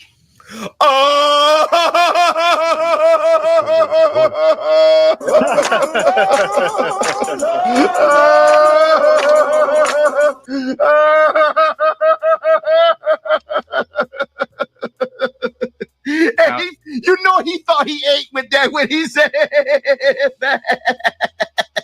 What the fuck is all this laughing? Oh my gosh. Now, why don't you think about that while you sit up here and make a fool out of yourself, Mr. Bird? Shame on you for timing me out. You're gonna infringe on my free speech like that. Well, I am a white man, so therefore, I did what a white man does. I stopped a stupid nigger from speaking. Motherfucker, do you think I'm scared of your whiteness? Yeah, don't be scared of this bleach demon over here, all right? What is all this laughing? Demon, I haven't heard that shit in a while. Oh no. I mean, my question is, does he really think it's funny? No, I mean, damn, I'd be okay with it if it was like real laughter, but I have a problem with people who fake this fake mirth sort of thing.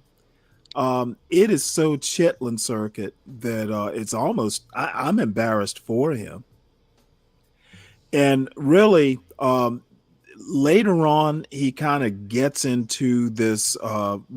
Stanley's old, and he's contradicting himself, and he's basically insinuating that I'm senile, which is perfectly fine. I mean, if you want to make a clown show of it, it is your show. Have at it.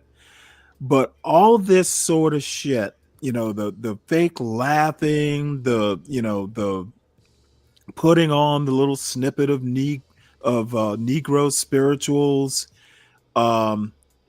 it reeks of a performance for people like Imperius.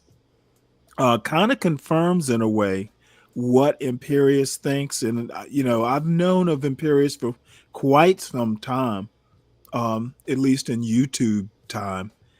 And dude has some really like almost terrifying things to say about black people in general. And for truism, basically truism and the anti-blacks like truism are exactly what they're describing.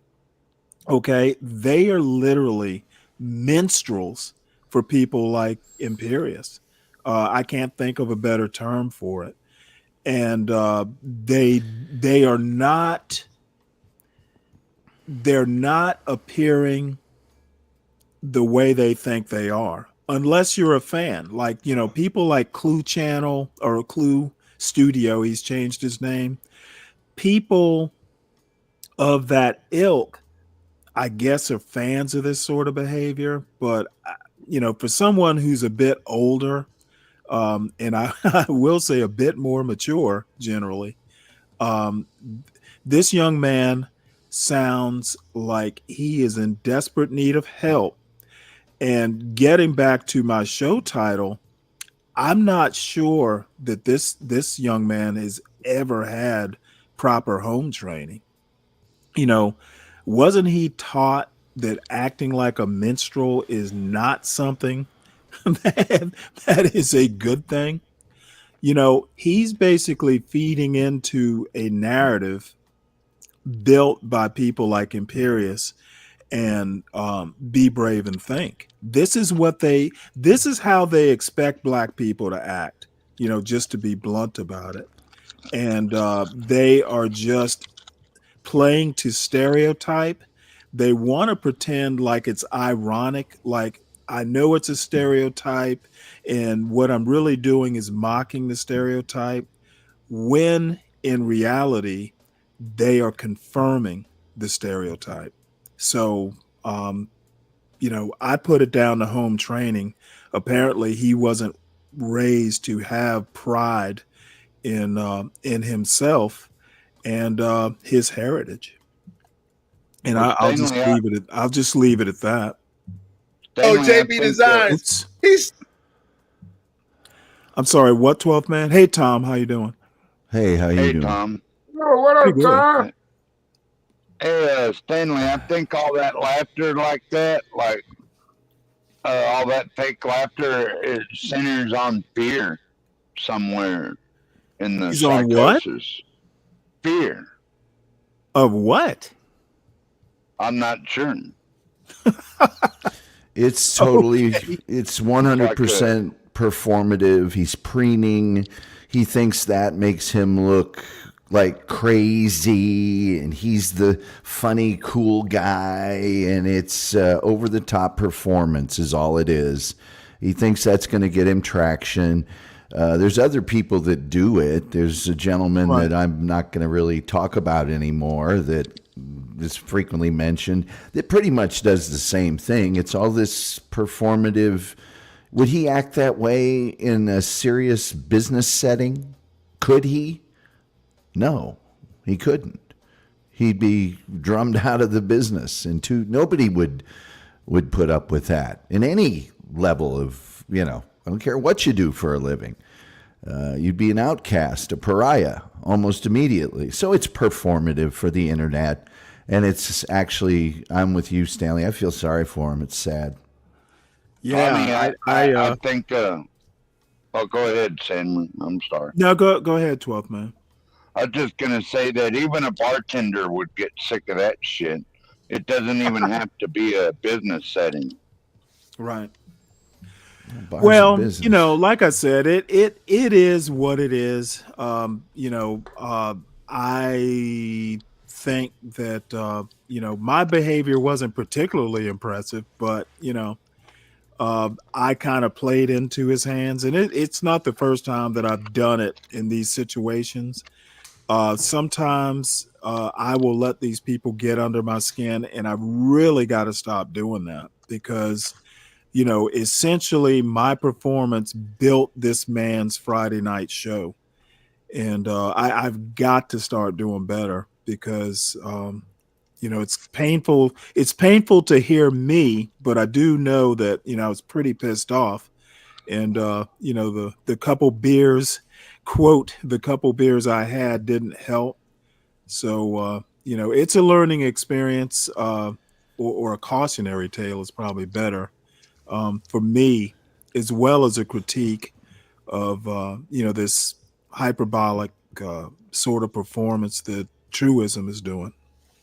Well, you're not the only person this happens to, and this isn't the only realm of the internet where people come onto a show and their goal isn't an exchange of information or even to state their position. It's to challenge someone and to create chaos or, as you said, get under their skin. That's the goal. It's not, I think I have a valid opposing viewpoint, and none of that. And they're not particularly interesting or informative or entertaining on their own. So they go to the person who is and try to get a reaction out of them. That's their game. Exactly. That's what I was saying. Yeah. See, Stanley, I'm the LOL cow. I'm the real LOL cow. You really want to pay attention to it all. They all trying to beat me. They all jealous. I'm going to go and say it. I already know they're going to watch the review. Is that what it is? I already know, man. I already know. They all want to be LOL cow, look disrespectful at piss and trying to be the snake. It's all good, dog. It's all good. Imitation is the greatest form of flattery in my book. So I like it because, it is what it is. Funny, though? What's up, Speak? Solid, a lol cow is someone that on the internet is subject of ridicule. That's not that to is be laughed taken at. seriously. Yeah, well. Yeah, I mean, come on, man. Have you ever seen me with my camera on? Y'all hold on just a second. I ain't gonna be here. What do you mean? Hold on a second. I just want to tell Stanley something. Okay. About Limperius. Right.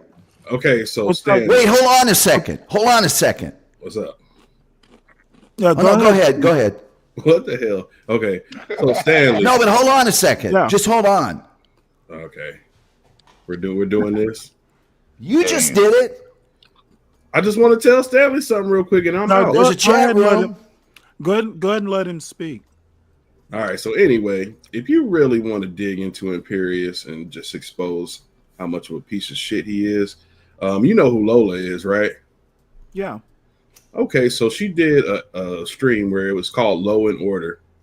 And if you watch that stream, you can really break it down. Yeah, you can really break it down how Imperius act like a scorned female after she banned him from her chat. Because what he would do is every time she did a stream, he would like sexually harass her the whole stream. And it was all due to Bob. You know Bob, right?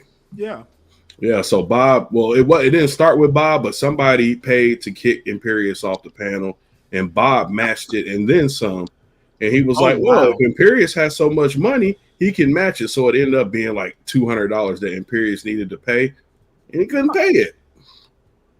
So he acted like a spoiled brat and called Lola every kind of name. Funny enough, Imperius and I, when we get in one-on-one conversations, it tends to drift to politics. He and I actually get along. I've never had a huge issue with Imperius. The problem I have is more with truism and to a certain extent Clue. They basically went in on a show that the Be Brave and Stanley show, that encounter has been going on for months, and they just kind of leap in the middle of the river and make all kinds of speculations about the depth of the river, and without not knowing the background, they made a lot of assumptions. And you know what? It is what it is. I'm not going to make that big a deal of it. What I'm going to do is clip that little portion, because the ultimate thing that I have to say is that I think a lot of people of the truism, the truisms of the internet, I think it all comes down to home training. They were not trained, to not be clownish. I mean, be clownish when it's appropriate. Maybe Friday night it's appropriate, but I've had other encounters on my panel with truism. I've heard him on John's panels, and the guy does not come off as anyone to be taken seriously. And he makes some comments, about the word sucor. That's how I've always pronounced it. I know I've heard people pronounce it that way. He wants to go all in on a word that he had to Google to learn how to pronounce. And he wants to pronounce it sucker. That's how Google pronounces it. I don't pronounce it that way because you don't want it confused with sucker. Now I know that's getting knee deep in the weeds, but he's making these grammatical and pronunciation points and has no clue what he's talking about. So he's coming off criticizing, my air of erudition while he's actually the same thing he's describing. Okay, if you have to go to Google to figure out how to pronounce a word, are you really a scholar? Are you really an expert to be correcting me when I know I'm pronouncing it correctly? Just because Google tells you how to pronounce something doesn't mean it's the only way to pronounce it. That's what he doesn't understand. It's like advertisement and advertisement. Okay, Google's probably only going to tell you one way to pronounce it. It's not going to tell you that there are alternate pronunciations. Let me ask you something, Stanley. What's the end all be all between you and Be Brave? Because I feel like the end all and be all is that his idea of race in America is about as racist as I've ever heard. Oh yeah, it's pretty crappy. But the thing, really, the ultimate thing that gets me is that they're the John Galts of the world who think he's right, and that just totally confuses me. Be Brave throws out these numbers that are just unsupported, and his comment is it's what he sees. And I'm like, so you're basing a supposedly scientific argument based on observation? And I don't know, to me, that's just ridiculous. And that other people buy that sort of argument and say he's right. I think maybe that's what ultimately astounds me. Well, you know what his worldview is? It's like, so when I was a kid, right? Remember they used to have those commercials with Sally Struther where it was like, for just 25 cents a day, you can feed this starving African boy. And you saw it all the time. And if you believe that, that's how you looked at Africa. And you're like, damn, everybody over there's got pot bellies, flies flying around them, and they're starving. Like, if I didn't really research Africa for myself, that's my worldview of them. Like, oh, everybody's over there starving. Like he said that he sits up there and watches camera feeds of robberies and shit. And I always tease him when he comes on CT's channel. I was like, oh, Be Brave finally took a moment from watching cops all day to come on CT's channel. That's his worldview. He sits there and watches TV all day. Probably watches Menace to Society, Boys in the Hood. Let's think of every like negative black movie you could think of, and that's what his view is. But the thing is I literally grew up in a neighborhood where I was surrounded by people who were fairly successful, and the view that that everything important that happens in the black community is in inner city Chicago is just like I don't even know where that comes from. Does he not realize that 70% of the black population lives in the South? Like, come on, bro. They always throw, oh, what about Baltimore? What about Detroit? What about Chicago? Like, come on, bro. Y'all know what? His basically his premise is that 70% of blacks make excuses for the 3% that commit crime. 3% of the demographic that commit crime. And my thing is that, you know what? No, that 70% are busy living their own lives. They don't necessarily care that much about crime in the inner city. And frankly, why should they? It's not their neighborhood. Exactly. We don't give a fuck about those. Well, I don't want to say I don't give a fuck, but what am I going to do? I don't live there.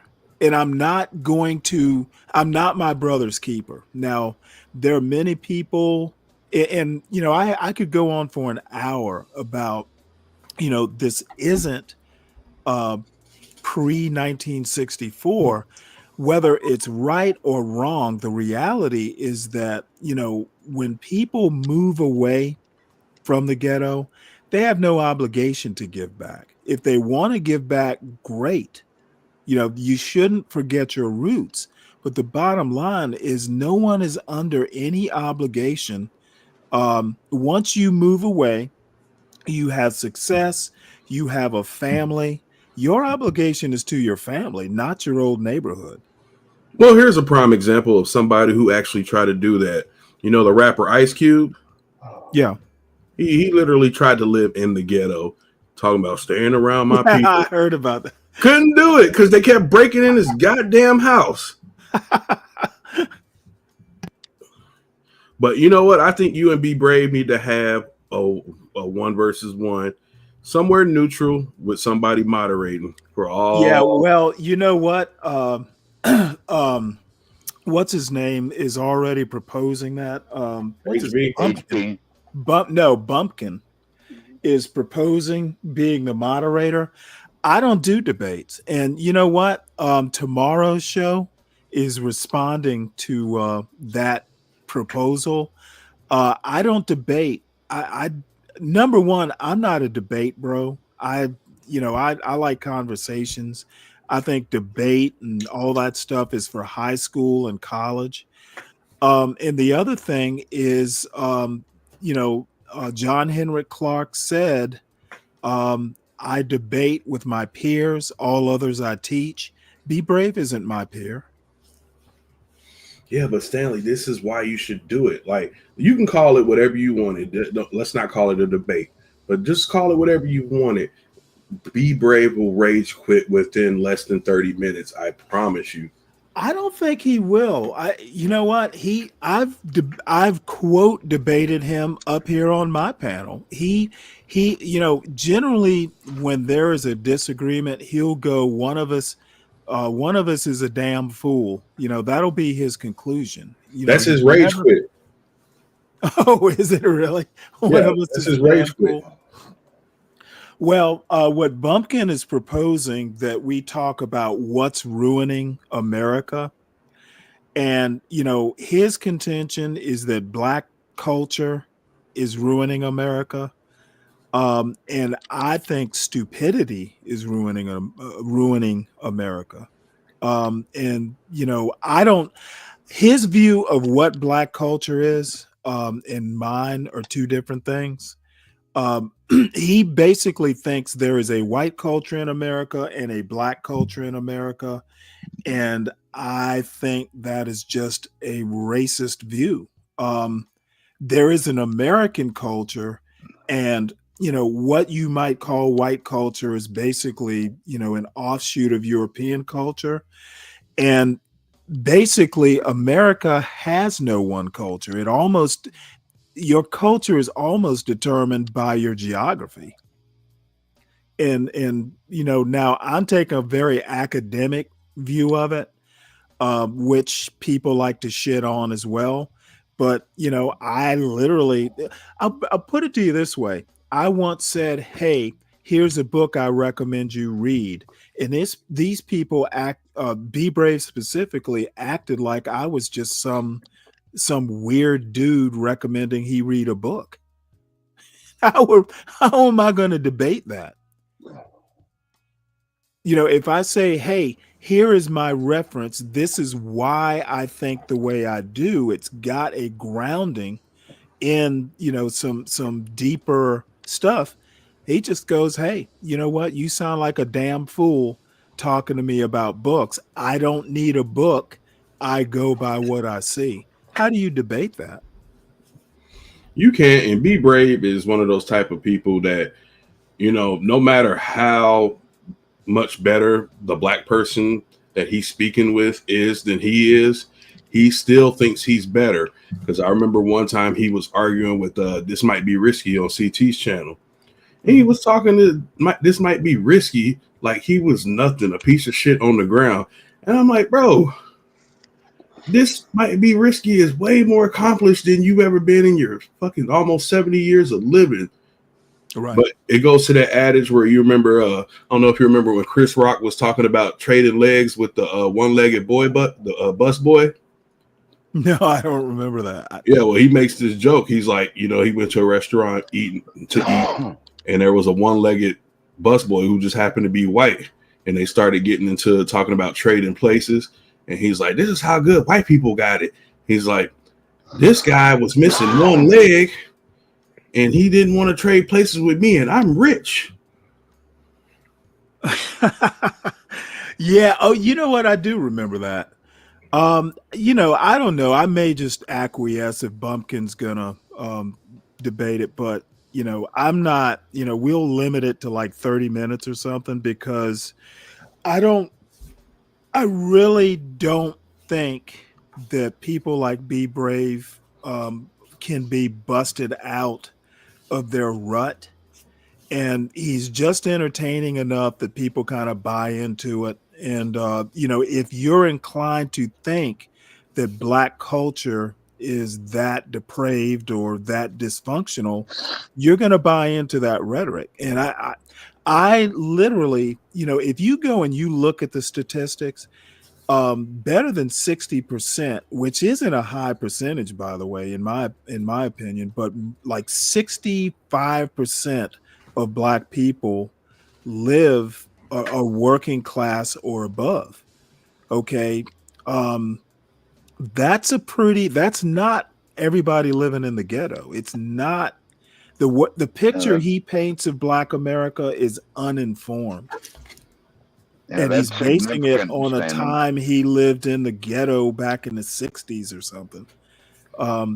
But again, he has so many people telling him that, oh, Brave is onto something. They've encouraged him to be the monster that he is. And when I say monster, I don't mean like horrible, like, you know, dangerous monster, but you know, basically they have reinforced his point enough that he actually thinks he has a point. And see, that's my problem with the whole Be Brave fucking charade is it's because we got black people up here fucking allowing him to say that. Now, I'm all for discussing problems in the black community. I have no problem with that. But one thing I ain't gonna do is sit up here and fucking act like no damn clown for no white man or protect this son of a bitch. Well, you know, I think it really does come down to content. It's provocative content that people seem to like. And I'm kind of like you. I just rather not even participate in it, you know, any more than I have to.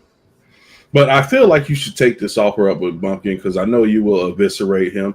Now, one thing I have to say, Stanley, this is not knocking you, but the Eagles, both of y'all have strong egos. Yeah, that's what I'm gonna get to. So y'all gonna have to. I can suppress my ego. I can suppress my ego for at least 30 minutes. Oh yeah, if you do that, you will eviscerate Be Brave, and he will rage quit. I don't know, but you know, basically, you know, as long as I know what the topic is beforehand, I mean, yeah, I'll be okay. I'm not particularly afraid that he's gonna land any points.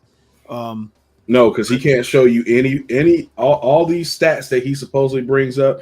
He's to this day has not shown any proof of any of these stats that he throws up. They don't exist. You can't prove that 70% of people approve of violent crime. That's a figure of speech. I don't think it's actually a real stat like on paper, black and white. I think it's like a perception of everything. I think it's much more like remember what I always say, Stanley, the bigotry of low expectations. So it's basically, it's relative what they believe of the race, you know. I mean, it is what it is, you know. But Solid Snake, here's the problem. If you say it enough, people start believing that shit. Correct. Absolutely. Even the ones that they talk about at the same time, you know, like the people of another race may start believing, but what if your own culture start believing it? Okay, I get that part, and that's something we need to stand on. It's not 70% of us that's doing bad, like I was telling Brave. It's not the 70% that's doing bad or the 10% that's doing bad. Okay, It's well, that's not and what he's my argument is the 70% like Stanley, and Stanley, man, you don't already had this discussion, and I don't really want to go back over it again because I just think a large percentage of the well-to-do off people of our culture rather just leave and not return back to the communities and not, you know, contribute. Right, and you know what? what? I mean, we already had this conversation, Stanley. Right, but what I'm saying is I don't expect him to do it, and there is a large proportion of the black community who never lived there in the first place. But dang, Stanley, who these kids And gonna if look up to? I'm not going to go back to a place I've never been. Exactly. I never grew up in the hood, so Well, can't, thank God for YouTube, Stanley. You ain't got to. We can just stream your shit and share it. So everybody hit that like and subscribe button and share this to your friends all over the world. Share a positive black man than Stanley Cross. But Stanley, I'm about to get up out of here. I think you can do that. It's rare. It's so rare that you come up here. I'm honored. Well, you stream late as fuck, so you know I'm really headed into work. So you know, I just thought I'd jump up here real quick. And if you want to eviscerate Imperius, you should watch that Low and Order stream that Lola did. It's actually pretty funny, and to see how much of a little bitch he acted when he got banned from her channel. I've seen him. Well, hell, he acted like Wasn't a he bitch when moderator over there? He got banned. He got banned from this channel. Remember? Yeah, HP banned him. Well, 12 man, the reason why he got a mod deal, because the way Lola gives out mods is they play this game called Kahoot, and whoever wins gets a moderator wrench. So EAE won, and he didn't want the moderator wrench, so he just gave it to Imperius, which I was like, nah, that's not cool. Yeah. Well, Imperius do got fans. He real, what you call it? What's the word I'm looking for? He got a lot of swag with him on these YouTube streets. I mean, he playing a character all in all, you know, but it's a well articulated little character. And he got a lot of little fans out here, so you know. You know, Solid Snake, I don't hate many people. I try not to hate anybody, but him and Be Brave are like 5 people that I hate and that should be on the internet. So if we could just get them up out of here, I'd be. I don't see it that way. I just see it as like everybody just. I mean, it's not like if you were standing face to face with that guy, and you had a real conversation with that guy. I don't think that guy breaks shit down like that in real life. I think this is just the internet thing. I think it's like a hustle. At the same point in time, everybody doing their blog, and we all live in our imaginary digital worlds on YouTube, the best of our ability. Because we probably can't write a story, but we're going to create our own new story. I mean, but that's my theory. I don't think anything we say on here should be taken seriously. I think it's all just theory and just motherfuckers just rambling on and trying to be something they're not in reality, you know, because I can guarantee you 90% of the stuff I hear on YouTube, I never hear in reality. Not out of a normal conversation, nah. So I think we just, you know, I don't take it all that serious like that. Well, here's the sad truth. In reality, in real life, Imperius is somebody's bitch. So that's why he and fucking acts the way he does. It's just what it is. That's between you and Imperius. Ooh, that's gonna be a good little beef right there. Ooh, that'd be good right there. I hope CT listening. Ooh, now let me stop. But all right, Stanley, I'm gonna jump in the chat. Y'all have a good morning. Okay, take it easy. Speak All with right. everyone. Yeah, but safe You day too, at work, Pete. man. All right, you too. Yeah, be man, safe. you ain't working. Man, he's the radio voice. All right, y'all be good. You too. All right, bro. Yeah, that would be a damn good debate right there. Speak versus Imperious. Huh. When the hell they ever faced off on a screen? I don't think a lot of people can tolerate Imperious because he's so boisterous and energetic, and I don't know. I He can, hit like I a can tell you one-note right instrument. now, I've actually had substantive conversation. He wants to. He can be pretty deep. He can. Hell yeah. I don't never hate on him. Shoot, I avoid that little fire, man. Cause he swear he what he say he a Catholic. He a Catholic. I can't think of which one, but Well, that might be why we get along. yeah, I think he Catholic. I think that's what it is. So, Tom, what's been up with you? You had like a mission critical task. You were knee deep in. How'd that turn out? That turned out better than I could have imagined, actually. Oh, wow. That worked out well. Well, congratulations. It worked out well. Yeah, it's better than a sharp stick in the eye. But as I was saying, Solid Snake, do not call yourself a lol cow. Oh, come on, man. I was just You're not. I think he is, no. A lol cow, by definition, is the subject of ridicule. Well, yeah, I think You're maybe you are sometimes, but that's all a lol cow is somebody that other people just use to make fun of. And I think you're a little more comedic than that. You know what I mean? Oh. I think people get enjoyment out of what you do. A lol cow, they do not. well, I do try to make it entertainment for the people. That's what I'm saying. You're actually entertaining. People actually like you. People don't like lol cows. They're the subject of ridicule and harassment only. Yeah, sometimes I do get too drunk, I do. Yeah, Tom, I was wondering where all that came from. Like, all of a sudden, I have friends that I follow in Canada. You starting a new channel, lol cow, and I'm like, what the fuck is this shit? Well, it's been around for quite a while, but anyway. Man, that is crazy. I'm listening to you on my mic. It's almost like you standing in the room talking. And I'm like, Tom, Tom, turn your mic down or something. I don't know, man. It sounds too real. What, you got the surround sound on? No. What are you talking about? It's the regular microphone, man. Oh. We got to buy 12 man a new microphone. Got to get it. Hey, 12 man, you ever got your iPhone?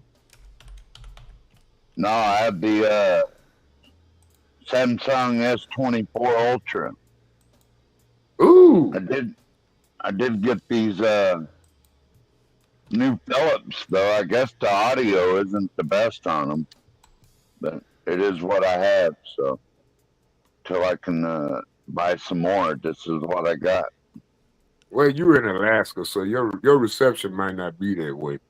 Yeah, but Tom, you got you got that radio voice, man. That is crazy. You got to just, with any microphone, you just have to adjust your levels. That's probably what the issue is. Yeah, Man, I've y'all tried doing that. I gotta get you some, man, because I ain't gonna lie. When Stanley get his, man, I can't even join the panel no more. It's pretty low. Oh, Wait, say that again. When I get what? Cancellation off. When you get a microphone that when you get one of them high this is quality my dumb. Well, I bought one. I'm talking on it now. Oh, you probably just got to adjust the levels on it then. Probably do. How does it sound? Sound good. I haven't really played with it, as far as gain settings and all that, but nobody's complained about it. No. Ain't nobody gonna complain about it. It sounds like you're in a real acoustical, sustainable environment, in my opinion. But Probably I is. ain't got my headphones on. I had my headphones that? on. Is that better? Oh, your mic is perfect for it, man. Just pull it away a little bit. Golly, you worse than me. Well, I don't think it's right on my head. I can't pull it away. Oh, you got a boom mic. Oh yeah, you got the boom mic going on. Yeah, that's right. You sure do. I turned off the echo cancellation. I don't know if that helps. It actually does help. Okay, good. Now I learned something today about StreamYard. Cool. I think that echo cancellation, I think it picks up a lot of background noise and starts suppressing your audio. Well, when you go to your settings, if you go to audio and you look when you talk, there's a little thing next to your thing that says mic that shows you the actual level. And if you're pegging that, I mean, if it's going all the way over to the right, you're too loud, and then you just lower your mic volume at the bottom. But it sounds much better right now. It sounds much better now. 12 Thanks, Tom. Yeah, I think that's what we was always having a problem with, the mics. But StreamYard is seeming to operating a little more functional as far as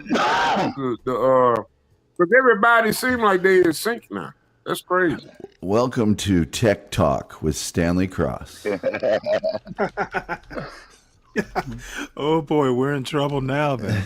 Well, I was asking Tom if he thought that would help if I turned it off. So I like, fuck it, I'll just turn it off and see if it sounds better. You just got to play with it. There's no magic solution. It just depends on your microphone, and I don't want to get into a bunch of technology, but there's a mic level, and then there's an output level. So you have to set your mic level so it's perfect, and then your output level after that is how loud it is going to the show. So with digital, you can't overmodulate. If you overmodulate, it's bad. With old analog, you can exactly. Okay, gain is once you have set your mic level. Okay, so your mic level, you could have your output level turned down all the way, and your mic level would still show where you should be, like on the meter, on your level. The gain is how high it is going out. Ah, okay. Yeah. Yeah. Because I thought it was the exact opposite. Well, you get the feedback. If you turn the gain up too much, then you get feedback. That's the thing of it, Stanley, is that it can seem like it's opposite if you have a low mic level and have to gain it up to get it out. It will seem like your mic level is being controlled by the gain. But the first thing you got to do is set your mic level. Like even before you went on StreamYard, you could probably go into your audio settings on your computer and set your mic level. And then you go out from there. My mic level is set actually 3 different places. One is on my interface, one is on the software that I use and to even get into StreamYard, and then one is in StreamYard. So anyway, it's just something it's like anything else with technology. You just got to use it and experiment with it and not be afraid to make a mistake. Yeah, I don't have all those options with my Hey, Bluetooth. cut. Hey, Stanley, you don't clip that. Hey, shout out to the chat. Shout out to the panel. Everybody just got free technical advice from a studio professional, Mr. Tom Gully. Man, please hit that like, share, subscribe. We don't have his Cash App, so that was just a free tip to everybody. I promise y'all, that was some knowledge right there, y'all. See, hey man, welcome to the Stanley Cross versus the world. And it's sometimes just Stanley Cross versus ignorance. And we all learn something new. Oh, wow. Well, anything with technology, with computers, with a lot of people are afraid they're going to destroy the computer, or they've seen maybe too many movies and stuff, and really you just need to take like a sample of whatever you're trying to do, and don't be afraid to screw it up. Keeping in mind, of course, there are things you can do to really screw something up, so just be careful. But if you get a new audio recording software or video recording software, you really can't break anything. So just play with it, and don't be afraid to mess up. And also watch a lot of YouTube videos that walk you through it. Just open up the YouTube video on the left-hand side, open up your software on the right-hand side, watch it, stop it every time they tell you to do something, do exactly what they did, and just walk yourself through it. You'll be fine. I promise you, you know what? I've been watching Ryan and B Braid, and you know what? I've been learning something. And that's why I'm still ain't been put in the back, y'all. I ain't been put in the back, y'all. I'm telling you. Not yet. But you were earlier, though. I'm learning, y'all. I'm learning. Stanley had to put you down a few times a while ago. Solid Snake is Stanley's Bundini Brown. Yeah. Well, all I have to say is if only I could actually float like a butterfly. Hey, you're like Bozo and Cookie. Bozo used to love to put Cookie in the closet. I'm thinking more rumble, young man, rumble. Rumble, young man, rumble. That's what I'm thinking about. Oh, Lord, I missed that show, man. I missed that show. Float like a butterfly, sting like a queen bee. Where did that come from? T12, man, you ain't right, bro. That's why you're a legend, though, anyway. It's 12 man in the house. I don't know about that. Well, I'm just an old hermit in the woods. That's it. There was one more thing, newspaper-wise, I wanted to have a look at. This Senate Republicans devised two-phase budget strategy. Let's see here.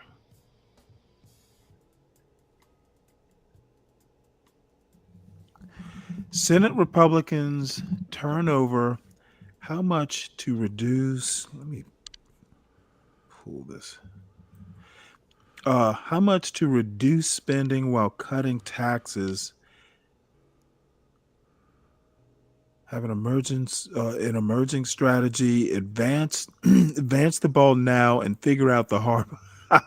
In other words, kick the can down the road. Advance the ball now and figure out the hard parts later. How is that a new strategy from the Senate? I don't know if you cut this. Go ahead, 12 man.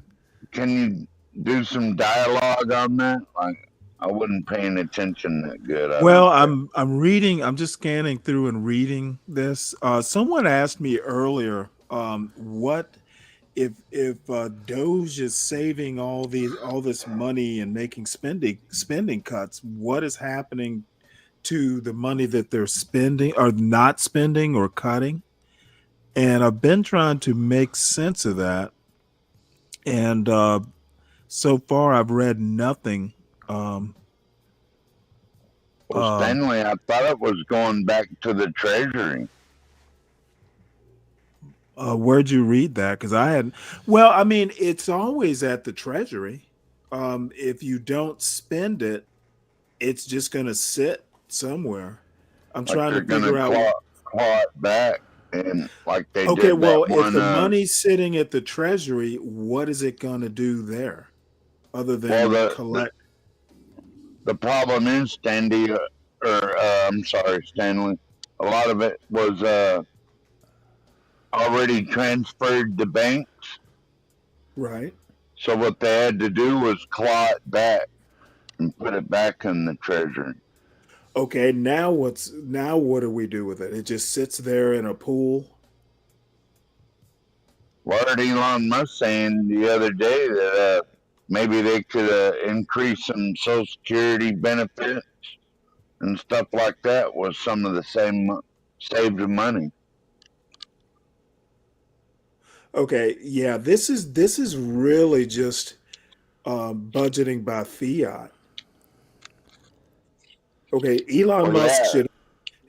I mean, I guess he can make proposals and stuff like that, but I'm scanning through this. Nowhere in there. Let's see. Aim tax cut. They're talking tax cuts, including extensions of current policies. The House would shrink the tax cuts by as many as 500 billion. It talks nothing about the money that's sitting. Let's see. GOP senators aim to chalk up a win before Congress takes a 2-week break in mid-April. Will give themselves wiggle room down the road. That choice defers pressure as Republicans try turning their unified but narrow control of the House, Senate, and White House into unified tax and spending legislation. The GOP is also awaiting a key ruling by the Senate parliamentarian on whether lawmakers can count extensions of expiring tax cuts as cost-free.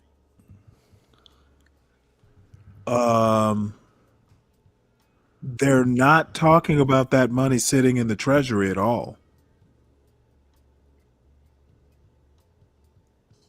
Unless they plan, I mean, they're not, maybe this is the tax cuts, but I mean, tax cuts assume that something's, I don't know. This is unclear. I just don't see, other than sitting in the Treasury, I don't see what that money's doing.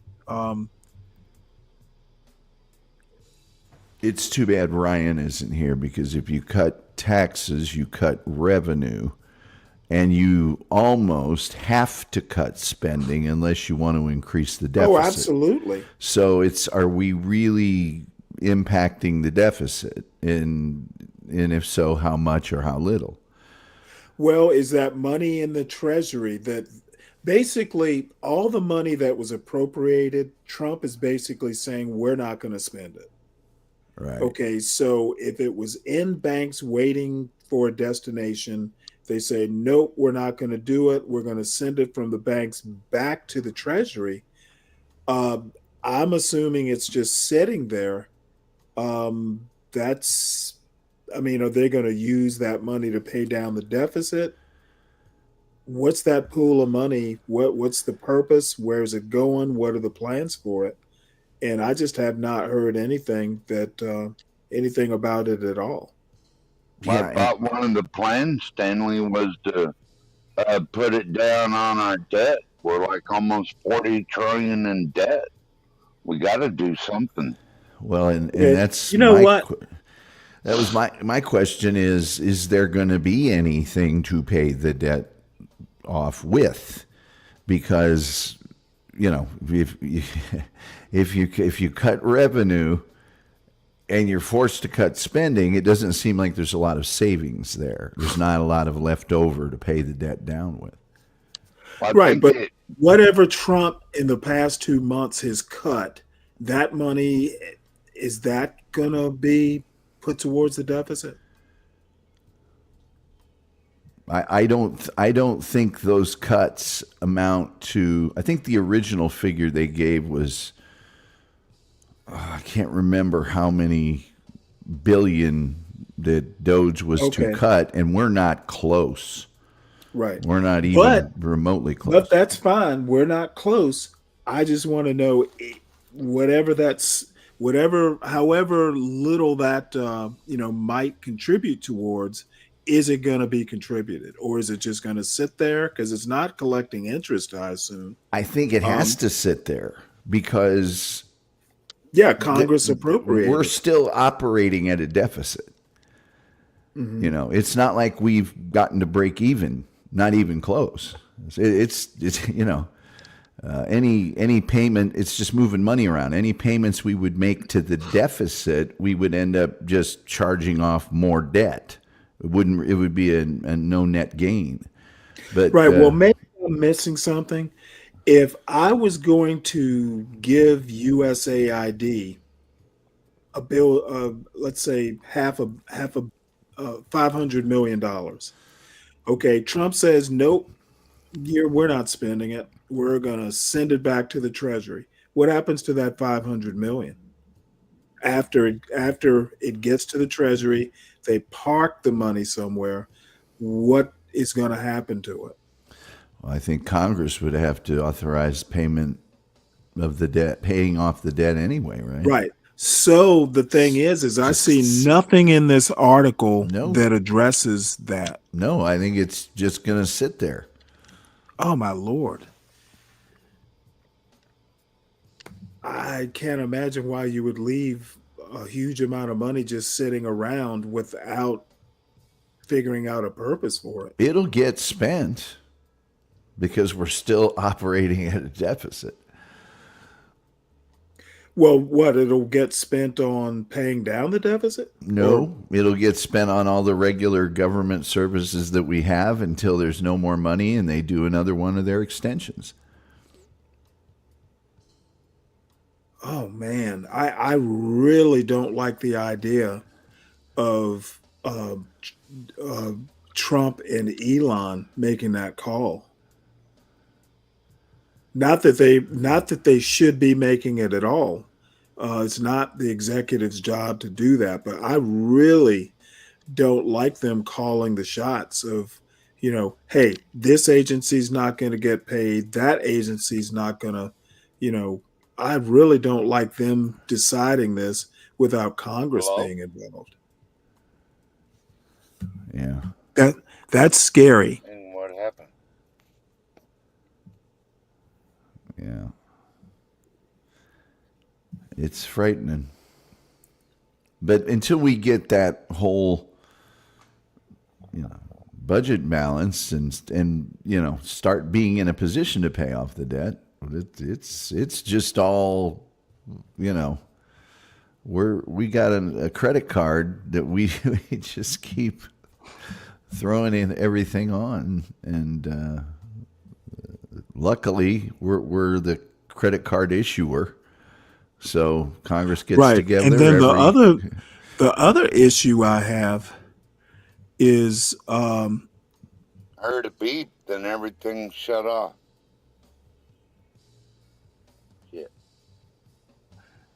Yeah, these guys, what fraud are we talking about? Nobody's in leg irons.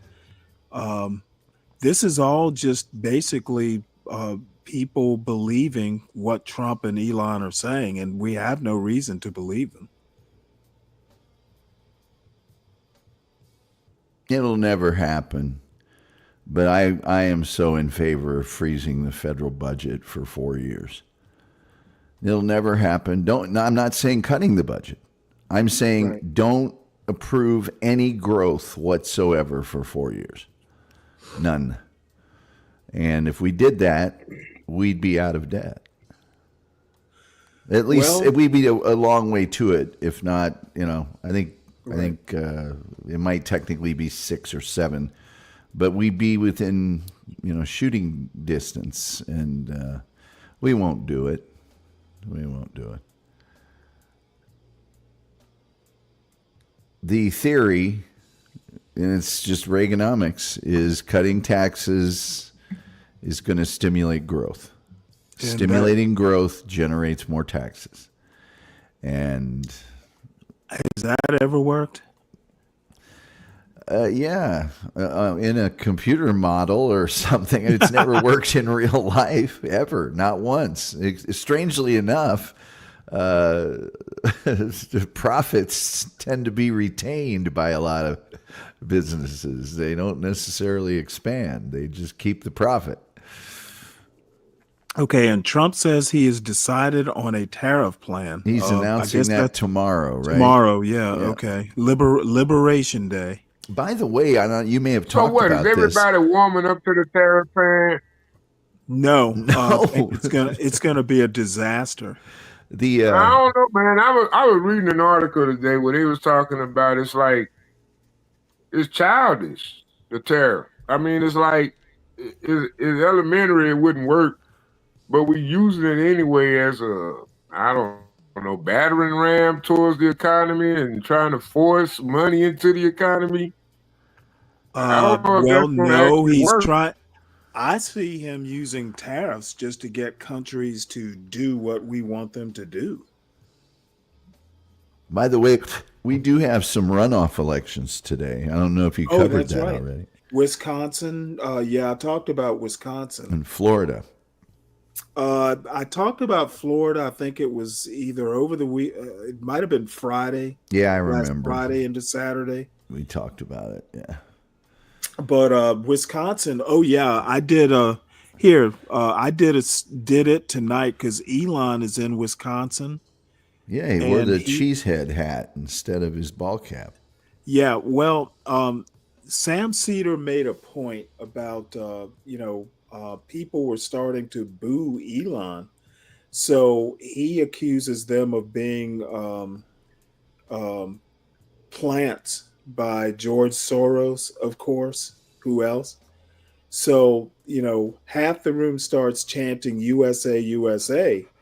But the point is, the irony brought out by Sam Cedar was, hey, Elon wants to talk about Soros, a billionaire who is, accused of inflicting policies, unpopular policies, on that side of the aisle. But basically, a billionaire having that much influence and is in politics, and Elon is basically a pot calling the kettle black because he's doing the exact same thing that he's accusing Soros of doing. And he was there to give a couple $1 million to, I guess, encourage turnout for that judicial Supreme Court election. Also, it's been revealed that Elon had or has a lawsuit against Wisconsin, something having to do with a dealership. So, once again, there's a guy up here, the world's richest man, with an agenda. He will personally or possibly personally benefit by the election going his way. And I got a to question, me, Stanley. it's just a horrible look. I got a question. What do you think his agenda is? Elon? Yeah. Well, What do you think his agenda? to make it to benefit personally by his association with the government. I mean, they pointed it out in that video. Basically, he is associated with government as some special official. And of course, he's going to go to Wisconsin to leverage that association to win a lawsuit or just, gain influence. Do you really think that? Yes, I do. Really? And you're the one talking about, people profiting off of the U.S. and stuff like that. Elon is one of them. Yeah, but he in the U.S. Listen, Stanley. Okay, just because you're in the government makes it better? No. But what I'm saying is, what do you think his agenda is? I mean, like, I think his agenda is personal profit.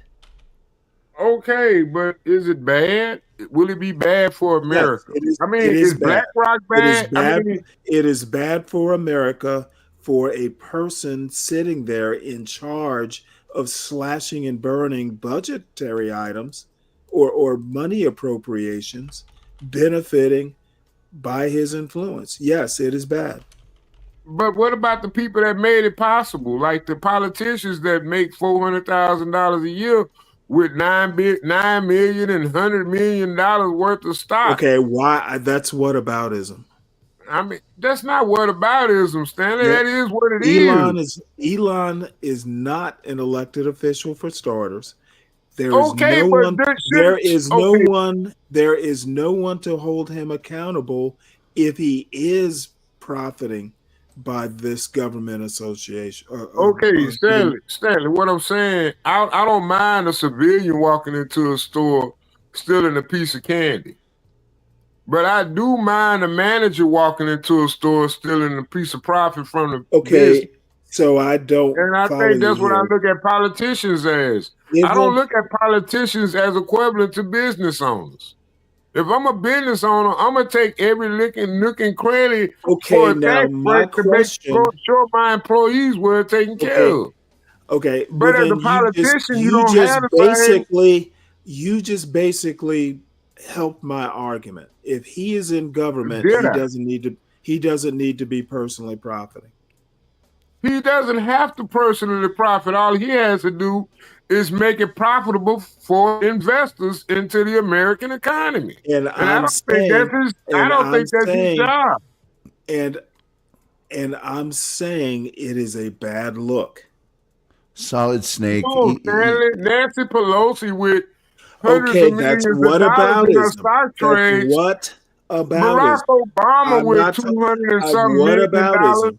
You know what? It's not okay, but why you going to talk about one man if you can't put him in comparison to another? Because that man is in a particularly uniquely powerful position. Well, if we're going to hold him to an accountability of the person in that position, then why don't we hold those people in those positions to the same standards we holding that man to? Because I don't do whataboutism. That is a whataboutism. Talking about what Elon Musk doing. Okay. No. Because the elected officials, as I last seen, was the people that elected them. But most people elected by Tesla. Come on now. If you couldn't do whataboutism, would you still exist? Solid Snake, Elon's company they have contracts for $22 billion with the federal government. So does Northrop Grumman. Right. So does Boeing. So does Darfur. But they're not whataboutism. They're not part. You talking about what about Elon Musk? In comparison to who? They're in not. comparison to who? You can't talk about one person. Solid Snake. They're not making government policy. He is. Yeah, they're not cutting budgets. No, he ain't. He just got a job to do and he actually doing it. And y'all ain't used to seeing that. They're not in charge of deciding where tax money goes. Stanley, let me tell you something. I want to break this down for you. Is there going to be another whataboutism? Okay, I'm going to tell you something. Let's look at civilization and how houses and homes are built.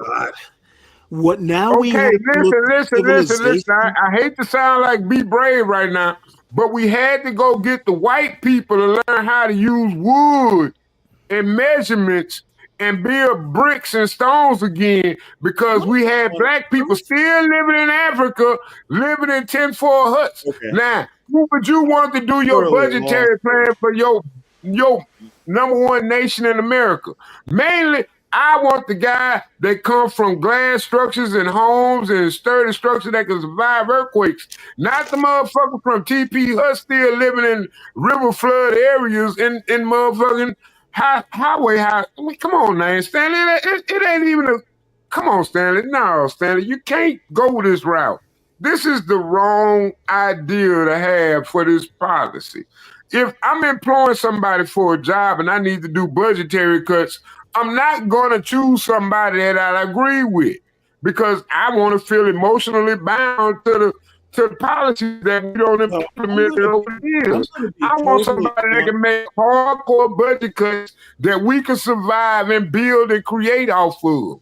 That's Okay, what I well, want, I'm Stanley. gonna I want be to profit. I want to have something better. I don't have time I'm for gonna these come off conspiracy theories. He I'm gonna already come got all off the money in the world. and What you else he ever gonna take do a with breath? more money? Come on, stop it. All I have to say, and I'm gonna come off as You ain't typical saying Stanley. shit with Bill Gates. Damn, dude, do I get to answer? I'm gonna come off as typically, quote, arrogant or snarky, but I'm Of seriously course. wondering whether you're being intentionally ignorant or just outright racist. Which is it? Okay, I won't say I'm intentionally ignorant. I'm gonna go ahead and say I'm full on ignorant, Stanley. I'm full on Okay. ignorant. I have no African idea how the how stock market Africans works. how I have no Africans idea live. if he actually has a bearable asset of $300 billion, trillion or whatever the hell he got. But I know it's a lot more people with a bigger bank account than me. It is basically legalized corruption, what he's doing. Oh, wait a It's minute, wait. sanc- Oh, it's wait a minute, sanctioned, Stanley. it's You can't sanctioned go and corruption. say I'm about whataboutism, then commit him with a crime of legalized corruption when you just exempted everybody through absolution of ignorance. Hold on, Stanley. You I can't have say no Nancy idea what Pelosi's that profit means. margin towards her salary is not implicable towards Okay, corruption. Ain't no I way know in hell you she want made that to money off I that know you motherfucker. want to I know you Come on, want to Stanley. deflect. That is corruption. Come I on. know you want to They running deflect. pyramid schemes and money laundering, I but you know. want to, God you damn it, really want dude. me to criminalize and victimize the guy that's finding the thief. You Come on, want stop it. you are No, like a no, no. wild fire hose spraying everybody down with blame when I'm talking But you specifically just want to Elon blame Musk. one guy and you feel like just because Yes, you threw a rock I and hit want one to talk guy, about it's all good. I want to do something that you're not familiar with I'm called not going to kill one guy to contain the I profits want of to billions of do thieves. something. I want to do something that you're not used to doing, and it's called focus. I want to focus on Elon Musk. Well, if you already don't focus, you already don't made your conclusion, and you already don't just said that Elon Musk is guilty of what crime? I don't know. What is it? You know what? Success? Now you're putting words in my mouth. Well, I'm just saying. That's what you I sound didn't like. say That's he what my was. I interpretation is. didn't say. Well, you know what? You don't know what I sound like because you keep over talking.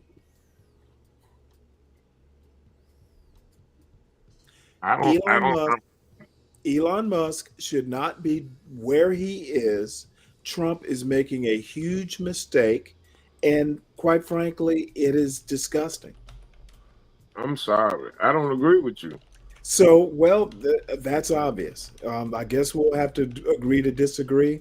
But the part you're talking about, basically, what you're saying is you would rather someone quote superior, like Elon Musk doing this, than you would some African out of a mud hut.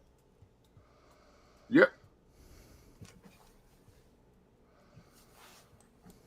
Yep, I did. Okay, well, if you agree that I mean, if Elon I Musk, had a store, Stanley, if I had a store, I wouldn't ask the dope dealer or the neighborhood dope dealer to do my damn inventory. That's there all is I'm so saying, much Stanley. there. So there's not anyone I'd rather have capable. somebody that actually own a business that's actually acquired and applicable to do the job at hand than Okay, well, somebody that just all I can say is that apparently you are programmed down there in Louisiana to think that all black people are inferior. No, I'm just programmed to think that all Democrats and liberals are programmed to think inferior. Actually, because I don't think they don't understand the word accountability. That's programming too. And that's just me. That ain't It is. programming. That's It fact. is. It is literally just you. Stanley, we I have literally never live in heard a anybody. population. I have Okay, never Stanley, heard we anybody. the African American. We've been complaining and crying about being a minority for the past 40 years. Okay. And we have been You living in the have most an profitable. You have an existence of amazing any other ability. African American race before us. You have an amazing. We have more. We have acclimated more wealth Dude, in I'm the gonna past put you on the 40 back. years than we have I'm in the just past about 400 tired years of not. previous to that. Come I'm on, man. just We tired. still the poorest. I am just about tired of not being able to get a word in edgewise here. But I'm just saying, we 1/3 the population, right? The fuck are you talking about? In America. No, it's 13%. I don't believe It's it. I believe it's 1/3. percent. Dude, you have Dude, this you can't trust the crazy- stats. They just I don't found know damn what near over 100,000 people over 160 years old still collecting Social Security. Come I on, have man. You can't never trust the heard- stats. I have. Then why are you quoting me stats? Dirty dude, don't since I'm trust- just babbling, if join you the don't trust panel me, and stop sniping Why from are the you chat. telling me about a third this and a third that when you don't trust the numbers? Black people have a larger population than what's being presented in the stats, man. I'm sorry. Jesus Christ, dude. I think 13% you have voting literally- population, maybe. You have 13% with an ID, maybe. But ain't no You way have- in hell we just 13% of the American population with all this crime going on. Oh my God! You know what? I pretty much give up. I'm just saying, how you you gonna have- have 200,000 people you have over the age taken of 120 inflation- years old collecting Social Security, and you Dude. want me to trust your stats? Okay, all I have to say is you sound You didn't even idiotic. check to see if those people was alive. How do I know that you those people are- even exist? Dude, stick with your day job. Okay. That's about as far as I can go. Oh, I can turn his mic down, dirty dude. I just haven't gotten around Dirty to it. dude don't want to come up here and get none of this. I am so You don't even want amazed. none of this, Stanley. How you I gonna am- be ready for Brave and you ain't ready for me? Oh, I can float be like ready. a butterfly I can be and ready I for you. sing like a bee. The difference is How you gonna be ready for if I Brave if debate- you ain't even gonna go against me? Ow! Okay.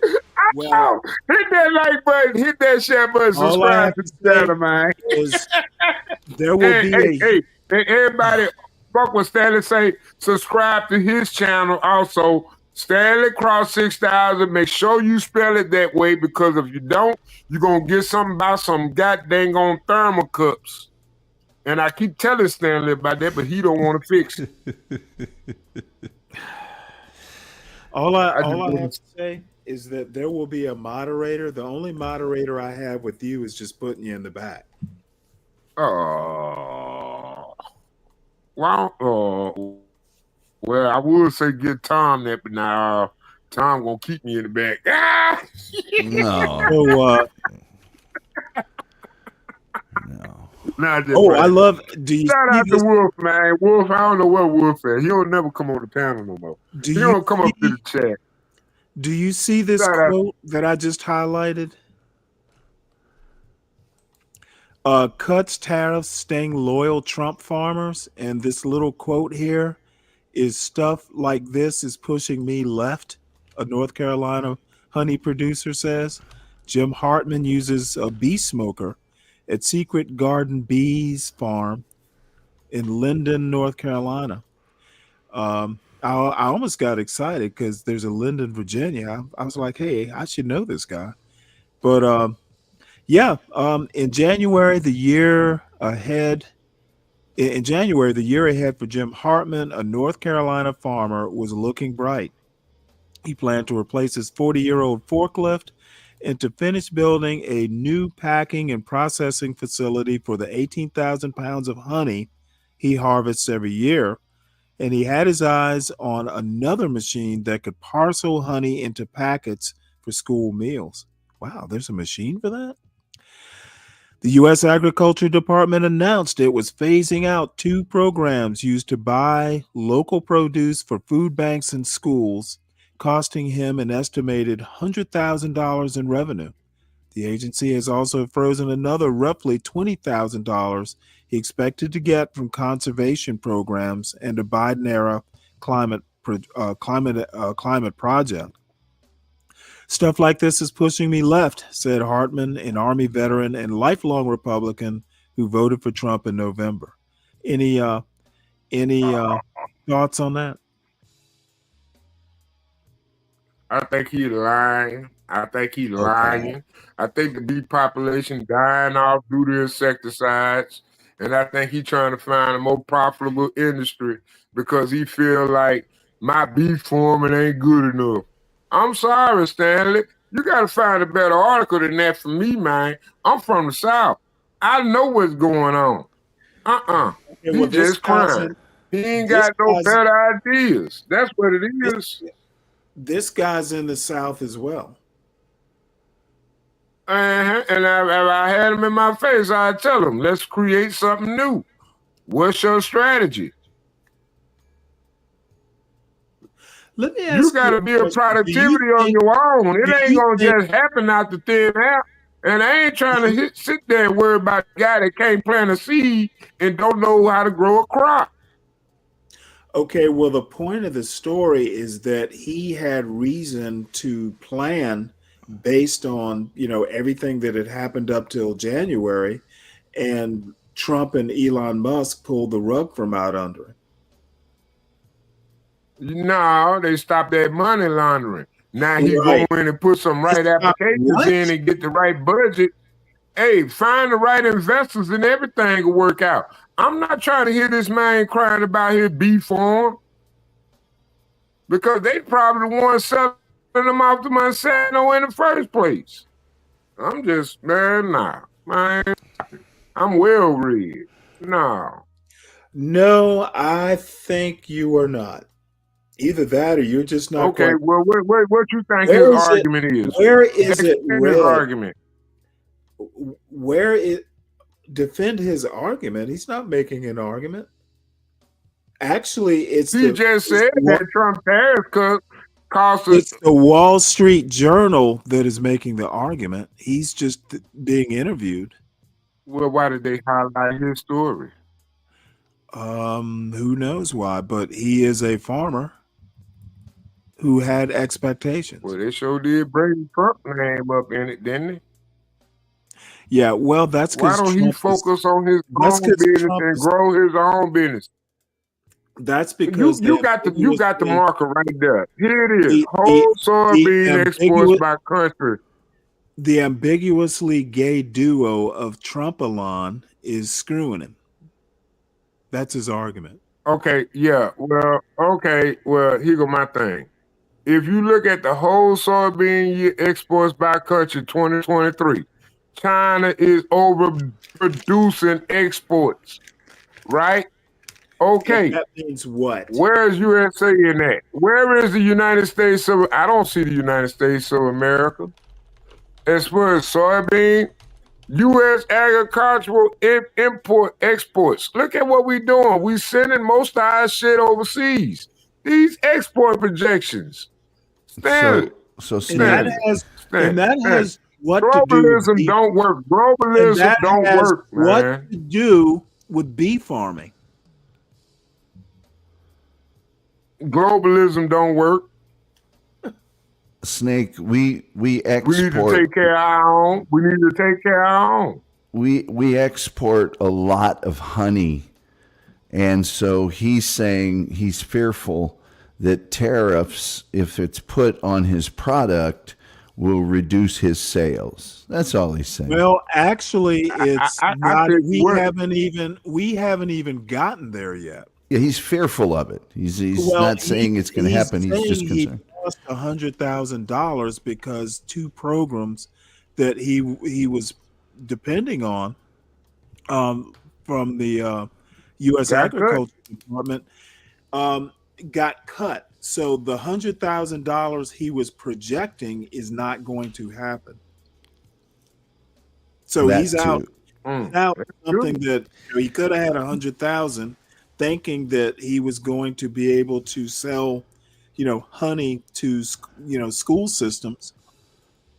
and he's not able to do that. So there are a lot of things going on here, and the upshot of the story is a lot of farmers are leveraged. You talking about school systems in China and Mexico and Canada? I have no idea. And EU and Japan and South. No, he's talking about I'm telling you, we got a whole bunch of export going on.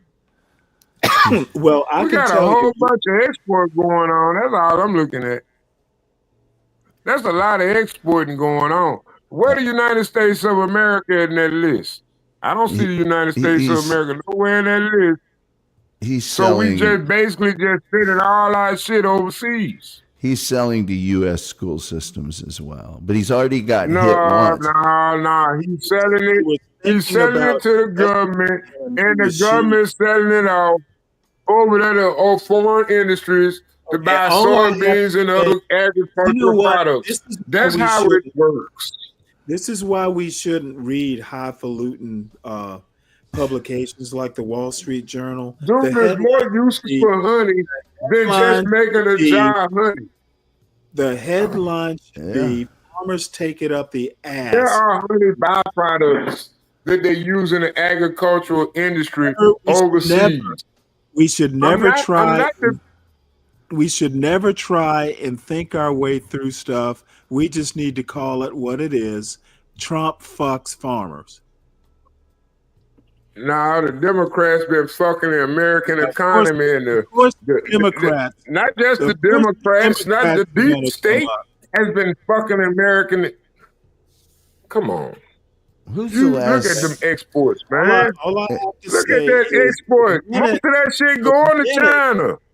The minute you can't defend what Republicans are doing, you go for the Democrats. Hey, Stanley, who was No, the I'm last? just saying, look at the export, Stanley. Look What at about it. The whole soybean exports by country.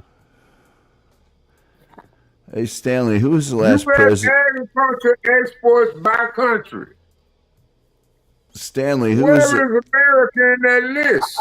Where is America? This is pretty funny. Hey, Stanley, Who who is was where the the last? Democrats touched you on the doll, Solid Snake? Who was the last president to balance the budget? You're Stanley? right, though. You're right. Bill Clinton. What? Wait, what? I mean, lo those many years ago. Hey, what's And up, we Richard? still feeling the effects today. Ain't that something? Well, and the soybean exports are a direct result of our corn production. You That's have what to I'm looking at. Yeah. you have to rotate corn with soybeans. If you don't, the soil gets ruined. So every year, one year you do corn, the next year you do soybeans. And that's why we have such a huge surplus of soybeans. Useful and everything as they are, they're not nearly as used as corn. So we have a surplus, and it only makes sense that once we get all we need, that we would export it to countries that don't produce as much corn as we do or soybeans as we do. Yeah, I'm still not sold on this. Nah, this don't sound right. By the way, parched soybeans are really good. Really? Oh yeah, they're delicious. Are they like peanuts? A little bit, yes, a little bit. Interesting. Soybean. Yep. Uh, Yeah, you can, man. You can make them. It's you know, there's a lot of crunchy soybean snacks that you can make. Roast them in an oven. Oh yeah. I had no try to idea. make an Well, I alcoholic know. beverage out of them. I know. I've seen like soybean snacks. I didn't know you could like. Where do you get soybeans? Because my father will give us like 5 pounds of peanuts every now and again, and you just put them in the oven and roast them or something like that. Yeah. Where do you get Can you get soybeans? You can get them at Walmart. You can get them at Kroger. You can get them online. You can get them. I have no idea. I have to try that. There used to be a place in the mall all the time called the Peanut Shack. They had them all over. You could probably get them there. They sold all kinds of nuts. But yeah, soybeans can be used as a snack. You know, when you're I mean, you ever heard anybody saying, "I'm gonna go get me a bag of soybeans"? Yeah, because I'm a hillbilly from Indiana where we grow all that corn, and every other year you got to grow soybeans. So, yeah. But they use soybeans for a lot of other things. Soybeans are very, very useful. But you got to rotate them. Look, I'm going to tell you something. We probably need to use those soybeans for everything else like cooking oil. Because I don't think soybeans are made to be edible. Not in that state. I think it may be tasty, but I mean, it's much more like a plantain. It provides no substantial. It provides no nutrition for the body. Well, other than just soybeans are a huge source of protein. Yeah, but not all protein used for protein. Not all protein is equal. And they do use the oil in cooking I know they and use to oil to make cook. margarine, chocolate, ice cream. Sometimes that's what they use soybean for. I don't think nobody actually go to the store and say, "Oh, I got a taste for me some baked soybeans." Nobody say that. all I have Ain't to say- nobody ever had a dish. If you for live soy where beans. you live where they make them, they do. Yeah, but I'm just saying it's not economical for the consumer aspect of production. What I'm thinking is it's probably used for a manufacturing level. And I don't think it's all that important due to the fact that we making all these different advancements. I don't think soybean is going to be as integral or crucial to the future of agricultural development. We should probably export them then, huh? Yeah. Okay, fuck you. You know what, Tom? My bad. I ain't gonna say that. I'm just goddamn. Soybeans. Soybeans are also used to feed livestock because of all the protein and the that's what I'm nutrients. thinking. They can break it down. What we gonna do with it? Soybeans almost like a peanut in terms of how many things you can use it for. Almost ain't good enough. A peanut is a I peanut, understand. though. Peanuts are much more delicious. I'm much more into pistachios and cashews. Yeah, I hear you. And peanut, like All right, I'm not a soybean. Nah. What you gonna do? everybody Get in a the black chat, eyed pea baked? Come on. everybody in the chat, make sure you hit the like button. At one point, we had like getting upwards of 30 or so people between the two chats, and I guess some people, they'll leave and go to work and all that jazz. But make sure you're hitting the like button. Yeah, it's 646. This talking back and forth with Solid Snake is really giving me a mental workout here.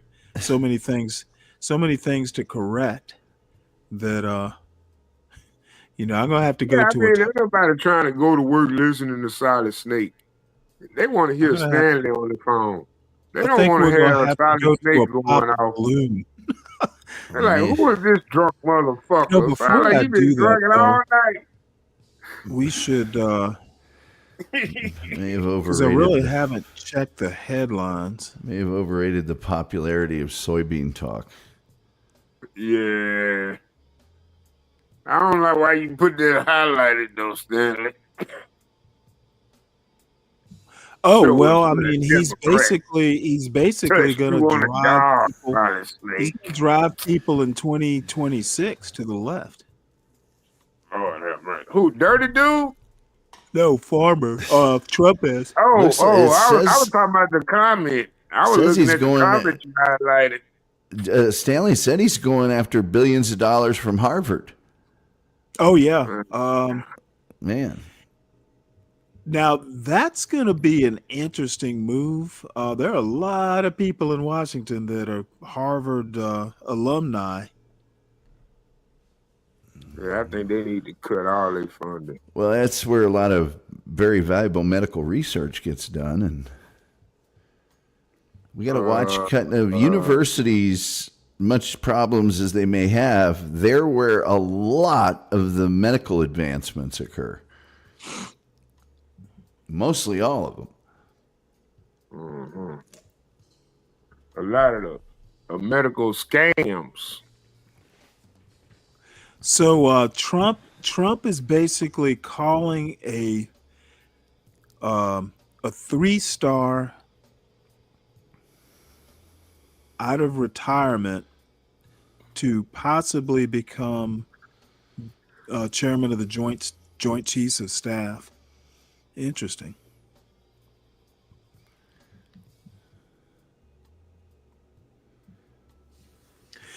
Generals are subject to recall, or flag ranks are subject to recall, believe it or not. Hey, Stanley, we looking dead at a good article. Why did Cory Booker spend the night speaking on the Senate floor? I think that's a good article. They And Stanley, call it a filibuster. Can you explain what recall actually is? Well, they recall you back to active duty. But I mean, how long does that? Is it for life? Is it? I don't know. I think it is for life, for good health. Wow. Like, you know how when I got out of the Navy, I did I think it was IRR, Individual Ready Reserve. Like you spend a year on like active reserve, and then you spend like actually like 2 or 3 years on Individual Ready Reserve, which basically means, nothing in particular generally. But generals, and I'd have to go back and research it or ask somebody. I think once you retire, they can call you back. Now, if they can call you back for like the rest of your life. Man. But I mean, that recall is going to be like this dude, Trump saying, hey, let's bring you back out of retirement because I want to give you a massive, promotion. Going from a 3-star to Joint Chiefs of Staff is a huge, he's leaping over probably 100 people. Yeah. New Jersey. Okay, New Jersey Democrat is speaking in protest of the Trump administration's policies. He is not delaying the Senate from a vote, so it's not a filibuster. Interesting. Here, well, let's listen to it since you're so interested in it. This news story was written by Vivian Ho. Why did Vivian Cory Ho. Booker spend the night speaking on the Senate floor? That hoe. Senator Cory Booker, Democrat, New Jersey, has been speaking on the Senate floor since 7 p.m. Monday, vowing to she's speak cute. for as long as I'm physically able to protest President Donald Trump, Elon Musk, and the administration's policies. Here's what to know. The facts. Booker took the floor at 7 p.m. Eastern Time Monday night. As of 6 a.m. Tuesday, he was still speaking. I've taken the Senate floor and will speak for as long as I'm physically able to lift the voices of Americans who are being harmed and not being heard in this moment Such of a crisis, lofty goal. Booker posted on X ahead of his speech. His speech covered a wide range of topics from research funding to immigration to Social Security. What is he protesting?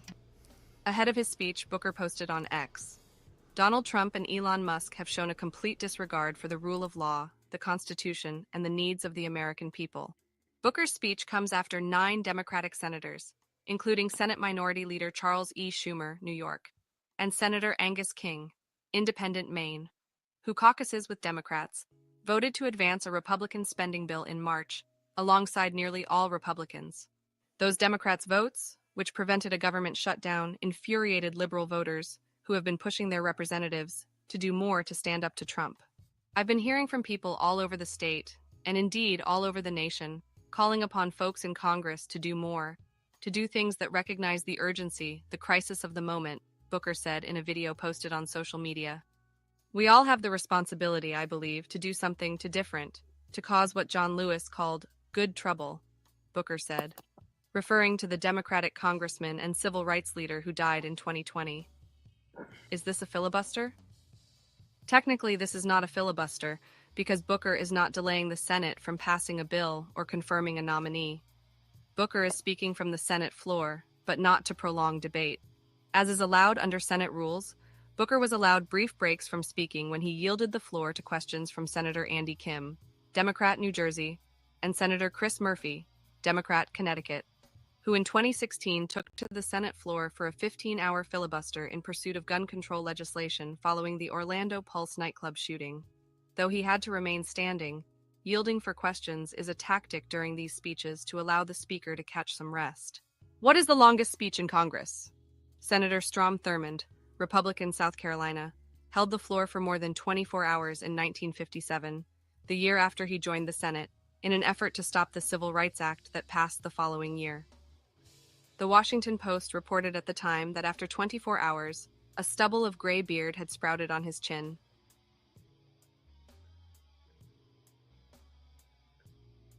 What the fuck?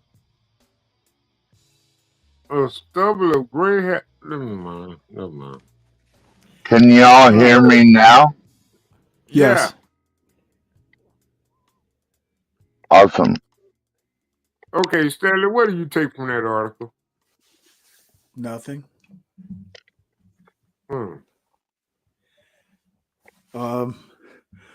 I think that I don't think that protesting for 15 hours is going to do much to change much. I mean, but why would you be protesting though? Because he doesn't agree with what Trump and Elon are doing. Is it because he disagreeing because he don't have an answer? Or is he he's disagreeing because he's scared he what might be? he's disagreeing because what they're doing is unconstitutional. Why is it unconstitutional? Fraud? How? I want to know, how do you equate fraud? Okay, there has been no proof. There has been no fraud. They say there's been fraud. Whoa, Okay, we proving dude, fraud, no, Stanley. Solid Snake, you're going to let me answer this. Okay, they have. It has been almost 3 months. They say there's fraud. No one has gone to jail or been indicted or anything like that. So for all I know, they're just saying it to look good. Mm-hmm. I don't know, man. Something don't smell right about it. Who have they fired because of fraud? I mean, I'm just saying it's not costing the taxpayers anything. Okay, you don't seem to be able to accept my answer.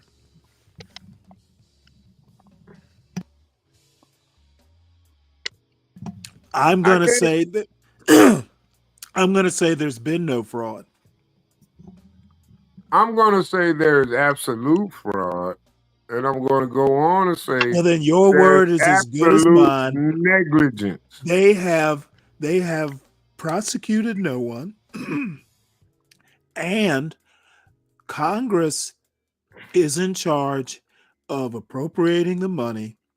The constitutional role of the executive is to make sure the money gets spent as Congress intended. But Stanley,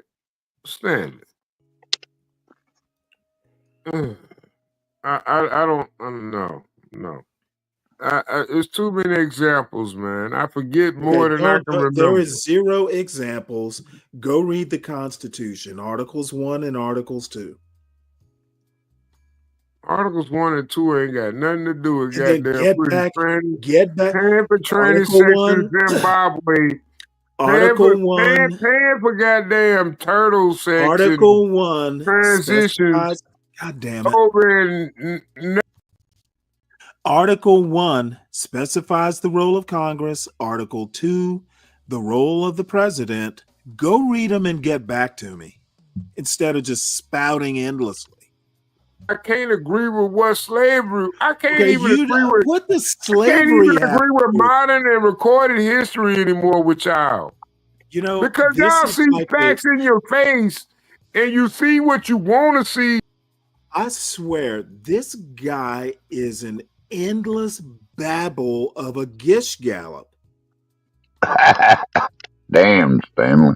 You spout bullshit, and dude, I get exhausted just thinking, God damn it, what does slavery have to do? Dude, I don't know what the hell to think, except that you're doing this intentionally.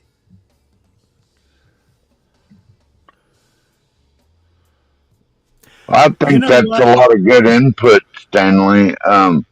You make It's me ask easy. questions. It's easy to put him in the back. The pain is listening to him. I wasn't in the back. My phone died. He's on Oh, is that what you cameras. think? Is that what you think? He's Oh, you he's did? Oh, my bad. Well, that was a sanctimonious event. he's on camera. Take down the soybean stat so we can see the Oh man. man, really, Tom, you Yeah, ain't right. so we can see if his mouth really moves when he spouts that bullshit. Or if he's Or got is it, white stuff on the corner of his mouth. I'm trying to figure out whether he's really talking or whether it's pre-recorded. Well, I'm here.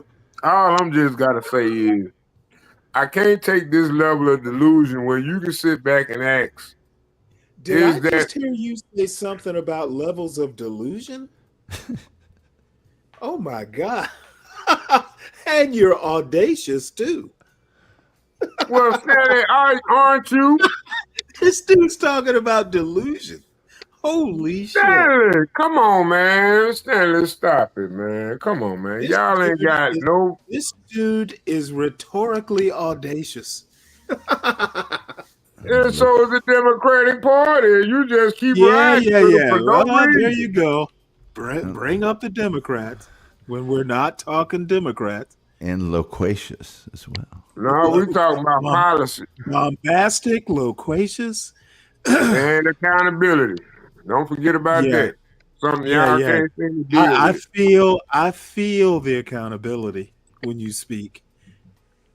You Whatever. got all the accountability of a wild water hose. Fuck you, 12 man. I ain't scared, nigga. Fuck you.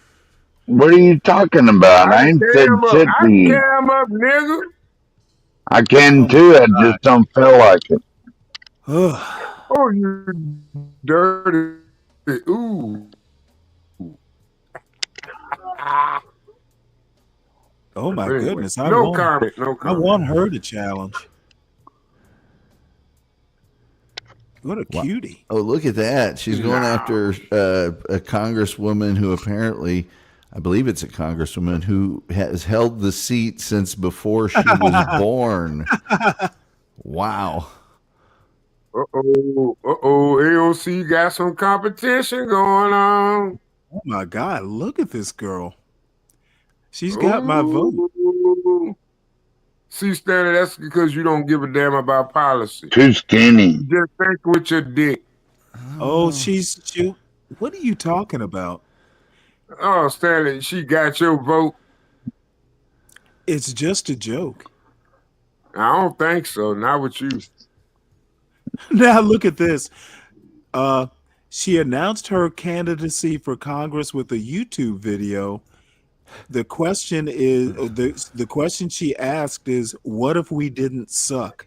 Yeah, I think Donald Trump and Elon Musk are dismantling our country piece by piece. And so many Democrats seem content to just sit back and let them. So I say it's time to drop the excuses and grow a fucking spine. I'm Kat Abou-Ghazaleh, and I'm running for Congress in Illinois' 9th District. Unfortunately, this party has become one where you have to look to the exceptions for real leadership, as the majority work from an outdated playbook. We need a makeover, which means We need a vision that's bigger than what we've been told is possible. There is absolutely no reason you shouldn't be able to afford housing, groceries, and healthcare with some money left over. Families should have free childcare, Social Security should be expanded, and our inalienable rights shouldn't be dependent on who's in power. That means standing up to authoritarians, not shrinking away when the fight gets tough. And while current Democratic leadership might be fine cowering to Trump, I'm not. I've spent my entire career reporting on the far right and being attacked by them as a result. In fact, just a few months ago, Elon Musk's lawyers deposed me here in Chicago to ask about my mean tweet. Look, I thought comedy was legal again. This is all to say, I'm not scared of standing up to these people. I know how they think, and I know how to beat them. But my campaign itself is going to be different too, because I don't want to wait a year to help people. We're focused on meeting constituent needs with one simple rule. What if we didn't suck? My campaign and I would rather spend our money on book drives and clothing exchanges and public events than fancy fundraisers for rich donors. I also want my campaign to be as transparent as possible. That's why I'll be posting regular videos about the costs and steps of running for office. We all deserve better. We deserve human rights and financial freedom and a party that stands up to authoritarians. We deserve to thrive, not just survive. And I plan to fight for those ideals both on the campaign trail and in Congress. If you want to know more about me and what I believe, you can go to catforillinois.com. I do need to mention that campaigns cost money and ask you to contribute what you can. But I promise your donation will not be wasted on old, ineffective tactics. No spammy guilt trip texts, no focus groups to test my views, and no grifty consultants who care more about their paycheck than actually winning. It's time to challenge the status quo. And if our leaders won't do it, we will. I'm Kat Abou-Ghazaleh, and I'm running for Congress because it's time for Democrats to do more. Well, I was hoping when she said transparent, she meant like clothes. Well, yeah. I think she's a reporter. I think she's a reporter. It's Yeah, interesting. apparently she is. Well, it's a little interesting to me. She She's said a content creator. She spent her entire career, all 3 years. Yeah. Yeah, she's 26. Well, quite a career. But I tell you what, she is adorable. She has a very you know what? Her voice has more gravitas than AOC's. Look, if people like the firebrand nature of Donald Trump and people want to change in the status quo, I think her tact is, even if not successful, it's not unreasonable. Oh yeah, absolutely. It sounds like a bunch of bullshit to me. Yeah, well, you know what? You speak what you hear, that's for sure. I think you just thinking with your dick at this point. She just you know what? 60-year-olds. I don't like her 60-year-olds. last name. I don't want to say that. I don't want to say that. 60-year-olds don't I think want Williams and Walkers and Thomason. I want goddamn Smiths and Johnson and Musk. Joneses. I don't want no I don't want that. I don't want that representing me as an American citizen. I'm sorry. He won't be I'm a representing you. dominant He's in population. Illinois. I don't care. I don't care. Well, the people of Illinois may I'm feel not different. that free-hearted with my liberties. I'm surprised She's just that you another have people typical that say, socialist. hey, I fought for our liberties, but this is what we fighting for everybody else in the world. She's just a typical socialist. That's it. Yeah, I sure am. Yeah, What did that's she what I say am. was socialist in that speech? Go back and listen to it. All Well, she no, cared about I was listened to it. like all these government programs. She didn't say anything about the economy or nothing else. Actually, she did say about the economy. She said we need. Yeah, she financial said you ought to be freedom. able to afford food, clothing, and Yeah, food, she said clothing, and financial shelter. freedom. She didn't. I do other than- afford food, clothing, and Other everything. than Okay, other th- God damn it. You know what? Why do you people continue to say I when we're talking about a bigger picture? Okay. She's talking about people being able to afford the necessities of life. And your response is, I can afford the necessities of life. What do you I have to can't do with afford that? the necessities of life because the Okay, Democratic so Party what? want to take my money. Are you America? Okay, are you the only one that counts in America? When people talk about people in need, is your response, well, I got what I need, fuck the rest of them. If I No, got it, they actually, should no. have it. Well, then why do you have to speak of yourself? What? Well, that's why I volunteer with AmeriCorps. Okay, I Actually, we don't give go a shit help about build up what the 12th community man. I instead of don't just giving care. them a Why blank does your check personal for life? free shit. This is exactly the problem with MAGA. As long as you got minds, as long as I got minds, everyone else can go to hell. That's exactly the mindset. Is AmeriCorps a government program? You literally defending the government of the United States, Stanley. Okay, Solid Snake, you need to defend your sobriety right now. Okay, well, okay, hold on. How All I'm about saying- defend? How about defend a low blood alcohol level and get back to me? Oh wow! Well, why don't you go back to the stream from yesterday when you was lit on your ass? Why Hey, you you talking know to what? me? It's not I every don't want to night. hear it. You're a hypocrite. It's not every night. Well, it ain't How every about night with how me about either. you? How about you? It's not every night for me. How about you? Well, because of your gaslighting, I got to drink. Yeah, sure. Blame it on me. That's now what would a psychologist or just plain old alcohol, what would 12 steps say about that? Or You 12 know what? steps. We got an in-house Are you saying psychologist. I'm your And his name you're is saying Universal Jones. okay, Hit what his you're cash calling app me, up. Universal Jones, shout out to Universal. My I bad. don't appreciate being called Hit an that like button. enabler. Oh yeah, you enabling me to drink every night, trying to argue with you about these liberal policies you want to promote Well, what you ought to do is stay sober amongst and the not argue. conservative audience. Don't nobody want to hear that girl. That girl ain't. You might well put up what's that dude's name? I don't even think his name, because Donald Trump canceled his ass. Just that quick. I like that shit. I like results, Stanley. I like results. I like to see shit go to Do work. you really I like the want machine. to I like to see the machine run. Who's I running like Okay, to see the dude. gas in the car. Dude, is the man giving out free condoms at his cash register really seeking results? Yeah, man. I want to see results. Yeah, okay. What's the name of the guy running in the Hey, the FBI? government funded me to do it, Stanley. I don't know why you protesting now.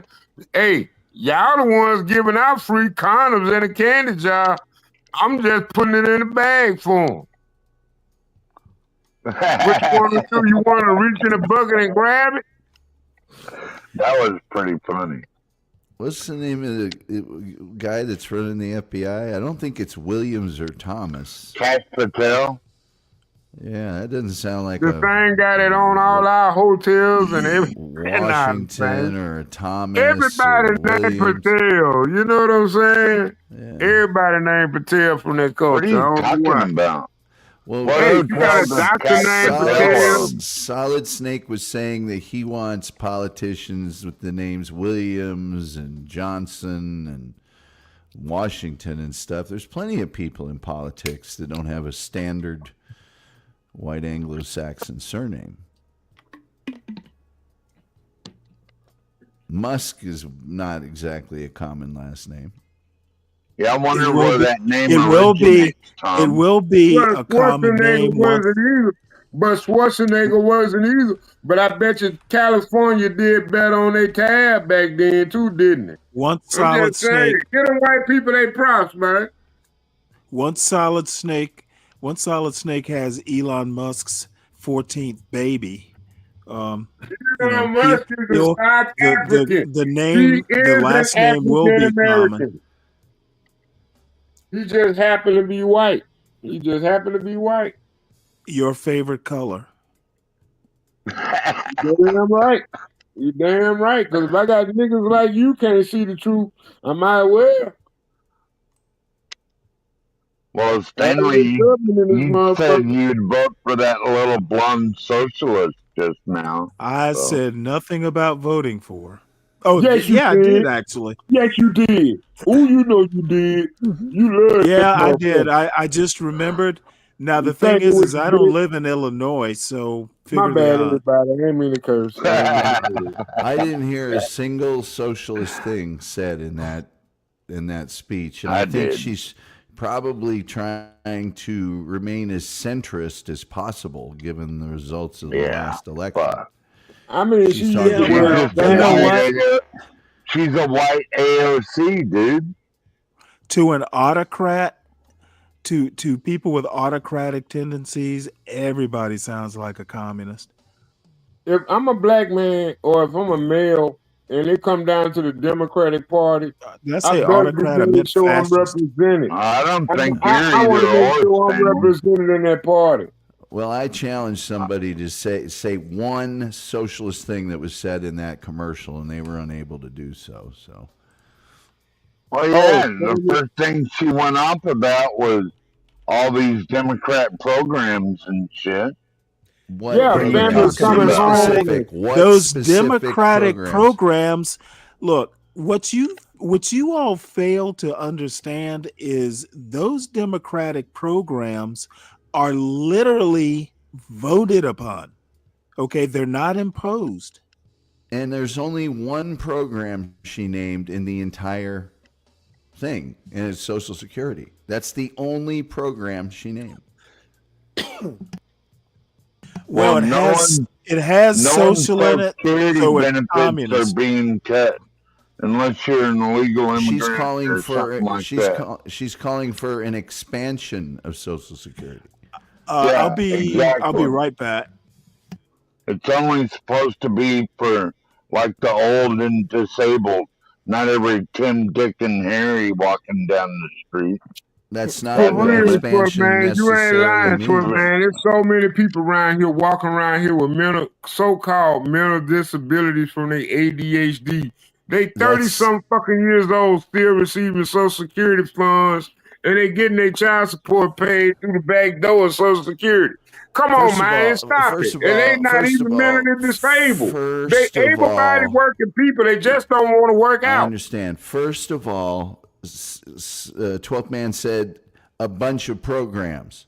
That's wrong. She only said one, so you're wrong She there. wants to make Oh, one program. No, my you're the bad, my guy. bad, y'all. You're the guy who said bunch of programs, and you were wrong. There was only Yeah. one that she mentioned. My bad. One. Second thing is I expansion of think she Social mentioned- Security. No. Second He thing wants is an expansion of socialism, dude. no. Second thing is expansion of Social Security doesn't necessarily mean giving it to more people. Oh, It could what? mean Really? mean So expansion of something doesn't mean more? The fuck is no, wrong it with you, doesn't. I man? said it doesn't necessarily mean giving it to more people. It could yeah, mean right. offering them different ways to take their benefits. Instead of money, it could be taking it in your Medicaid. It could mean a lot of things. You have to actually go to her page and look and see specifically what she's talking I ain't about. looking into it. I already know what them commies are about, man. Well, then you're a You psychic. don't have to fucking You're a psychic. go You were look totally over wrong. something I You were already know about. totally wrong about the number of quote unquote programs that she mentioned. All she mentioned is people that work being able to afford food and shelter and things of that nature, which are very, very common. Yeah, it's called getting a fucking job. They're That's how you afford all that very shit. common. Those are no, that's people that have jobs right now are having trouble putting food on the table. Republicans they are running. qualify Republicans for- all over. Every politician runs on reduction of inflation and a better, living wage and things of that nature. Republicans, Democrats, they've done it since the beginning of time. They all run on that. Her commercial, she could be as radical social as anybody on earth in reality, but that commercial didn't have anything like that in there. And I think if the Democrats are smart, if the Democrats are smart, because they're your gonna, headphones are on too tight, Tom. if the That's why you couldn't Democrats hear. are smart, then they're gonna not be talking all this woke extreme stuff.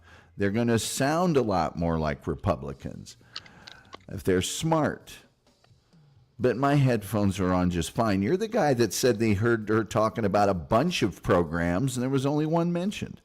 So maybe your headphones are on too tight. She mentioned Medicaid and Medicare. She and did a lot not of that mention shit. Medicaid Hey, y'all or know what? We Medicare can in that actually commercial. replay it. I can replay it a little She's bit. going in. Replay So we it. can hear the audio version of it. She did not mention Medicaid or Medicare in that commercial. Now she's gonna resist and You're resist. hearing things. It's not so much that we hearing things. It's so much that they the Democratic Party. If you don't like her, you don't like her. Just say so. You don't have to make things up.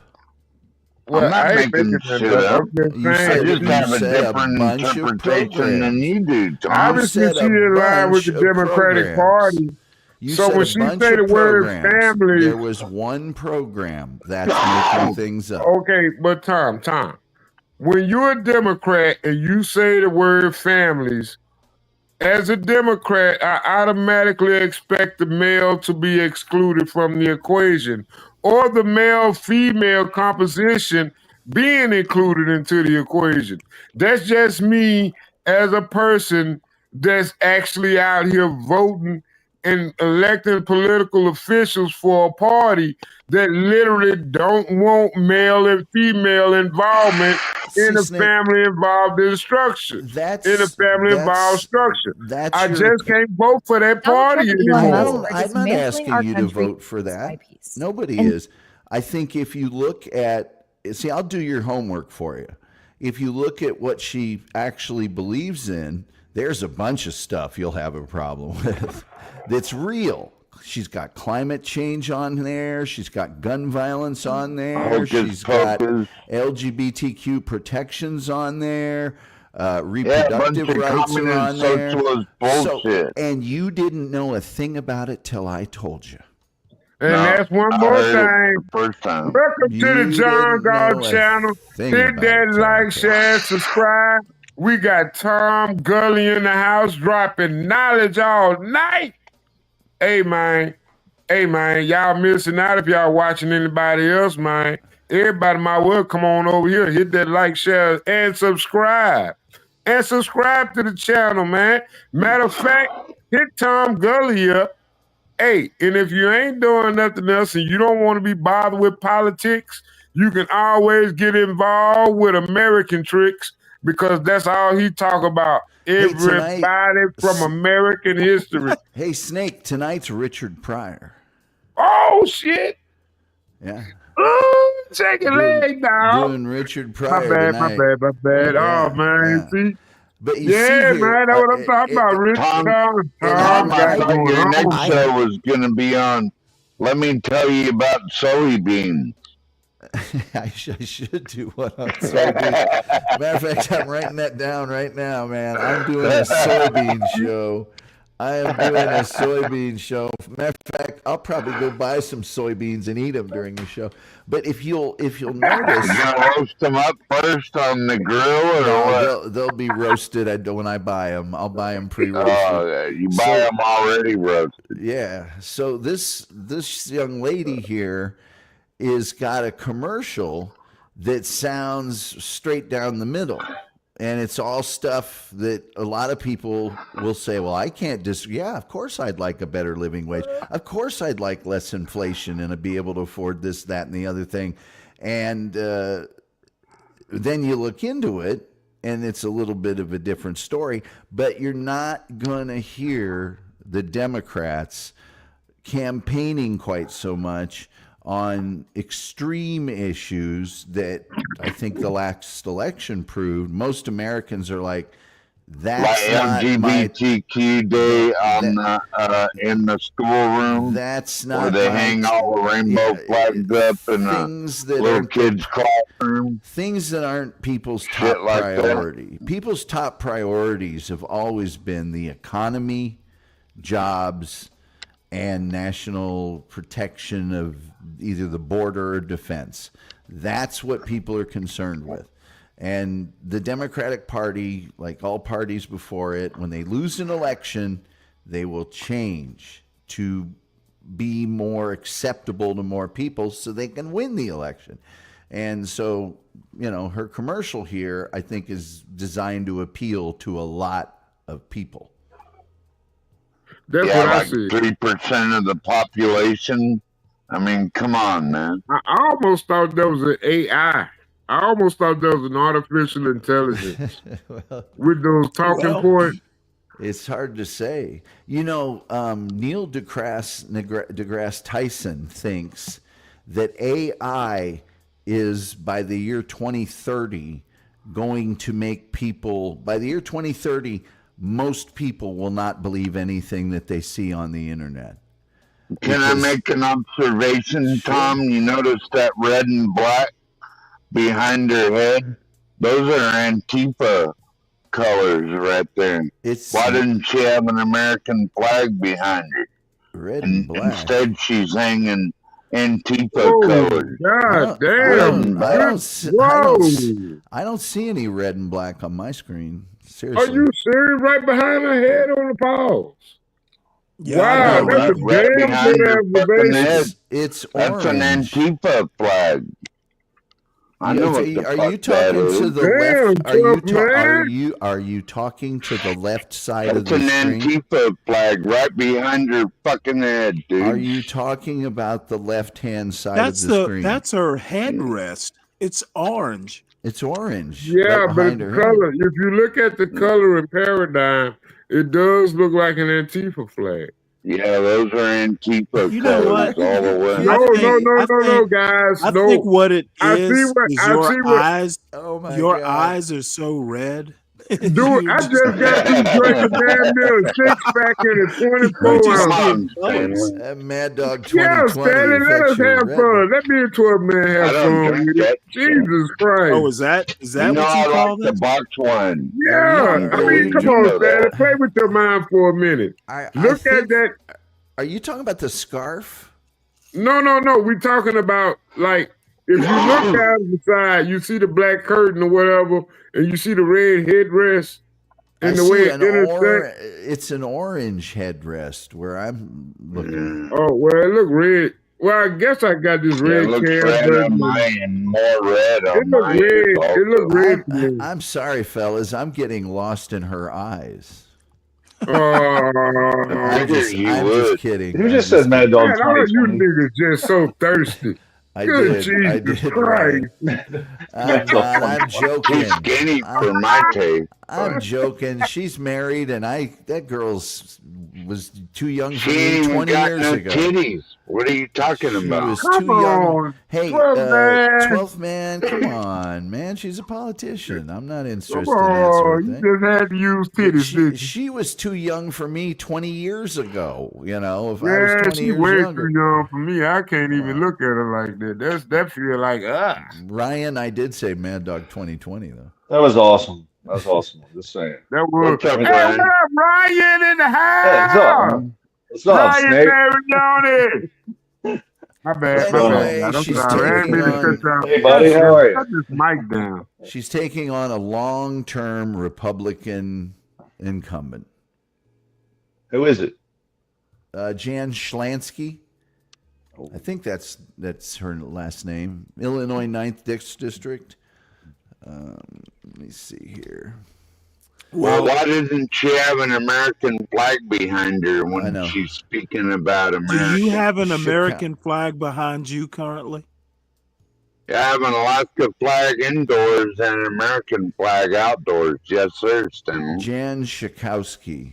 I think she's trying to look like an everyday regular person, and most people don't have an American flag in their office that would block, her doorway and all that Well, if stuff. you're running for office, you should have an American flag in I your think she's Ukrainian. Well, she's I not. hate to be that guy, but I think she's It'd make more Ukrainian. sense. It'd make more sense for her to have an Illinois flag than an American flag. Hey, Tom, you know what I'm maybe looking one at? each on each side. Where is her If upper she lip? could have American flag on the right and the Illinois flag on the left, then I'd probably give her a little more respect.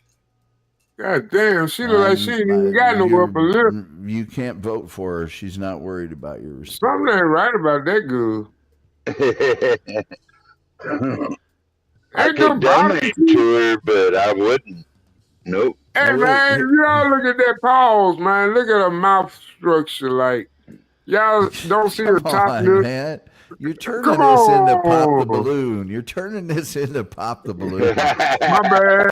My bad. It's a force. It's a reflex. My bad. Pop It's the Stanley's balloon. fault, y'all. It's Stanley's fault. It's the pop He the balloon. brainwashed me. Yeah, it's my fault you're not in the back right now. Pop the balloon come on, congressional edition. It's the congressional edition. All right. of Well, Pop the Balloon. we'll just replay this. Hey, Ryan. Donald Trump and Elon Musk are just. I was going to ask Ryan what happened. Do you want to ask Ryan what happens to that money in the Treasury? Oh What yeah. about it? We can do it. We What's can do it happening after to this. all the quote savings? They're from what I know, they're not saving anything because Doge can't cut spending. They don't do anything. From what I can tell, it's an auditing firm. So all it would mean is the money's just sitting in the treasury. It's not being spent. Which there should be an accounting So? of that by the You don't the believe in OIG. saving money? So what listen. happens? Well, saving money by not spending it, I guess. But what does Yeah. it do? Just Duh. sit there? What Okay, will so- ultimately go ahead. happen to the money that's just sitting there? Essentially, when they go to borrow more money, they won't have to borrow as much money. They won't have to write as many, IOUs in the form of bonds, because they're going to overspend again this year, probably by $1.5 trillion. Even if they save 200 billion, 500 billion, it just means they're going to revenue probably only be 4 or 5 trillion. So they'll just borrow $1.5 trillion instead of 2 trillion, like they did last year. So they just won't have to borrow as much. So we're not actually, and which is the funny part of it is Trump then wants to send everybody $5,000. I'm like, oh, so you just want to run up the debt just the same as Biden? Like you're doing the same thing, a fiscal irresponsibility. So, but Yeah, that's not going to happen, Ryan. But I do like the thought of using some of the savings to increase Social Security benefits for people that really need it. That's what she's saying. Well, that's what Bernie Sanders wants. The Social Security Expansion Act They would. never do it though. They just want to spend more and more money. Like you Here's can't save no money with people like this bitch and AOC in charge. They're gonna spend. So here's the problem with the Social Security Expansion Act. I would somewhat agree with it if there was a COLA like the military does, a COLA adjustment.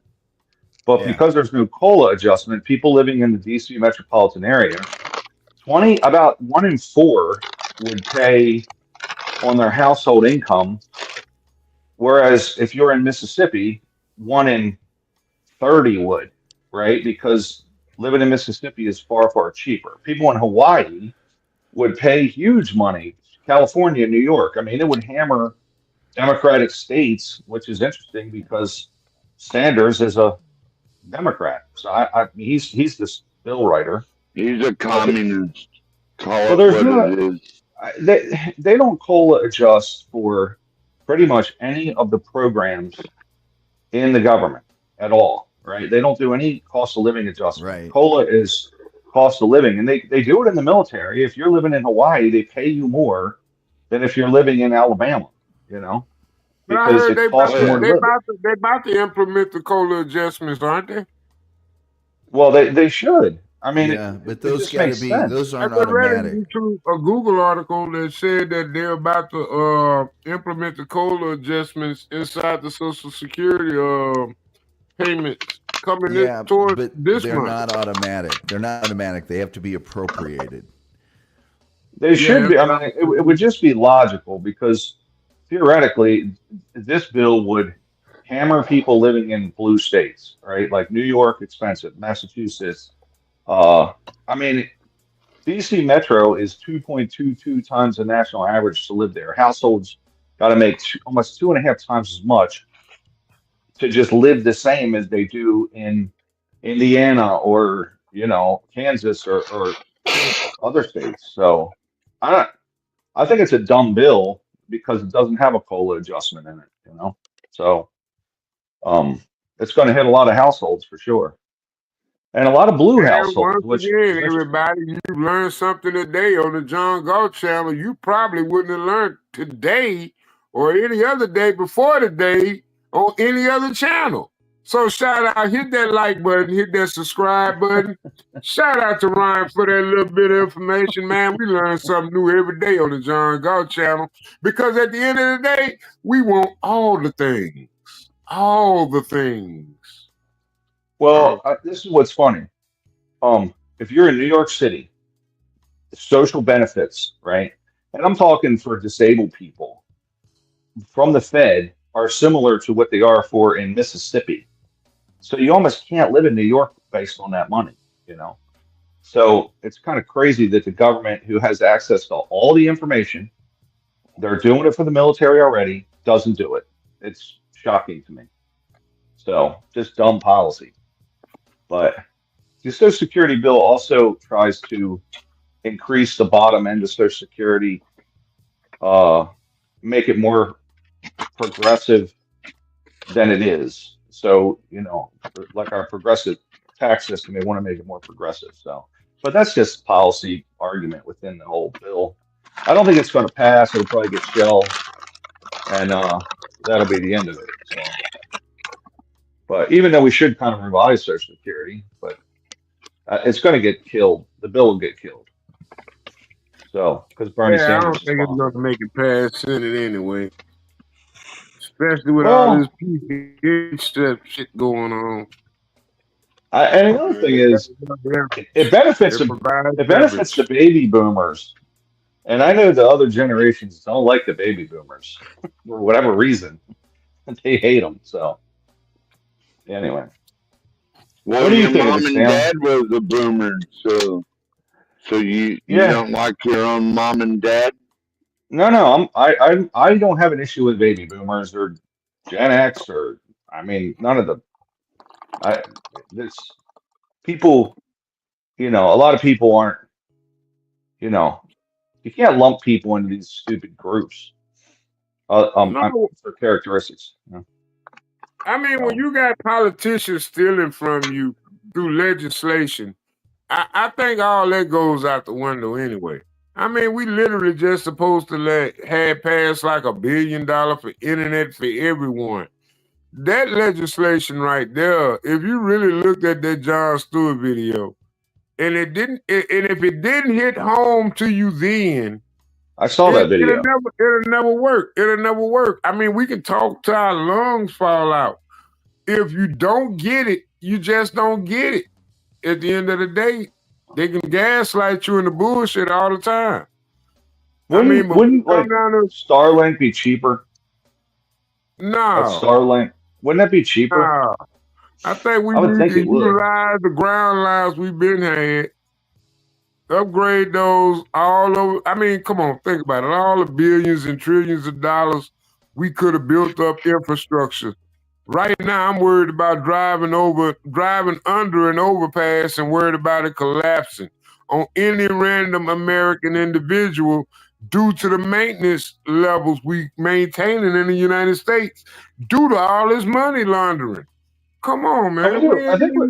I think we just got a C- by this, which is up from a D. So I think we just got a C- in our. I heard it was a C- to a C. Oh, was it? Okay. Wow, we're really Talking doing about better. the U.S. credit approval rating. No, it was a society, some Society of Civil Engineers ranking Yeah. infrastructure. Yeah. Oh, okay. Yeah. Department of Engineers, the Corps of Engineers had came out with a statement, what was that, like 2 years ago? And it's like, it's not looking good, but I don't think anybody ever think about the Corps of Engineers ever. I don't think anybody ever look at them, but I've been looking at them ever since Katrina. You know, I pay attention to what the Corps of the Engineers property say. I own is Corps. It used to be Corps of Army Engineers, but then it got into the hands of the private sector, and that's how I scored my 20 acres. Yeah, we've made some pretty awesome stuff in the U.S. in terms of infrastructure, especially bridges, and we seem to just not really want to take care of people. So, I mean, they had that collapse in, I think it was Minneapolis. Was unbelievable. The truss bridge, double decker, just collapsed into the. I mean, it's amazing. So, just due to not paying. CKJ3, how you doing?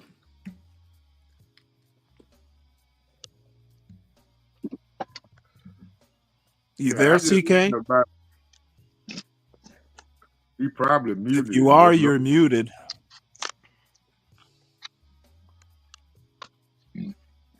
CKJ3, you there?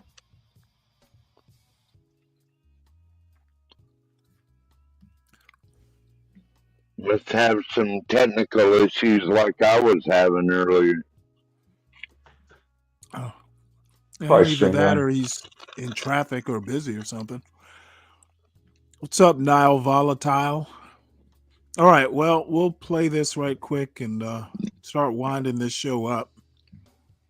Mantling our country piece by piece. And so many Democrats seem content to just sit back and let them. So I say it's time to drop the excuses and grow a fucking spine. I'm Kat Abou-Ghazaleh, and I'm running for Congress in Illinois' 9th District. Unfortunately, this party has become one where you have to look to the exceptions for real leadership, as the majority work from an outdated playbook. We need a makeover, which means we need a vision that's bigger than what we've been told is possible. There is absolutely no reason you shouldn't be able to afford housing, groceries, and healthcare with some money left over. Families should have free childcare, Social Security should be expanded, and our inalienable rights shouldn't be dependent on who's in power. That means standing up to authoritarians, not shrinking away when the fight gets tough. And while current Democratic leadership might be fine cowering to Trump, I'm not. I've spent my entire career reporting on the far right and being attacked by them as a result. In fact, just a few months ago, Elon Musk's lawyers deposed me here in Chicago to ask about my mean tweets. Look, I thought comedy was legal again. This is all to say, I'm not scared of standing up to these people. I know how they think, and I know how to beat them. But my campaign itself is going to be different too, because I don't want to wait a year to help people. We're focused on meeting constituent needs with one simple rule. What if we didn't suck? My campaign and I would rather spend our money on book drives and clothing exchanges and public events than fancy fundraisers for rich donors. I also want my campaign to be as transparent as possible. That's why I'll be posting regular videos about the costs and steps of running for office. We all deserve better. We deserve human rights and financial freedom and a party that stands up to authoritarians. We deserve to thrive, not just survive. And I plan to fight for those ideals both on the campaign trail and in Congress. If you want to know more about me and what I believe, you can go to catforillinois.com. I do need to mention that campaigns cost money and ask you to contribute what you can. But I promise your donation will not be wasted on old, ineffective tactics. No spammy guilt trip texts, no focus groups to test my views, and no grifty consultants who care more about their paycheck than actually winning. It's time to challenge the status quo, and if our leaders won't do it, we will. I'm Kat Abou-Ghazaleh, and I'm running for Congress because it's time for Democrats to do more. Gee, what an embarrassment. Was she talking about Medicaid, Medicare in there? Was she talking Might as about a well. bunch of programs? I heard her say expand Social Security. That was it, right? That's Yeah. the one program she mentioned? A lot more than that. Make sure everyone has something to eat and That's make not a sure everyone program. has cars and all that That's other not a bullshit. program.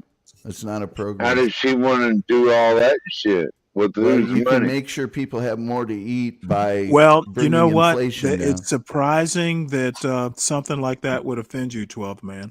You can't. You It just doesn't offend me.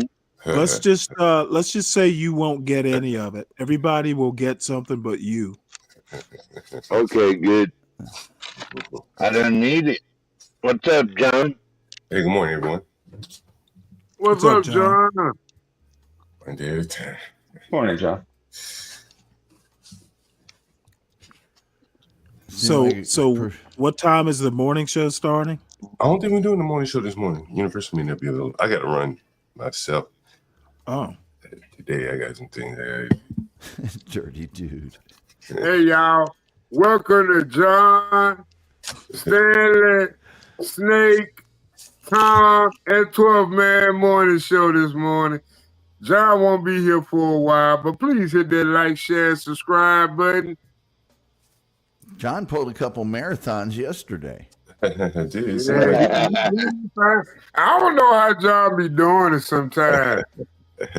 John, you be drunk and you still maintain. I don't know how you do it. I be trying. I can't do that. Well, you should know how he does it. You do it. You don't do it. I don't know why you don't do it. What the hell? You want to be pulling all the heavyweight and then fuck up when you get drunk. Goddamn, flash off on everybody for no reason. I do it too, but god dang it. Now you're beefing with Brave. We had fun last night. I had fun last night. You know what? Brave is beefing with me. I don't understand it. I don't understand it. I love both of y'all, and I'm not in it. How's life in Well, as a matter DC of fact, this morning, John? It's good. Yeah. And they put the guy out last night. He waited till late in the night to leave. He left nonetheless. You had to kick that. You had to kick that lawyer out. Evidently, you had to go way over there just to kick him out. Nah, he left me alone. Stanley would be a hero if he destroyed me in a debate. He should do it. He paid me, Stanley.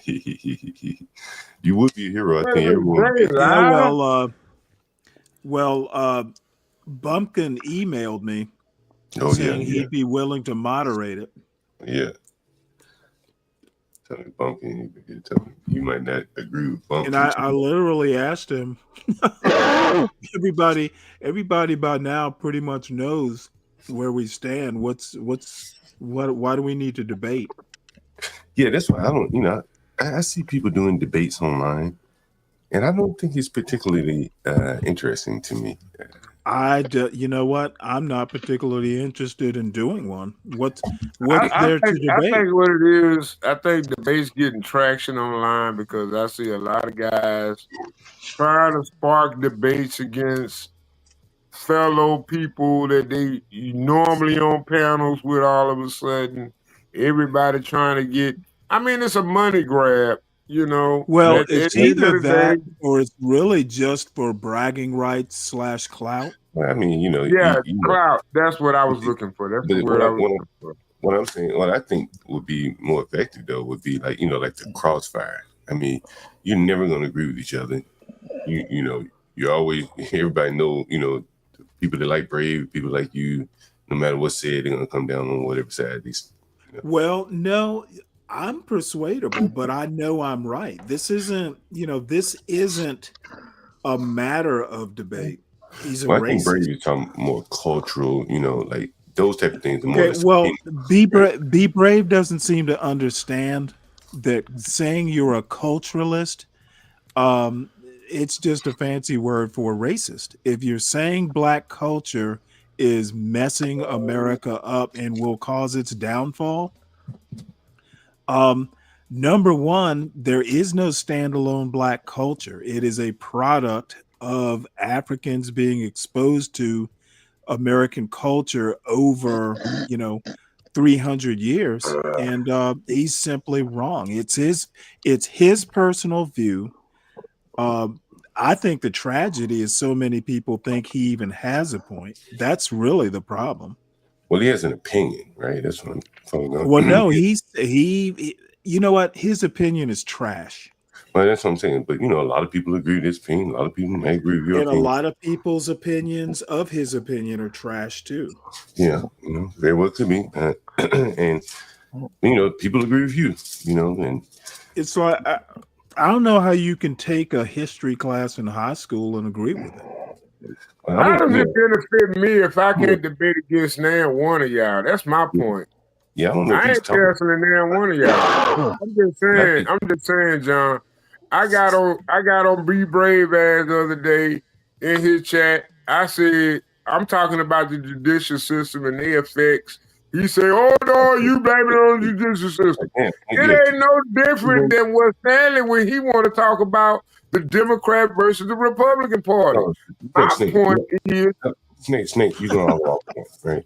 So what I was saying back to what people want is, that crossfire. They know no one's going to cross the other side of the aisle, or at least on Brave's side. You may feel like you are persuadable, but I think most people. Well, I'm not persuadable to a non-existent point. Right, and I think that But just saying black culture, there is a black culture and there is a white culture. I don't agree with that. They're not distinct. Right, and that's what I'm saying. So you're never going to agree on anything, but batting about topics might be interesting. You're not going to agree. Oh, I see what you're saying. Like to try to get Like you on what? Like let's debate what a racist is. That's why I don't think a debate is. I don't think a debate. We might be able to agree on that. That's why. Remember, man, when you sneeze and cough, mute up, man. You know it's coming. Mute up. Everybody just sneeze in their ear. Just a cough. John, God damn. Yeah. There's a thing called a cough Stanley switch. coughs online all the time. No one cares. John, right? Yeah, I've had comments, but I've got my new mic now with the little sneeze button. So yeah, cough switch. I do it. I do it. I try not to sneeze. If I catch myself sneezing, I go on mute. So you remember point counterpoint? Yes. You do point counterpoint. Oh, I need to drop the link? Oh, Ryan, you're up here. I'm in. Yeah, sorry. You got to time it. I usually Portia pins it, but she forgot to do it last night. So No, I mean your debate. You got to time it. you know what? Do a time debate. oh shit, SB got a damn good point. It Hey, takes steel more sharpen time steel at the end of the day. So hey, let them sharpen their steel against each other. Sharpen his steel. Yeah. Sharpen his knee Draco.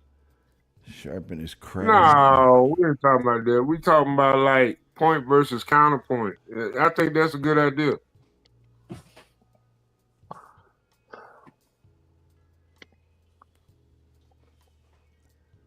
I think it's good for the channel. I think it's good for the community personally. But both of y'all got points. I mean, you ain't gonna never resolve them at this point. I mean, you steadily defending And quite the frankly, genocide. I think the audiences are pretty much set in their ways too. So I'm confused as to Everybody who wants is to see going. the blame. Excuse me. Who is going to get what? Man, I think it's Mayweather versus McGregor. I think you guys do it for a big payday, or you don't do it. Yep. Yeah, that's a good idea. Yeah, like an admission charge. Like $1,000. Set it up. Set it up. Set it up. Well, you just create a YouTube channel and it's a members only video, but membership costs $50 or whatever to get in and watch it. How do you do you think how do you take the time to set up pictures like this? Yes, they pose for that. Sure. Oh Lord. And by the way, Well, I'll do it if we can do poses like that. It's been proven that those thumbnails where people look like they just opened the Ark of the Covenant or they're just in the most ecstasy they've ever been in their life. That's people go, oh, I got to see what that is, and then of course you always go and watch it, and it's a dud. It doesn't. You know what? I think he just opened the jewelry box his betrothed gave to him to propose marriage. Well, maybe that or there's. Hey, I got a question. Who got the adopt the FBA thumbnail that Portia showed last night? Does anybody got that adopt the FBA thumbnail that Portia had? Hey, did anybody see the Jasmine Crockett holding the stroller? Adopt the FBA. It was so funny. What? I want to use it as my thumbnail. I want to use it. It was a thumbnail with the FBA adoption, and then it had Jasmine Crockett holding the stroller. It had to be the funniest thing in the world if you saw it. It had to be. But everybody hit that like button, man. Hit that share button. Let's get this channel popping in the morning, man. We got 31 people in the house. Hey, everybody, sponsor the channel, man. Sometimes, you know what I'm saying? Down from QS Bike departing H2 dock. Any concerned or conflicting traffic, contact C Eagle on 16. Eagle out. The way to do that would be a Patreon channel. And then, it's $50 to join the Patreon. It's like a one-time only. Or 25 or whatever you guys decide. The Stanley versus Be Brave. I think we need to give them a warm-up, though. And then I don't think that'll ever happen. And then, make it 4 hours or something, a long length of time, so people feel like they get their money. They feel like they get their money's worth. And why do you want to? You know what? It is beyond me. Yeah, because you could do topics, and then you could also do something. And I'm telling you something, he'd have trouble with this. One person states their belief in something, and the other person responds to it. That guy couldn't state a cogent belief if. Well, never mind. I said I wasn't going to talk about him anymore, so I'm not going to. You know what? Stanley won't even let you get your thoughts out. That'd be a good debate. Tom, I actually like that format. Yeah, you wouldn't do it, Stanley. You wouldn't. Oh no! If I could state why I think, how American culture works, and have Be Brave go back and rebut it. Oh, I would love that. And the next time, then he gets to state something, and you get to rebut it, and back and forth. So. Yeah, that what this is what and why I think American culture is the way it is, and have a cogent rebuttal. Oh yeah, I could see that. You pick 5, he picks 5. You rebut his, he rebuts yours, and maybe you pick some topics from the news or whatever culture or whatever, and you talk about specific topics. So I'm breaking bets. I'm breaking bets. $20. I don't think Be Brave or Stanley will go through the second round. I don't think they'll last. I do. But what do you think is going to be the? If I know what we the put it topics under are, timer. Solid Snake. If I know what the topics are, oh yeah, that's like a cakewalk. Well, the other thing is, if one guy leaves, the other guy gets the whole purse. It's like a fight. Hey, Stanley, I think you guys really have had some really good ideas. And I think... oh, wait, hold it. Hold it. You said you think Be Brave has good ideas? No. I'm talking about the panel. I think you Oh, guys I have was really good about ideas. to say, holy shit. No. I'm saying the panel. I think you guys have some really good ideas, and I think if we set up a date and then we start taking donations, like for the pot, you guys can at the end of the debate, you guys can just split the pot, because I think the people want this more. Brave wants it, but the people want this more than anything, for you guys to just go back and forth. So yeah, let's make them pay for it. Do it on Patreon, and you never quit making money. You make the big live, you make the big money live, but then after it's done being live, if it's on Patreon, people still got to Yeah, I get ain't through. paying for nothing like that. Sorry. Yeah. See, and that's the thing. Like YouTube is that's Mandalay Bay right there. We got to do it. We got to do it on YouTube. But I do think people would donate to see it, though. Make it $5, $10. People pay it to see the brawl to end it all, the war to settle the score. Yeah. Oh shit. Yeah. You know, I'd rather have a new bag of jasmine rice or something. Oh, Lord, I got to work on that one. The brawl to end it all. You The may score. lose certain audience segments. That's Oh yeah, and we probably should have a face-off too, just to prime it a little bit. But honestly, Stanley, I've been thinking about this for about a week. I already got about 20 questions, but you guys could have you guys could bring more questions in it too. But I do like the idea too of giving you guys the questions first, and then just so you guys can both be prepared. I like the idea of after every question, the fact checkers. Oh, yeah, the fact checkers will be good too. Yeah. Tom, you just pulled that out your ass. Ain't nobody said that all night. You just came up with that. Yeah, how the news networks leak the questions before they're actually asked, and they didn't do it for Trump, but they did it for Joe Biden and Kamala, and he still can debate. Hey Tom, you know something that I just learned that I had to go look it up. But you know how people talk about how violent Chicago is and stuff? Yeah. The 70s and 80s were almost it was almost double the amount of murders during the 70s and 80s in Chicago. Yeah. And you if you was a member of our nation last year or year before last, when our nation did that live stream where he was just doing like old videos of Chicago. Well, and all you have to do is look at Gary. Yeah.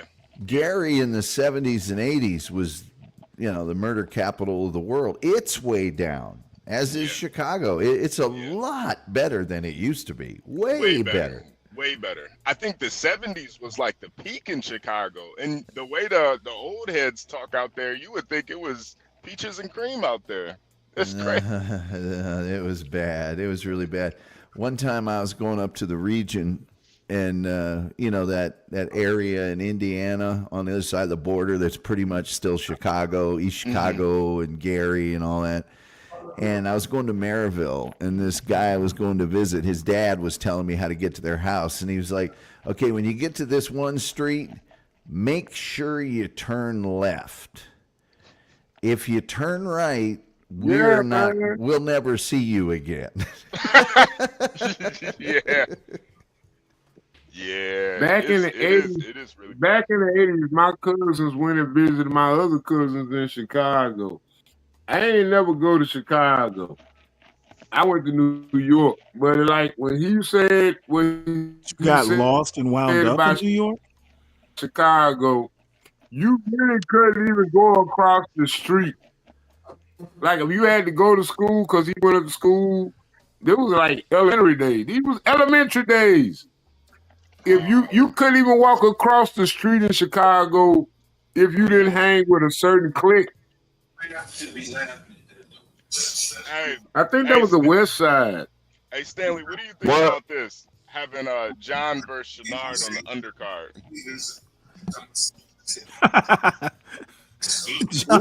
John and Shenard. Oh, John my versus Lord. King Shenard. On the undercard. The only thing I though think King is Shenard a cloud chaser. I'm just gonna go on and call it out, man. I think he's a cloud chaser.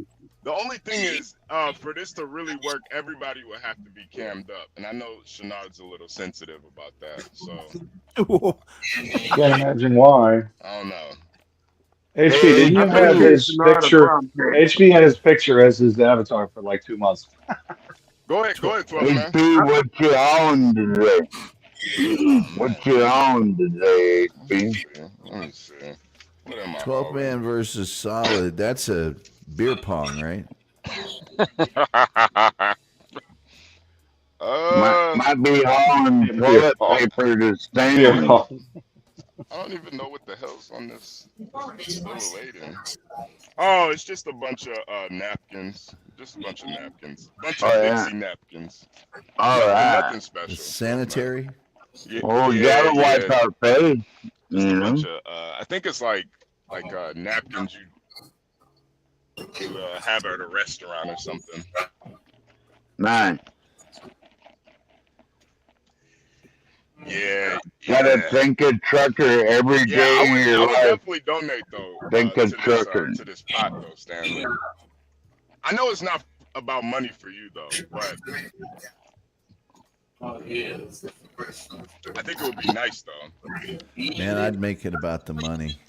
Yeah. Literally everything in your house was brought to you by a trucker. If it doesn't make dollars, it doesn't make sense. Yeah. Wow. That's what I heard.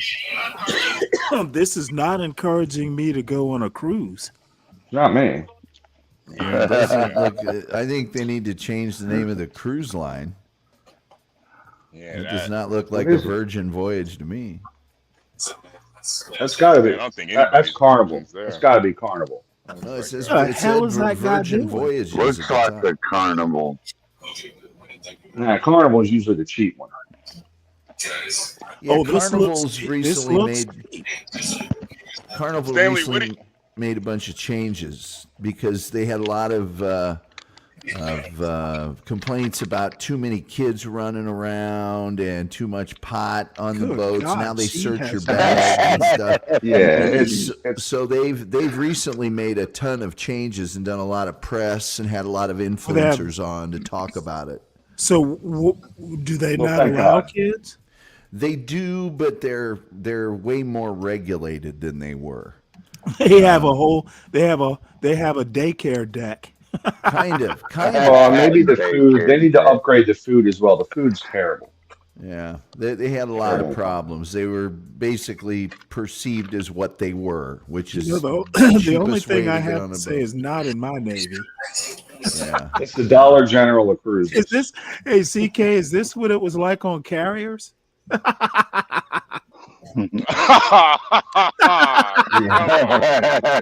that on CKJ.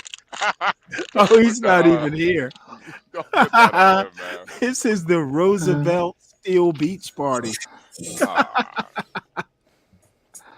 Oh, Beach my party on a goodness. boat.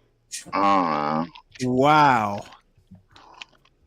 Yeah, Stanley, it might be time for you to take a vacation, man. Not this type of vacation. I don't know. Man, I'd be in a corner just drinking margaritas, watching this person. What's up, roller skater? Yeah, I'm too old for that Everybody knows shit, how too. space they are. Man, RSTG. too old for that shit. Homosexuals there. Jesus Christ. RSTG. No, what I'm looking at is the area space in between the individuals in the party. Hey, HB, I think we were in the Caribbean and we pulled into St. John, and we heard, oh, there are nude beaches here. So all the guys, like once we got everything squared away, we go ashore and we're like, oh, cool. Let's go see the nude beaches. We get down there, and all it was is a bunch of gay guys doing leapfrog in the water. It was so there was like one woman who was topless and she was there with her boyfriend or husband or something, and the rest was literally just like, gay men frolicking. And it was just I had a buddy of mine, I thought he was gonna vomit. He was so disgusted. Hey, B, is that where you want to go hang out on a cruise? Like with all these white women? The gay beaches in Europe, you go there and sorry, not the gay beaches. Why do they have to be white? Why can't they just be women? Hey, can I go and say something? I got an experience. I can tell y'all. The nude beaches in Europe. You go to them and it's just the people that should never be nude that are nude. Yeah. It's the most disgusting thing in the world. Yeah. I gotta say something. Let me tell you something. If You you gotta want to say hook up something. with a chick, if you gotta hook up with a chick, always show up at the gay parties. What? All right, yes, I was thinking. I'm gonna get you. Hello, out of here. roller skater, Texas girl. Power on. You're done, Solid Snake. Man. You're done. No, I'm just saying, dog. Hey, think about it. Ain't no other Let's keep thinking heterosexual about male that. gonna go. Ain't no heterosexual male gonna go to a gay party. What women feel most secure around? Gay men. I'm gonna tell you something. You want to pick up a woman, go to the gay party. You know what, Solid Snake? You just full of good ideas this morning. A convent also great place being to around go. a bunch of gay guys. I don't want to be around that type of woman, honestly. Like, Listen, HB, I know you don't agree, but most women feel more secure around gay individuals. They don't like being around aggressive ass, to compete for dominance ass dudes. If you in college, hang around the gay dorms, you pick up more women. There's less haters there. That's like being a sheep in wolf's clothing. Or is it a wolf? So you Exactly. Solid snake. You gotta be a solid snake. Trojan horse. You gotta infiltrate. You go to gay clubs? Solid Snake, when you did that, I all the will women. if I need. Look, I'm gonna tell you something. Hoes. Go to gay Women club. need Okay. loving too. Women need loving. And I'm gonna tell you something. God only made you one way. God made you one way. Now you can sit there and play all you want, but when enough liquor hit that. oh my God, man! You know what? I bet a Looking lot for of love women. in all the gay places. Looking for love in Man, I'm all the just wrong telling you where the women places. at. I'm just telling you where the women at, man. You gotta Hey, get over yourself. Solid Snake, you got a lot of women saying, "Ooh, Snake, I thought you were gay." Well, guess what? 9 times out of 10, they got a Pookie or a Ray Now, Ray they look what up was to. your They what was ain't your looking for a response? good Is what man I'm in the getting first at. place.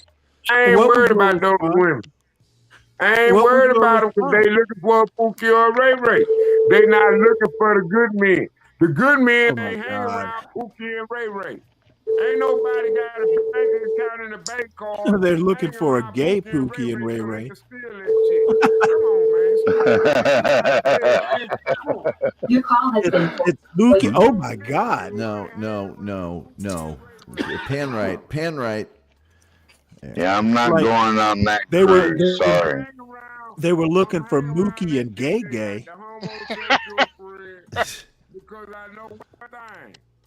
If the game is favorable, I got I'd rather just go to Vegas and hang out at the spa. I'm Exactly. sorry. Why do you have to go through all that? Yeah, it's not that serious, man. What's the It's really place they not. got? They got a place at You know what? Golden Nugget. I hope you're not advising children on this dating strategy. Right. This is a horrible dating strategy, man. It's like a passive form of grooming. Like taking 3 steps back to take 1 step forward, man. I'm okay. Exactly. I'm okay. You know, man. if you take 3 steps back and 1 step forward, you don't go forward. Nah, not at all. More money than brains. I don't see anything about this cruise that would make me want to go on a cruise. I've never been on I one. am absolutely in lockstep with that opinion. It's like, why would I want to do this? You know, the only type of cruises I've ever been interested in is like the nature cruises where you're like looking at animals and shit, like following humpback whales and shit. This you might as well just go to Vegas, like Tom said. This is you can get Vegas this in right Vegas. here. Well, you're supposed to get off on the islands, right? Like this is just a boat. Do they have gambling on those boats too? Really? Yeah, you can Well, I gamble. guess they could if they're They offshore, have right? like shows. They have like bars. They'll probably have like 12 bars. Yeah, but they ain't Have like Vegas. a piano bar. No, they're not. But I mean, it's really for older people. I think that good get God, off on the don't island say for like that. an hour. Well, no, I'm serious, man. It's a lot of old people. Not per mile, lad. It's like I'm going on a cruise to Greenland in You're May, going on a June. Navy cruise. Nah, man, I'm going You're to heading Greenland. up Invasion. Yeah, that's right. No, my wife booked the cruise, and I'm like, all right, well, we can go. She wants to go on a cruise. She wants And I to go said, while they still speak Danish. yes, prior to the takeover. But no, she don't want to go south anymore. We're going to go north. So. Man, I've been going to the Golden Nugget. I don't do the Strip. I do Fremont Street. I've been going there since like 1986. I've got points built up like you can't imagine. I get to stay there for like nothing. And they've got the H2O bar, which is basically a pool bar. They've got the Hideout bar, which is 21 and up. So there's no kids. And then if you do got kids, they've got the Tank, which is for all ages. And man, you got shows, you got 9,000 different kinds of restaurants there. And that's at one casino. Where is this? Where is this? The Golden Nugget in Vegas. It's a casino. And is it like the Bellagio? Like the Bellagio? It is, but the Golden Nugget's on Fremont Street, old Vegas. So the Golden Nugget is where a lot of the old big Vegas acts and stuff played. But they've continually updated it and stuff. There's a Saltgrass Steakhouse. There's Vic and Anthony's. There's a place called Red, which is sushi and Asian. There's a Mexican. They got everything. A huge sports book. If you just want to go and watch a ball game, you can go into the sports book. It's on giant screens and stuff. Tons of amenities. Pretty affordable. And then if you want, it's where the zip line is down all of Fremont Street. There's street performers. There's all of the other, But isn't it just kind of tacky? Like when I went to Vegas once, and it was just, I went to Red Rocks hiking. I went to the Hoover Dam and then Grand Canyon. Because I don't want to be I don't know. The Strip was just kind of people getting high all over the place. Well, I don't do the Strip, but I like to do nature things. Yeah, well, then there's a fossil park. Then don't go in to the Vegas. north of Vegas. Right above it, there's a fossil park. You can hunt for fossils. Yeah, there's like I wanted to do that. You go out to Henderson. There's a bunch of places outside of Vegas you can go to. But if you want to do Vegas, and I don't gamble and I don't drink, and I still love going there. It's just it's really relaxing. I like to people watch. Some of the street performers are performers in the casinos. So you've got this guy that does amazing magic tricks like a foot away from you. And he'll even say, okay, here, you hold the cards. Look at them. Do whatever you want with them. I don't care. That's pretty neat. I mean, it's in there. There's tacky people there. There's tacky stuff there. But if you're just wanting to go and relax and great restaurants, great shows, it's not a bad gig. The pool and all that, it's not a bad gig. That time I was reading up about there's a king crab abbey down there or something like that where they get fresh seafood from Alaska every day in there. They get like $400 a plate. Yeah. Oh, yeah. They used to make the food and all that stuff. I mean, it's still pretty inexpensive, but man, they used to just give it away to get you in the casino. Yeah. And they still underwrite the cost of flights there. The city of Las Vegas pays the airlines. It knock a little bit off your airline bill to get you there. You can still get a foot-long hot dog for 99 cents there, though, in that one casino. If you go Yeah, but you got to have people comp it. Don't you need comp? Like, in other words, you have to be a gambler to get a discount? No, not necessarily. I mean, if you are, they will. If you're what they call a whale, if you're what they call a whale, you're going to get a free, giant suite and stuff because they know you're going to drop thousands and thousands of dollars there. But if you're a regular guy like me, and like I said, when I go to Vegas on business or for anything else, I tell my company, look, I don't care if you guys are staying at Paris, or wherever you're staying. I'm staying at the Golden Nugget. If you're going to book a room for me, let me book it. You can reimburse me. I'm going to use my customer number and build up points. So that's now, I guess I could look it up right this second, but during the week, this is good. At the Golden Nugget, during the week, let's see here, hotel. If I stay there during the week, I pay for, a king, one bed room, which usually I'll get 2 beds just because it's easier that way. But let's see. Let's say I want to stay in the middle of May. I'm going to stay on a Tuesday to let's just do one night, 1 room, 2 guests, check availability. I am going to pay $59 a night. So it's pretty cheap. Huh? Yeah. Yeah. And I probably could get it even cheaper than that if I called and talked to them. Cheaper than John Galt's ghetto room. Well, it's cheaper than even Red Roof. I mean, because I've got a frequent customer deal. So, if I tell them I'm booking 3 or 4 nights, there's times during the year when I can get them for $39 a night. And of course, it's Vegas, so they're going to add on a lot of taxes and other things. But the point is, you can go there. Roller Stayer Tesco is the Golden Nugget. And now, weekends, it does go up substantially, but it's not crazy. It's not crazy.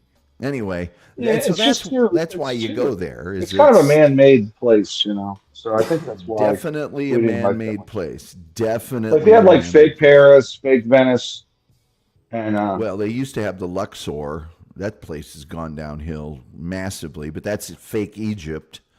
Even Caesar's Palace is a little bit fake Egypt. There's a big mall in the middle of that one. It's just you've got to like that environment. Like I said, I go for the shows. I see a ton of shows. I don't gamble. If I gamble, I'll take $50 and go to the blackjack table.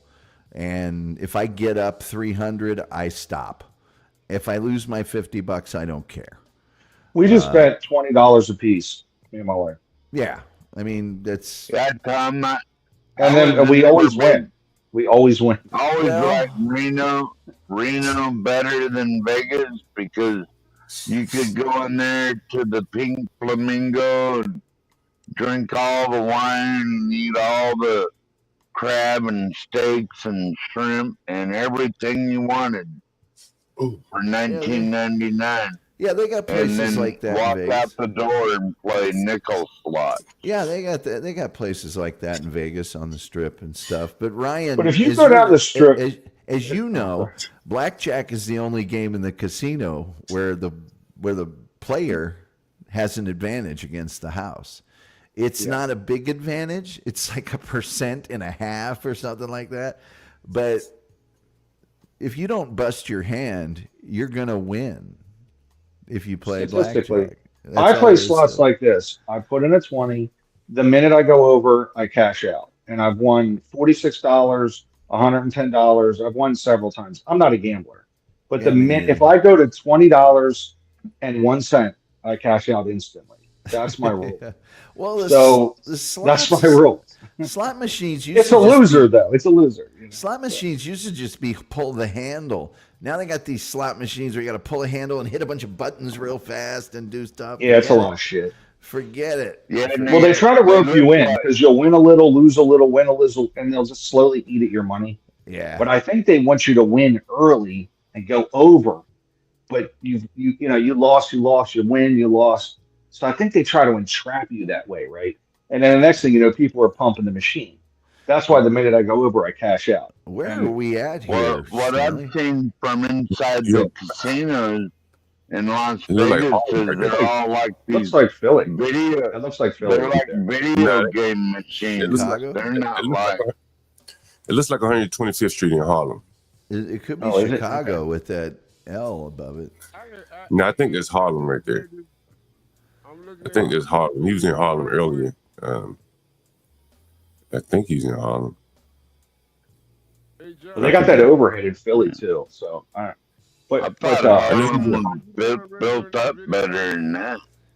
Oh yeah, that may not be Harlem because the buildings aren't that tall. He was in Harlem that looks earlier. like Philly, man. Yeah, That's I mean, but Philly has overhead trains like that. I ain't know Philly had overhead trains. Yeah, they do up north. Are you the one rendering the video on the screen right now? But one other thing is the Strip. I had a contact buzz after walking 30 minutes because it was just weed the whole way down the Strip, like every 20 feet, someone's smoking weed. Well, it's legal, recreational there, so a lot of people come from places where it's not, and so yeah. My wife despises the smell of it, so she's like, "Let's leave. I hate it." But I don't really care. I can't really smell it that well anyway. So, but she was like, "I don't want to be here anymore." But we just like to do natural stuff, not really cities or anything, but more nature. If you like natural stuff. That's what HP was saying. Like, Hey, it's Kensington in Philly. look at Oh, yeah. that! Kensington. Look at that shit. Yeah, that looks like Philly. People sitting right on the People on fucking train. ground. People are on train. Another reason I Cranked don't out. like Philly. I ain't know Philly had the overhead trains like that. Yeah, they They're do. sitting on the ground. Ain't got nowhere else to be. I've only been on the below grounds. Philly. They're pretending they're on 20 acres. These guys are. Look at that shit. Mhm. Oh, jeez. Yeah, I don't know why they don't clean that shit up. Well, this is the gentrified part of Philly. It's really bad. It's a pit. Yeah, downtown's okay. It's Broad a Street's pit. okay. Philadelphia is an armpit with people. If you go get a cheesesteak, don't be.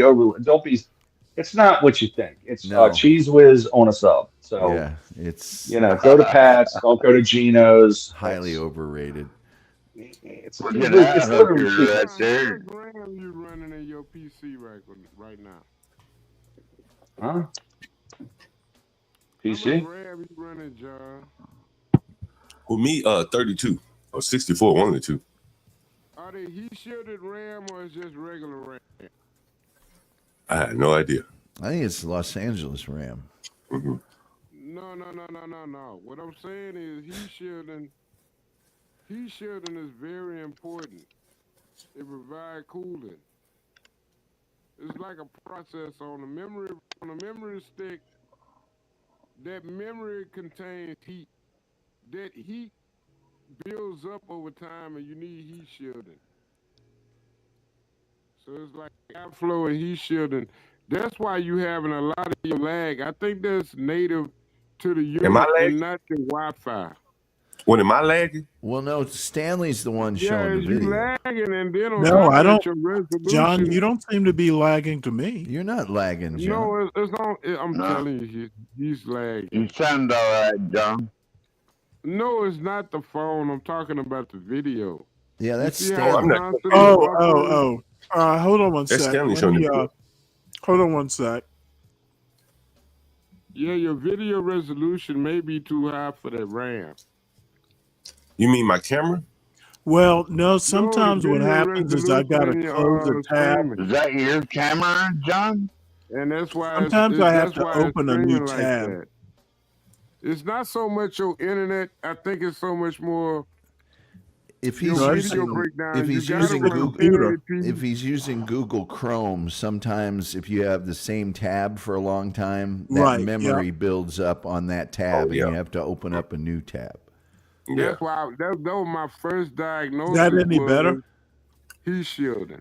That's But better. on your RAM. It Yeah, the wasn't memory bad the before. memory built up. I'm using Brave, but Brave is built on Chrome. But see, for This- real-time video rendering, you don't need to have a cache. You don't need to have such extensive cache support because the extensive cache support is going to build up heat in the RAM. So you probably need to lower that and lower your resolution. You don't That's need the to most focus cogent. so much That's on the most visual cogent thing quality. you've said all night. This has been Tech Talk with Well, Scarlet I'm a Snake. computer. I deal with computers. Stanley.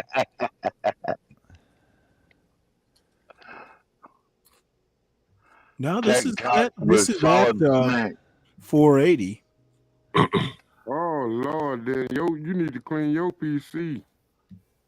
Nah, it'll be all Of right. background programs running. You probably got Now, a lot of background programs. I've got a bunch of tabs open.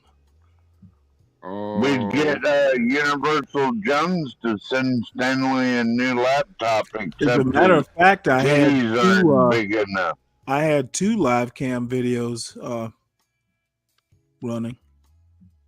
Yeah, that's what I'm saying. It's doing a lot of rendering in the background. A lot of that's handled at the motherboard level. And if you had a video card, you probably would get better results. The better the video card, the better.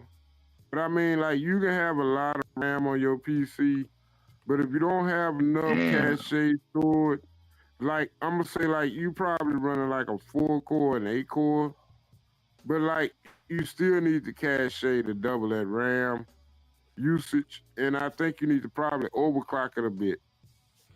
Yeah, homeless people everywhere. It's In a the laptop, and I'm not cracking it open to do much.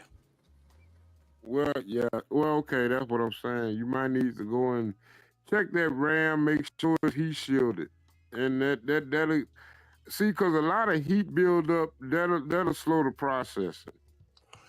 Well, it's sitting up on a stand, so I mean it's got plenty of airflow. Yeah, but Well, Stanley, why is there so many homeless people in these Democrat-run cities? Yeah, Because Republicans talk about Democrat-run cities. It's just a city to me. Yeah, I'm looking at. Well, they're all run by Democrats. And actually, they're not. Okay, there are plenty of cities that are run by Republicans. This narrative that you and Not Solid like Snake, that. this narrative that you and Solid Snake like to run and be brave to a certain extent. Number one, it's so partisan as to actually be a cogent critique. Okay. See what happens is we don't see that shit around here. Well, motherfucker, you live in the woods. Here's the thing. The only thing that's lying about on your land are animals. You see why are there derelict animals on your Republican acres? Derelict animals? What are Do you talking about? do you make the animals work? We respect nature. Well, you see, a boy is born in Hard They Time, provide Mississippi. for their own. surrounded by animals, four dude. walls that ain't so I don't have pretty. to buy and him food and shit. his parents give him love and affection and to keep him strong, moving in the right direction. But he's living just enough for the city. Yeah, ask Stevie Wonder why. Hey, there's a tent right there. You see that big blue tent right there? It's a tarp tent. I wonder how many people are under that. I don't know, Oh, Stanley. this I would be put a video summertime. in the side chat of Fremont Street in Okay. Vegas. I don't know. I haven't screened it, Oh, but yeah. it looks like it's okay. I like Fremont. That's the only place to go. If I was to go to Vegas, I'd go to Fremont and maybe that King Crab Shack. Would you go down the zip line? I don't know, but I might go on a helicopter ride, though.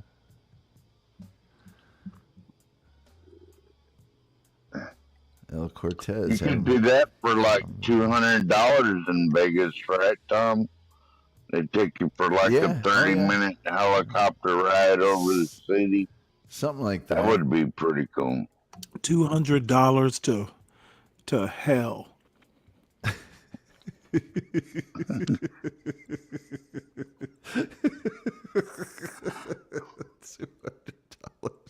Cold blooded. Oh, come on. This light will turn a second and he'll start walking, I guess. There we go. Now we're moving. Now we're moving. Now we're Yeah, moving. Tom Gully, the Lake Havasu, Reno area is more What is some of she my old stomping grounds. I like that area a lot better than Vegas. You know, it looks like even the sidewalks are sticky. Laughlin is not bad either. Yeah, Laughlin. Yeah. Yeah. That's what I My meant. son was Sorry. down there. Oh Lord, he had so much fun in Vegas. He had went and got a job and everything. Why are these women dressed like this? It's Vegas. Welcome to America. Sounds like she heard me. You see a lot of industrial haircuts. There's We All Scream. If you look off to the right and see the name of one of those businesses, it'll shock you. There's a, let's see, Copay. That's a dance club, looks like, or some kind of club.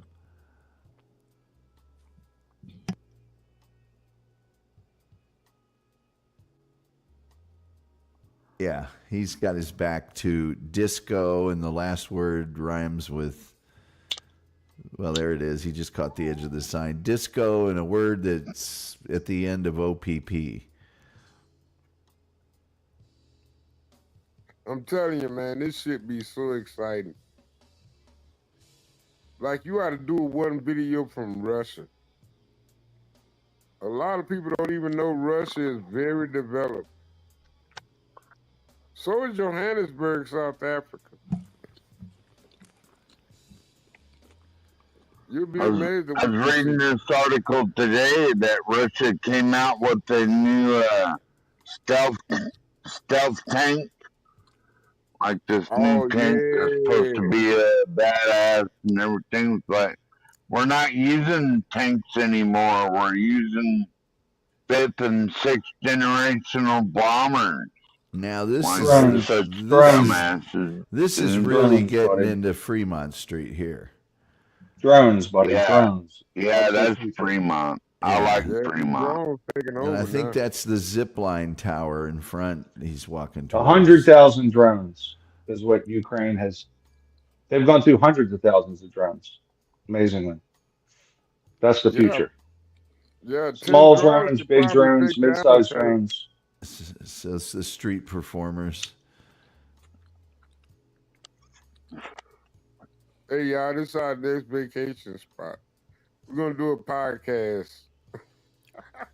I like when them women in those big feathers would be out there, Tom Gully. Yeah, there would probably be That's some. what would draw me in. Is Yeah, those they'll probably- women with those big feathers like that. Yeah, the showgirls with the big feathers, they have a couple of those always walking around and promoting wherever they're at. There's actually a little stage in the middle of Fremont Street where they'll do the weigh-ins for big fights and stuff. And then other things, concerts, the Commodores or somebody will be out there or whatever else. But there's live performances going on there. Yeah. So that thing with the stairs there, I think that's where you climb up to either get on or get off the zip line. And that's called the Fremont Street Experience. So as you walk forward and they show the sort of the ceiling, there's a thing where it might be too much light, but they project images on it, and then you get on a zip line and just zzz, all the way down to the other end. Well, they do zoom you right back to downtown Las Vegas? No, just to the other end of Fremont Street. This is crazy. Hey, everybody.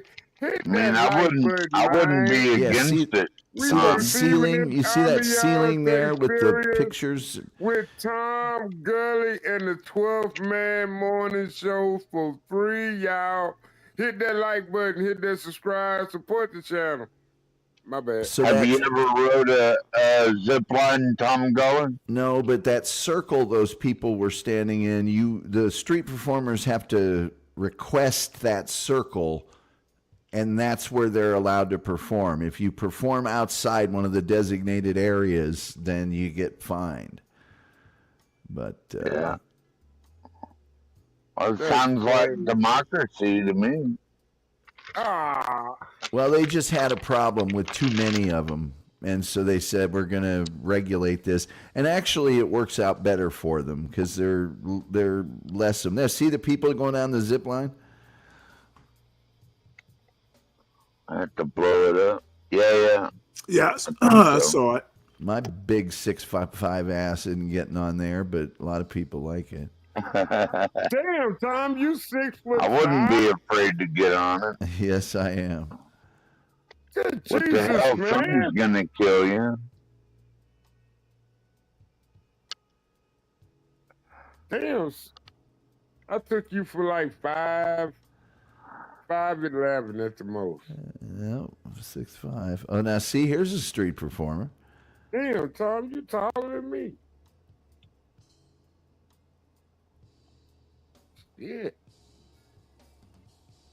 And these guys, yes, they're street performers, but they may perform in one of the clubs. They may have been in Vegas for years. So they've got to actually, he's not just going to sit there and play the drums. He'll have a little spiel for the crowd, and it's kind of entertaining. Some are better than others.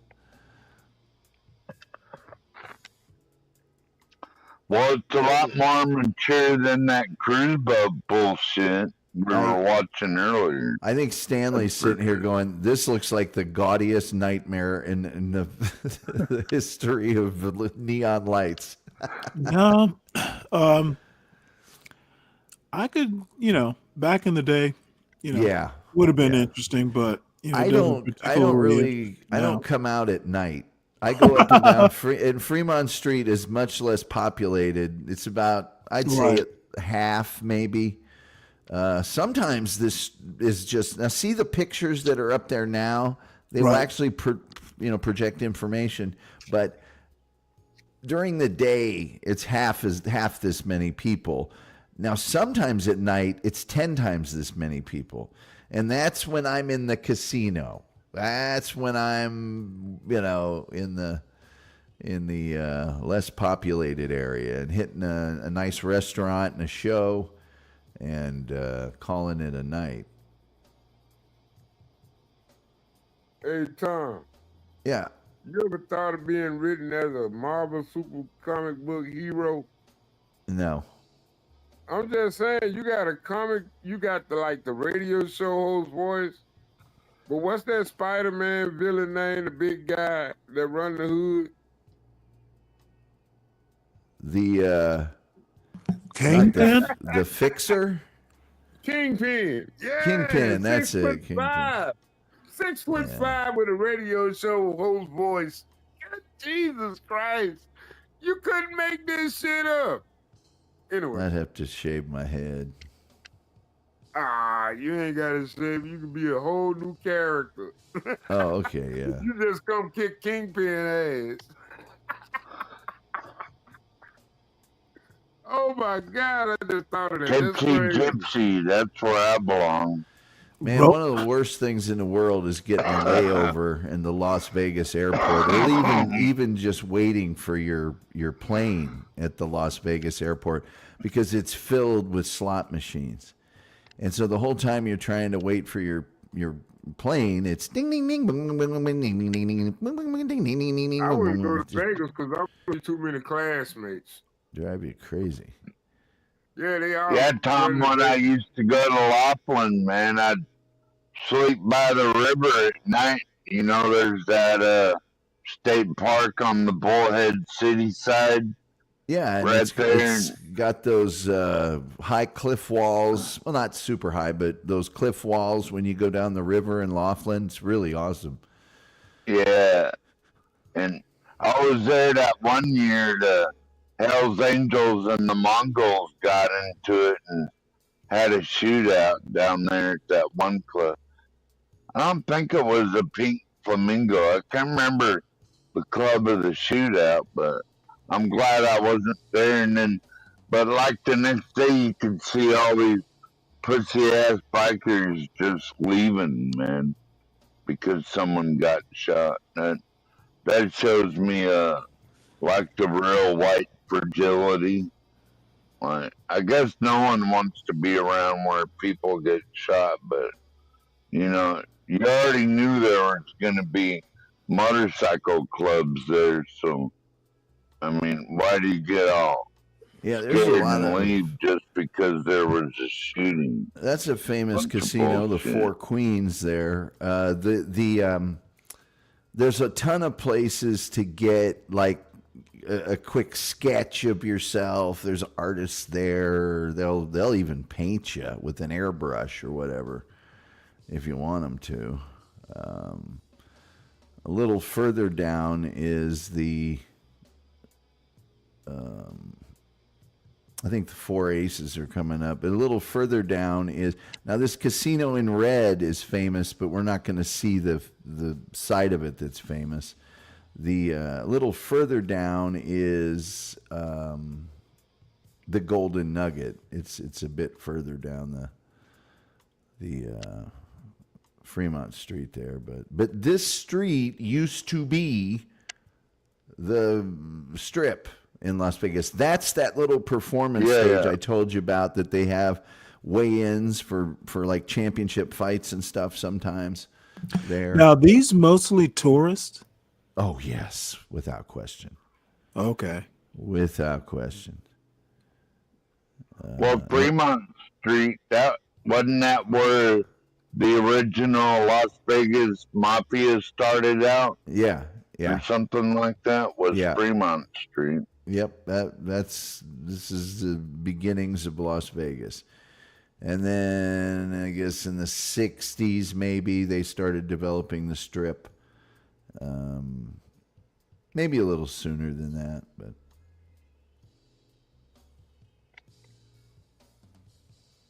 yeah, so further down on the left is where the Golden Nugget's at. And it's a big, easy to see casino. But I prefer this to the Strip. To Ryan's point, I imagine there's the smell of weed everywhere there now because it's legal there. And people are on vacation. If you live in a place where it's not legal, I would assume that a lot of people do that when they go there. Weed vacations? Yes. Weedcation. Sure. I'm going gardening. Now, this zip line is still, like, if you were taking it, you would still be zipping. It goes from one end to the other. Wasn't that better than them getting all drunk and stupid and fighting and everything. I'd rather have them smoking weed. Well, they're going to be doing all Yeah. of it, to be honest with you, but they most people do, yes, believe it's better to have someone that's high than someone that's drunk. In terms of, being in public and all that other stuff. There's another street performer you can see by the circle. And so they've gotten dressed up like Pennywise or whatever. And they're probably just taking selfies and joking around with folks.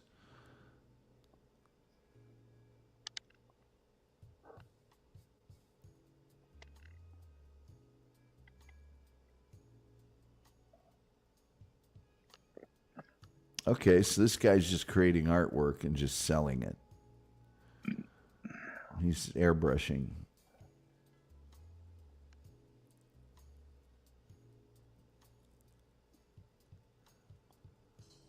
Just gotta rent him in a little spot, and then you can sell stuff.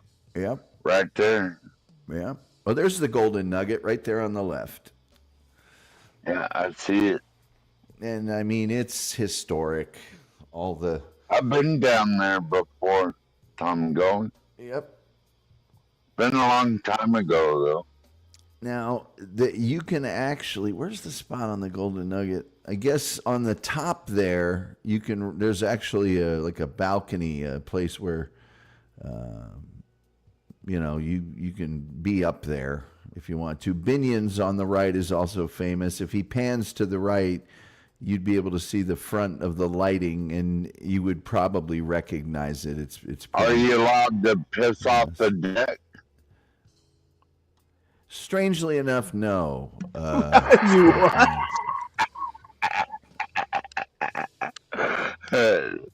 Yeah, just checking your chain that time, Tom. Yeah. So, yeah. What do you do? They take a dim view. Now, see the sort of the blue lights there? They kind of strobe sometimes, and a lot of times when you see videos about Las Vegas, they use the side that's to the right because it goes way far down. Binion's. To see it. Yeah, Binion owned a ton of different casinos. So that one's just called Binion's, but there's Binion's $1 Million Club. I think that's the one I went in when I was there. Yeah, there's a ton of Binion's. They have a nice bar in there, and they serve good beers pretty cheap. Yeah. They have like IPAs and stuff like that. They're not slowing anybody down on cheap beer there. And okay, so this guy here, he's doing some sort of IPA is not a cheap beer. Sorry. No, I'm saying that the beer isn't cheap, but they will sell them inexpensively to you in the casino. You would pay more elsewhere because they want to keep you in the casino. That's right. So they attract you there with good beer for less money than you might pay elsewhere. That's right. Anyway, that's sort of Fremont Street. I guess it's just kind of a big mall for adults. Yeah. So did this way back in the day, was it open air?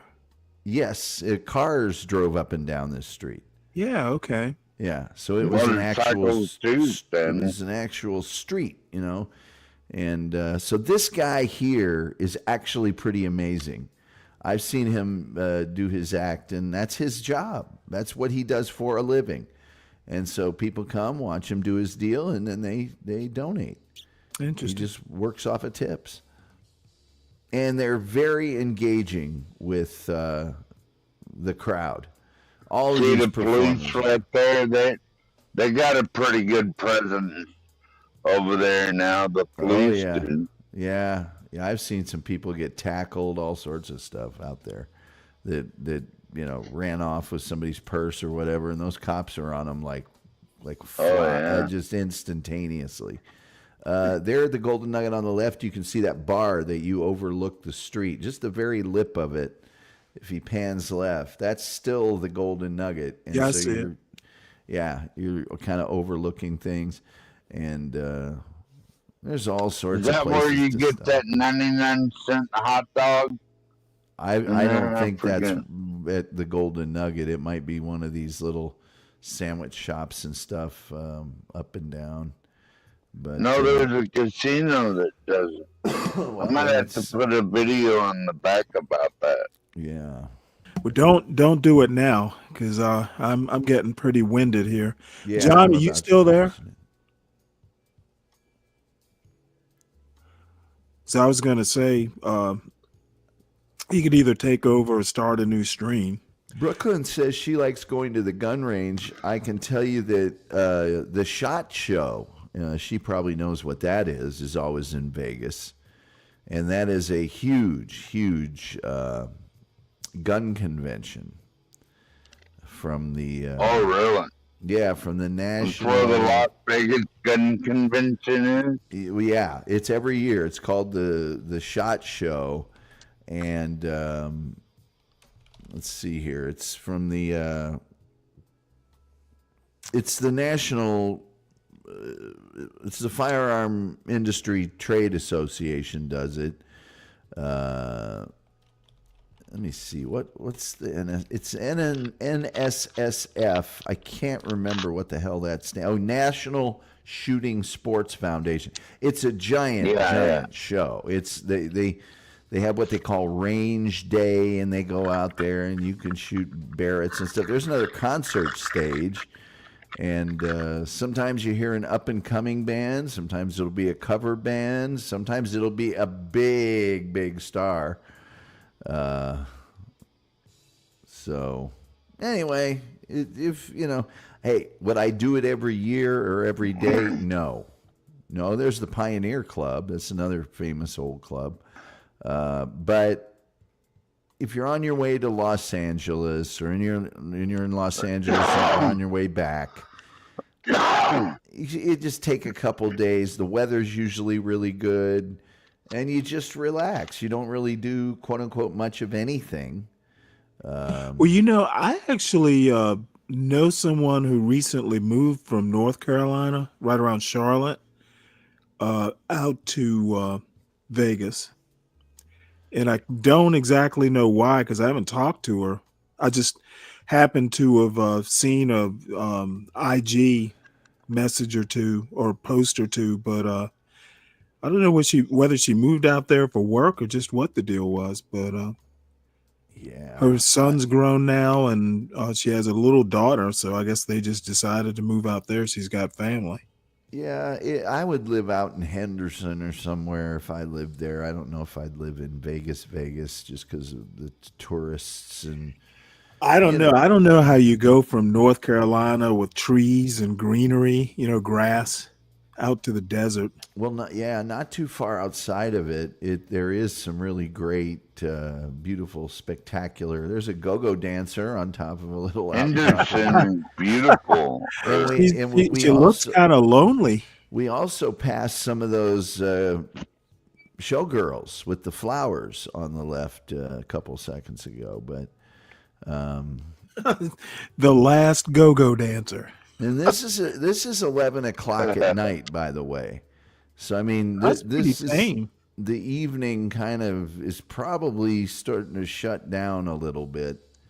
Really? There's people out here all the time, but once these like open air areas close down and stuff, this gets pretty sparse. If you go into the casino that you're staying at, there's the Golden Gate Club. The casino that you're staying at will have something that's open 24 hours a day.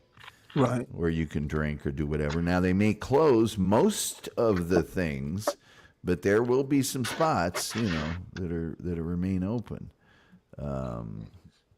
So, Tom, did you ever hear of a place called Cajun Barbecue out in Henderson? Nope. Yeah, I don't know if it's still there or not. I know I used to spend some time with. It's a black-owned business, and he made all his sauce from scratch, tomatoes and cucumbers and just whatever. Made his own barbecue sauce. You know, all these performers are just so good and engaging with the crowd. I mean, they know where their bread's buttered. And because it is a tourist area, they, you know, want to give everybody that memory to take home. And the crowd. Henderson was a nice respite from Las Vegas. By the time I got out of Las Vegas, I went to Henderson and just kind of overlooked the desert. Man, it was a nice getaway. Yeah, it's got Las Vegas built up a lot now, but it's still it's much nicer than Vegas. It's a kind of a suburban community. It used to be off by itself. It's not anymore, but yeah, of course, probably a lot different now. Every group's got to have the hot girl in it, you know. Is that what that was? Yes, that's exactly what that was. That's what that Stanley, was. you ever been to Vegas? I've never been. I think the farthest west I've been is Utah. Phoenix. That's pretty far west, Stanley. Oh yeah, well, you know, I've been to Phoenix too. Yeah. Nice. I think you would love Vegas, Stanley.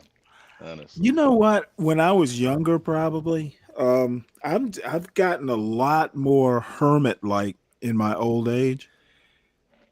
That's actually 1950s Vegas right there. Really? They're showing, yeah, on the screen. Hey, Kimmy. Good morning. Good morning, Kimmy Cakes. Stanley, man. But see, I'm not really into gambling. Whenever I've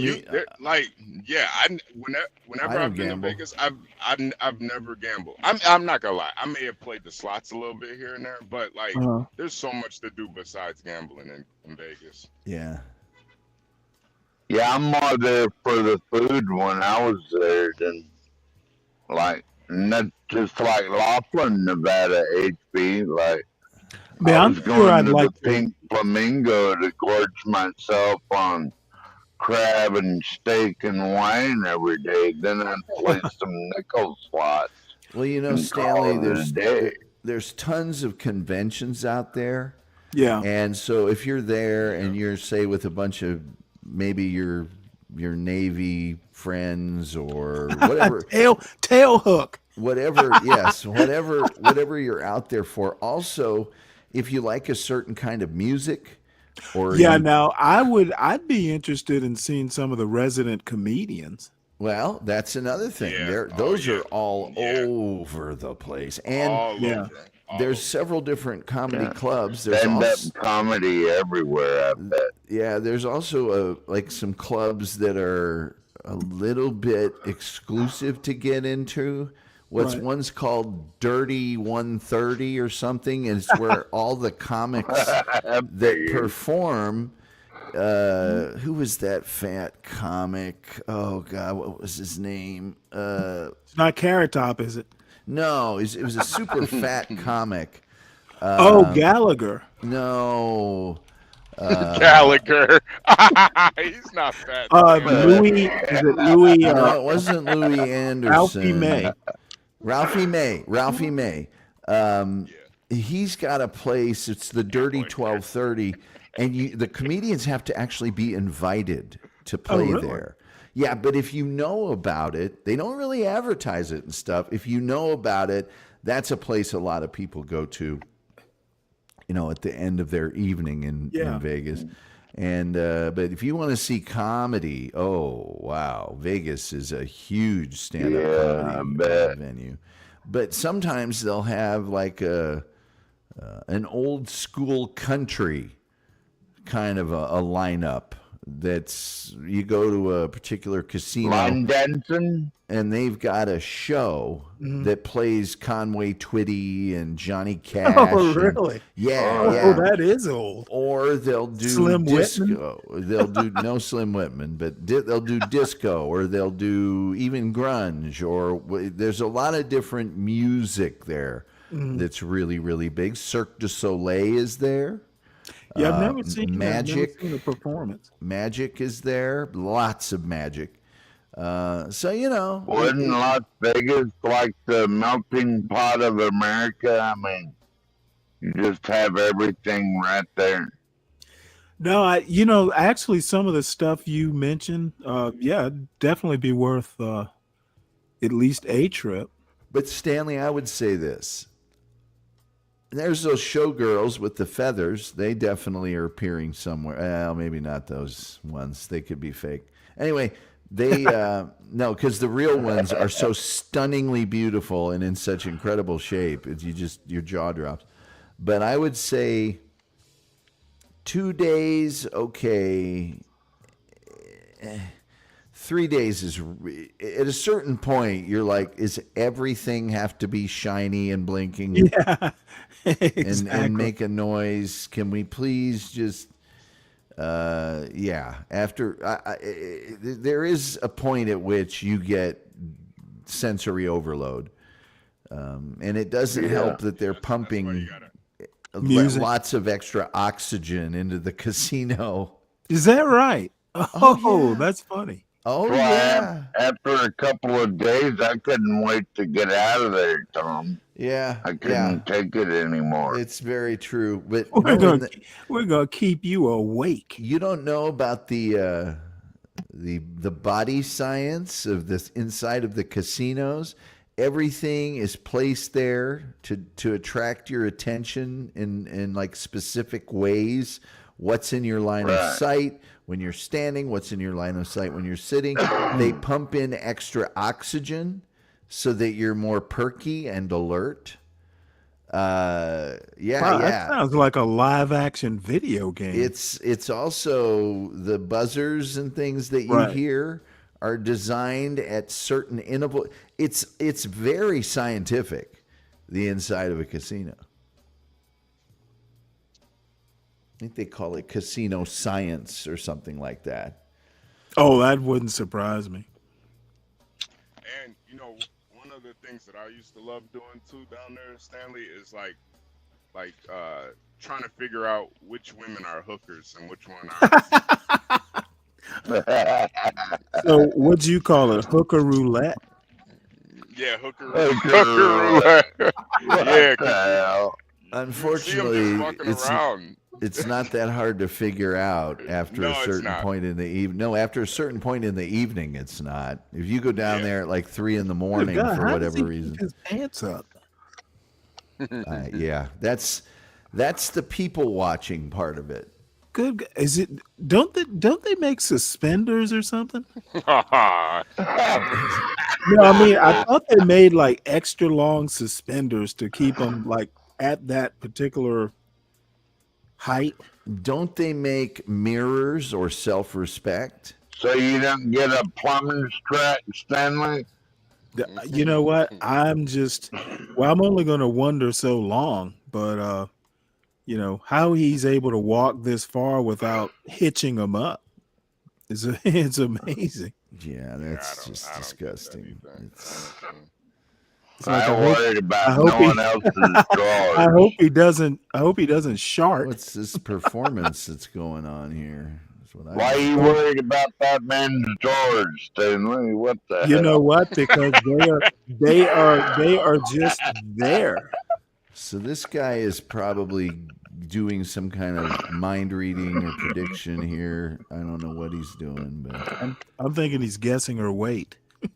People are running up and throwing money in there, that's for sure. But he's very popular. Look at the huge circle of people he's got watching him. Yeah. And they can't believe what he's doing. That one girl just put her hands to her face like, oh my God. He's doing Simon Says. Yeah, I used to love the magic shows, man. That was like the coolest thing down there in Vegas. Well, and there's dudes that'll like levitate a card between their hands, and they'll invite people to come up and go, okay, go ahead and run your hand through here, in between. It's, this isn't a string or whatever else. I guess that's his assistant. Love magic, man. I fucking love magic.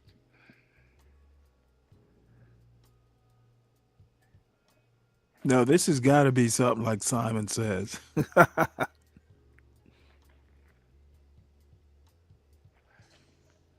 Yeah, and the ladies down there too, Stanley. You know that old saying, "What happens in Vegas stays in Vegas." It is very true. It is very true. Well, sometimes you'll get a convention of like hairstylists there, and they're there to party. You know, they're there to get crazy. And getting overserved is a common thing that happens in Vegas. Oh, yeah. And after that happens, you know, who knows what. No, everything stayed but the clap. that comes with that came with me. I like what Norm Macdonald said. You know, they say whatever happens in Vegas stays in Vegas, and of course that's not true. You can't murder someone and then leave and go across state lines. You'll be found, and they'll try you in front of a jury of your peers. What they actually mean is you can have Norm Macdonald's is he's my favorite comedian of all time, man. Oh yeah, Norm yeah. Macdonald, he's my favorite all time. Then he said, well, what they actually mean is that you can exchange cash for relations with a woman, and she won't tell your wife. Yeah. That's what that really means. Yeah, your cash stays. Not like these gossipy small town hookers. You know, it's just like Norm Macdonald to just go too far with it. I love Norm Macdonald. Not like these small town hookers. Yeah, gossipy small town. And he also says, Norm Macdonald is so funny. He's like, you know, this Hitler guy, the more I hear about him, the less I care for him. Guy sounds like a real jerk. Yeah. Yeah. And he also said, you know, Germany is in a general. You know, they wanted to have a war, and they chose as their opponent the world. Oh, that hits close to home. Then about 30 years later, once again, they decided to have a war, and they chose the world. And it was closer than you might think. Anyway, he's funny.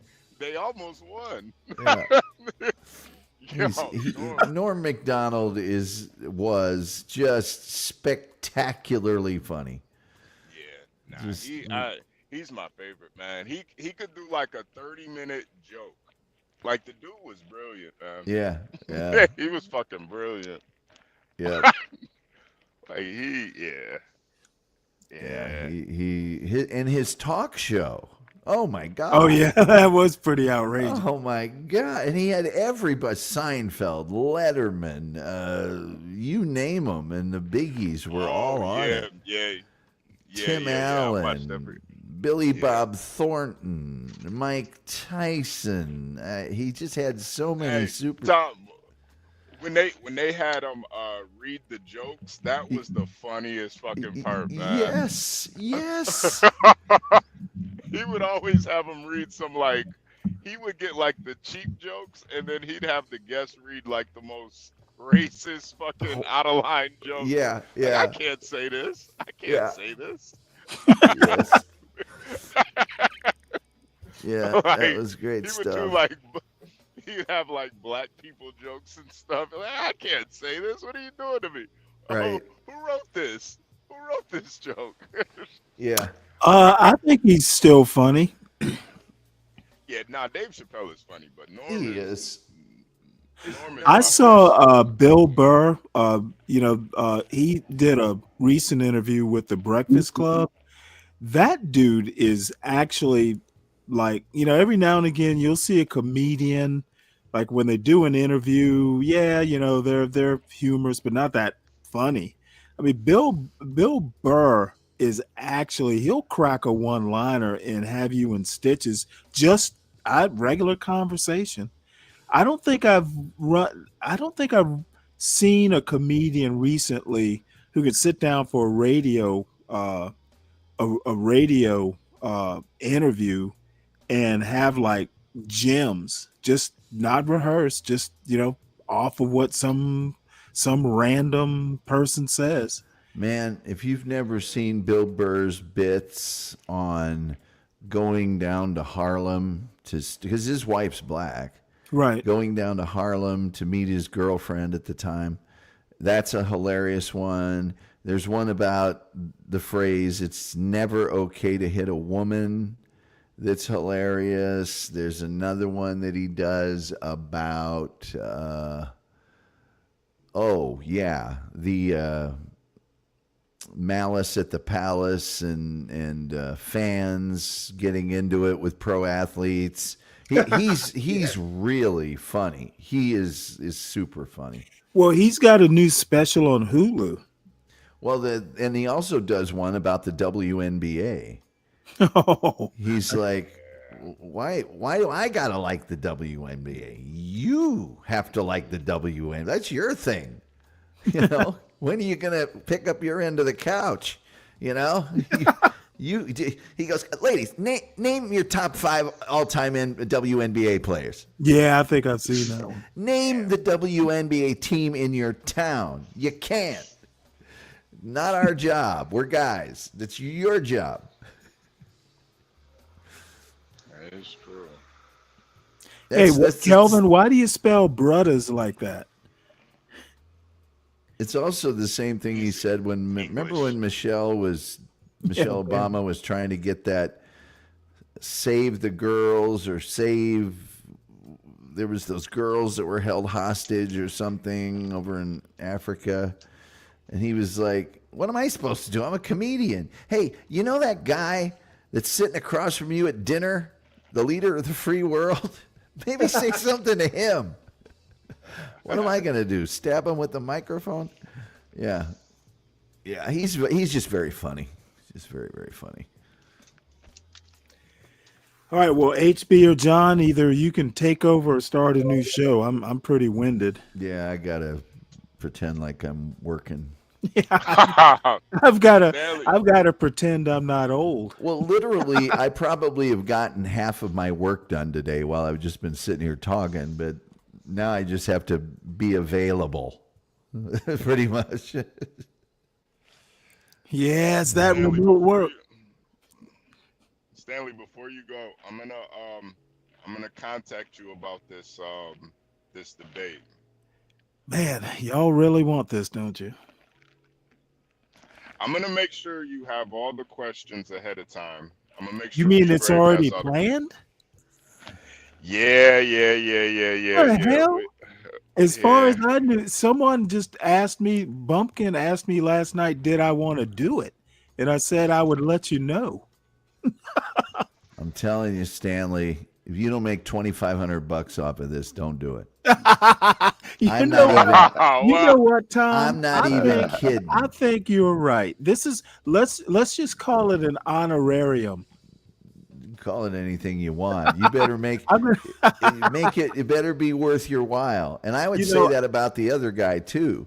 I saw Gordon Liddy and what's his name from the 60s? Tim Leary debate at the University of Georgia once. Yeah. And as it turns out, they were both paid handsomely.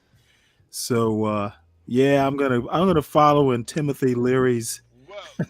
You guys are gonna, if you really want to get paid, you guys are gonna have to do a couple, getting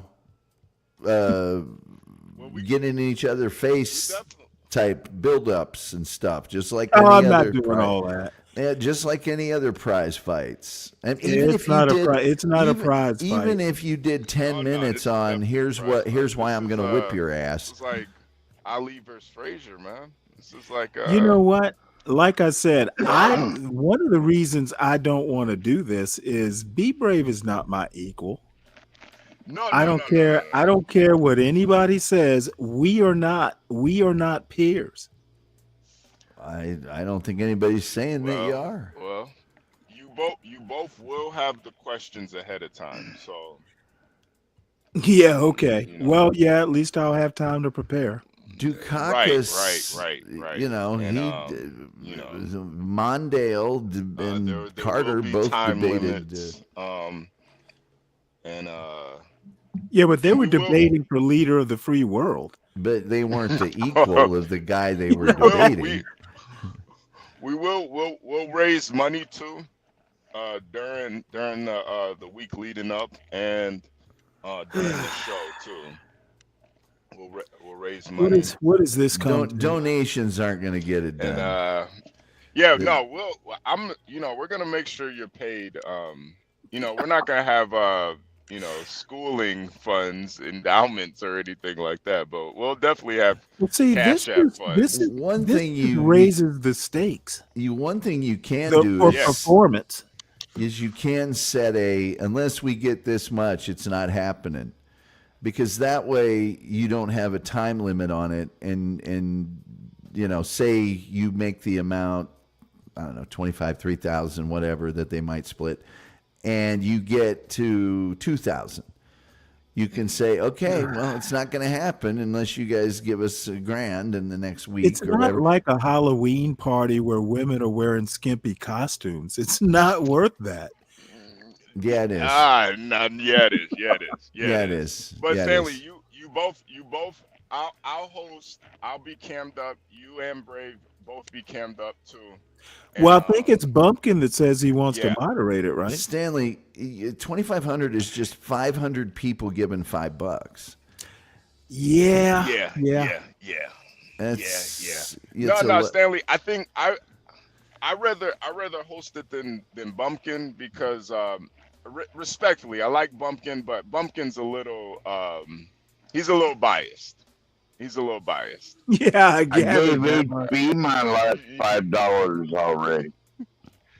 Yeah, Bumpkin's a little biased, and well, you know what gave me the hint? He calls himself Bumpkin. Yeah, what gave it away? Yeah, he's a little he's a little biased. I thought you were gonna moderate it, HB. Yeah, no, I'm gonna moderate it. I got. Well, you don't think anybody's gonna accuse you of being biased? Yeah, no, I actually talked to Brave about it. He said he prefers that I moderate it because he doesn't want you to feel like anybody else would be biased. Also, if it's just well, gonna, if it's why gonna, don't we get Tom to do it? No.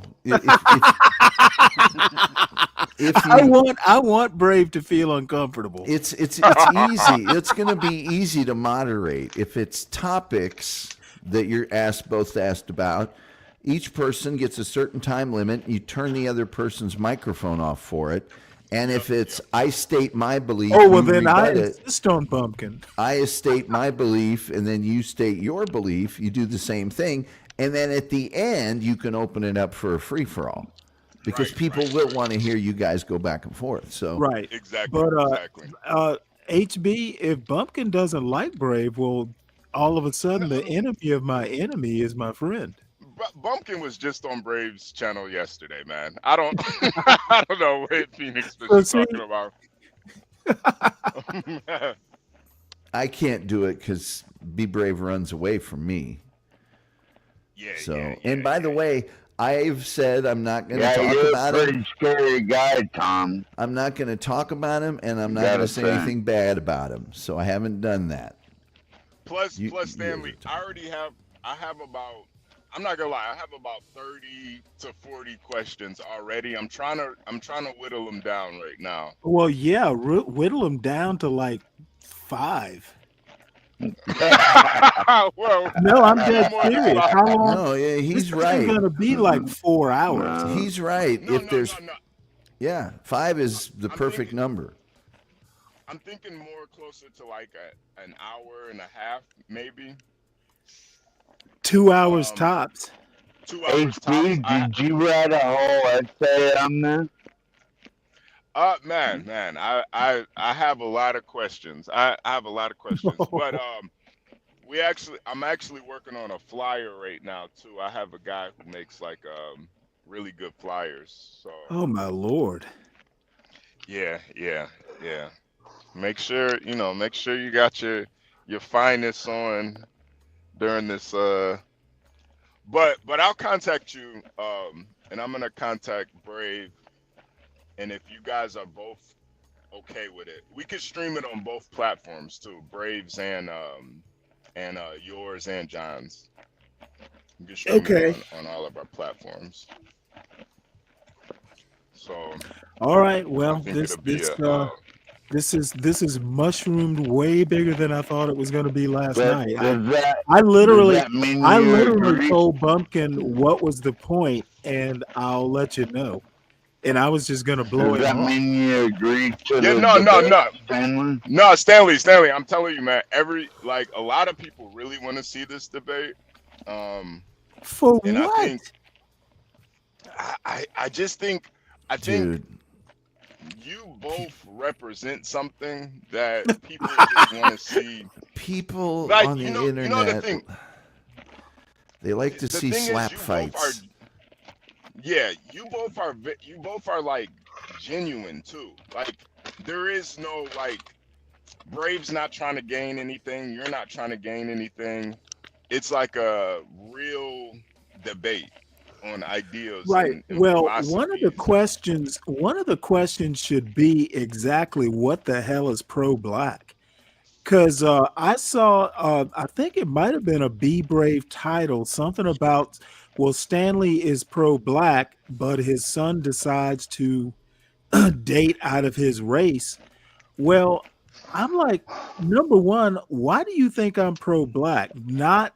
Not being anti-black does not mean I'm pro-black.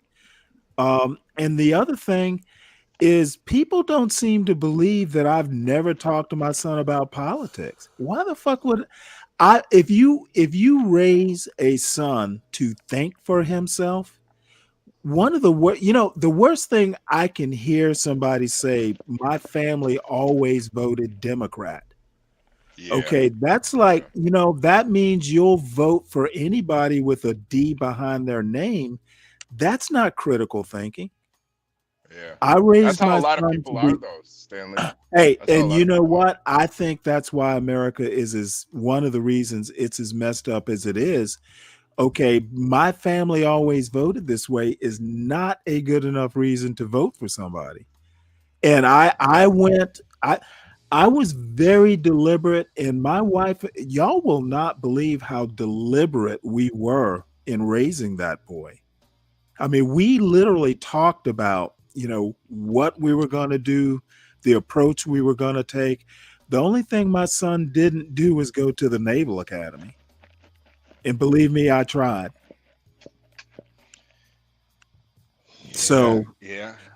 people don't seem to think I am who I am. I do not. I have never needed to put on airs. I've never needed to code switch. And so, things like that, I really do want to talk about. My son dating outside my race. You know what? Do you know how I know his girlfriend's Asian? It's not because I asked him. It's because he sent me a picture. Wow. I did not ask him. I think the only thing I might have asked him is, where did she go to school? I saw it on your son's Instagram page. He has wait, he has an Instagram page? No, April Fools. April Fools. I just, you know what? I just, Stanley. Okay. Well, you know what? I had He to do might, an April he Fools. might have an Instagram page. I had The to other do an thing I April never did is I've never censored what he read. There's never been a net nanny or anything like that. I trusted the way I raised him. Period. And believe it or not, he has actually never made like he's never caused a major problem for me to go, what the hell have I done? At least up till now. So, when I say these things, I genuinely mean them because I was very deliberate in how I raised him. I want a critical thinker. I don't want someone who necessarily thinks like me. And one of the reasons is, after his mother died, I'm like, you know what? Life is short. He doesn't need to be that dependent on me. So the pro-black thing would be a question I'd like to throw in because I'm no more other than hey, I'm not anti-black. That's about as pro-black as I get. Well, I'll make sure I put that in there too. Then. Okay. Well, not because I it would be a topic that I'm interested in expanding on. I'll send you. Matter of fact, I'll send you all the questions that I have, and then I'm gonna send Brave all the questions too, and then you Okay. guys kind of pick which ones you kind of want to delve into, because I'm kind of on both ends of the spectrum, where I'm kind of on the the quote unquote pro-black, and then the quote unquote white supremacy side of it too. And I feel like Well, both of you will have some. Pick a side. Pick well, a yeah, side. because I have definite thoughts on what that is too. Right. And just like Hey, Ebony. historically. Hey, Virgo. Hey. Historical. We Matter should of fact, tune you can into kind of see where I'm B-Brave's going. channel as a So I have. What does that mean, Orthodox guy? He wants us to like watch it, basically. Oh, well, I'm not going to last that long. I mean, I'm not going to last that long as a host because I am getting kind of winded here. But, if HB or John or somebody wants to tune in, I'll at least watch from the audience. I'm 'Cause pregnant I with did notice- with triplets. What? No way, Virgo. What about I just triplets? got pregnant with triplets. Really? Yeah, I'm pregnant. Well, given your recent medical history, tell us more. April I Fools. didn't think that was possible. God damn it. I was Virgo. about to say the triplets were HB, John, and and Universal. Oh. I was about to give birth to the Three Stooges. Well, we know you had to have a C-section for one of them. Which one of them is curly? Oh, definitely. Universal forehead? Yes, well, yeah. I would have given birth to HB and John, and then Universal. They would have been like, "Oh hell no, we gotta two cut of the you." babies, HB and John, were 6 pounds, and Universal was about 5 pounds, and his forehead. Just the head.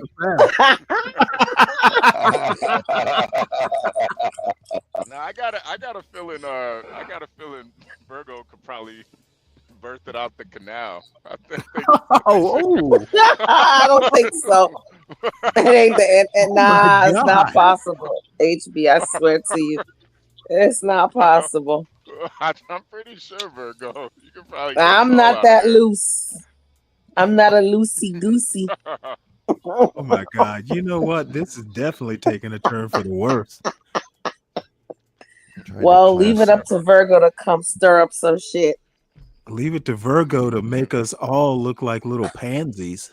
I tried to class the joint up with some Fremont video. It was way class. Virgo had to ruin our Oh, tone. Tom's on here. Stanley, you know that. Hey, Tom. You know Hey, they call Virgo. it they call Virgo's uterus the Panama Canal. That's what they call it. Oh, come on, HB. Oh, hey now. And Trump's trying to take it over. Yeah, Trump's trying to take it over. He's calling it the American Canal now. Trump and the Chinese are trying to compete for it. Oh, wow. He's calling it the Haitian Canal. Everybody's trying to compete for it. We don't want that canal. Oh, Jesus. Y'all are the worst. The I path think to even citizenship. I think even Alaska's taking a couple bids for it. Why do you guys need it?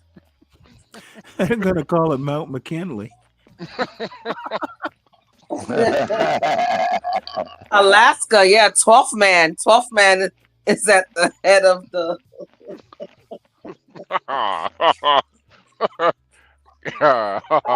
Personally, Personally, I don't care what they call shit. I'm gonna call it what I call it, regardless. Honey?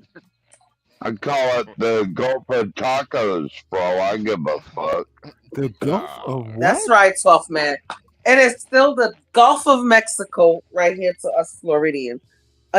Florida always doesn't give a fuck, and we do our own They ought thing. to call it the Gulf of Florida. Well, maybe we can. I'm in agreement with that, but it is still the Gulf of Mexico. It is not the Gulf of No, America. right now it's the Gulf of America. Look it up on Google. I don't and care. America. I don't care what Trump called it. And you know what? I'm starting to feel sorry I voted for this motherfucker. Oh my God! Don't be saying that. I don't agree with everything he does, but Well, I'm I sure don't he feel must. sorry for voting for him. I'm sure that the U.S. Geological Service or whoever keeps track of the maps, NOAA, I bet they're calling it Gulf of America because if you don't, you'll be laid off. Oh, that's true.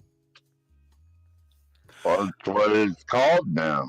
I mean, get over it. Who gives a fuck? I do. I like the Gulf of Mexico. What is the Gulf of enchiladas, and I wouldn't give a fuck. Yeah. What is the what's that word I'm looking for? Was it Joff? What is it? Oh, Jollof. No, not Jollof rice. Okay, well, I thought that's what you meant. Jods.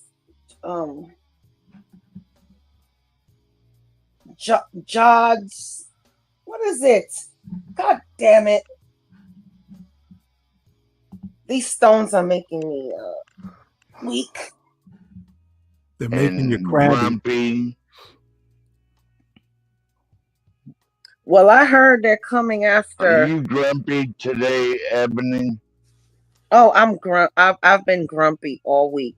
Let me tell you, these motherfuckers are coming for y'all bitches that went to Columbia House and got the 99-cent CDs and y'all didn't pay for it. They're coming after y'all motherfuckers too. They're coming after everybody. I watch all the free music I want on YouTube. I don't give a fuck about that shit. You hear me, HB? They coming after you. Still They still have Columbia House? I know HB got a couple of albums. He got Biggie. He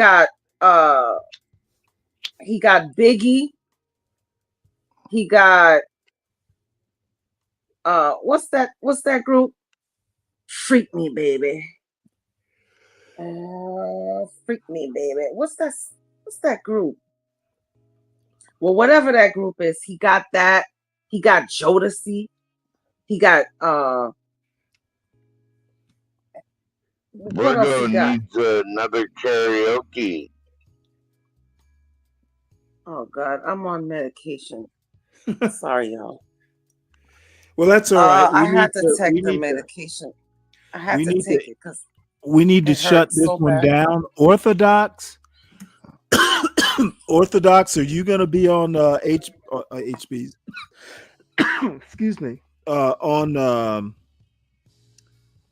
well, he's probably going to be on B Brave's panel. Well, you still have about 5 hours left, Stanley. I'm not doing 12-hour shows. I did one last Friday, I think it was. Those are going to be few and far between.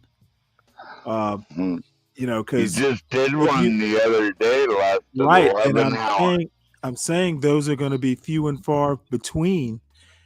Because if you haven't noticed, the tireder I get, the grumpier I get.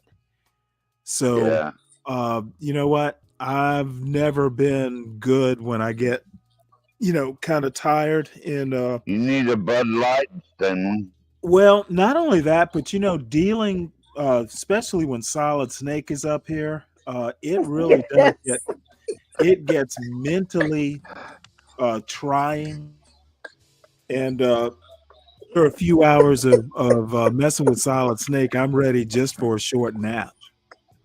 Yes. HB got Silk and Shy. Yes. What's that song? Oh God. Oh God. Oh, this hurts so bad. Let me lick you up and down till you say stop.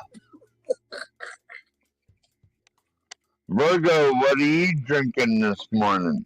I think he's on pills.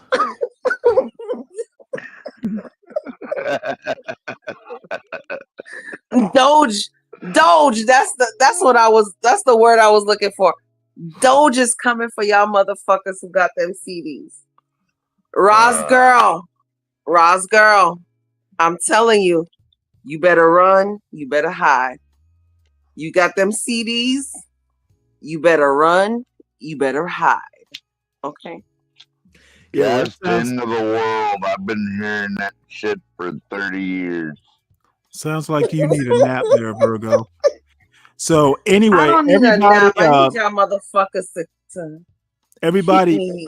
make sure that you hit the like button on your way out. I appreciate it. Actually, I had a pretty good time today. I will be on. I will be on, I believe, at 3 or so tomorrow morning. I don't know what John's plans are. So that's pretty much it. I had a good time. Thanks everybody for your company. And I Okay, will Stanley. see you all tonight. And Portia, by the way, I think Portia says she's going to do a politics with Portia this evening. Oh, Either okay. early evening or like sometimes she'll do it right around 8 o'clock or 9 o'clock her time. So stay tuned for that, and make sure you give her all your support. And she does a lot of work. And once again, there would be no Stanley versus the world. It was Portia's idea, probably her idea to do this debate too. So yeah, and I would like to lastly say, idea. I would like to lastly say, one last thing: hide your kids, hide your wife, because those just coming for everything out here. What are you talking about? Why is Doge after you? They after you, Stanley. No, they don't want none of this. Oh, you tell them, I motherfucker. have some words for Mr. Elon. Oh, yes. And the top word is motherfucker. Well, no, I made the comment that he and Trump are the ambiguously gay duo. So I look forward to saying that in front of a congressional committee. Oh, God, this hurts so bad. Well, Stanley, you was also complaining about how much money Elon had, and then well, the money I'm complaining about is last night you were saying like there's always been all these billions and billions of dollars in American pocket or American politics. Now, I mean, you go back and you read the Federalist Papers and all these founding documents. America was founded by elites.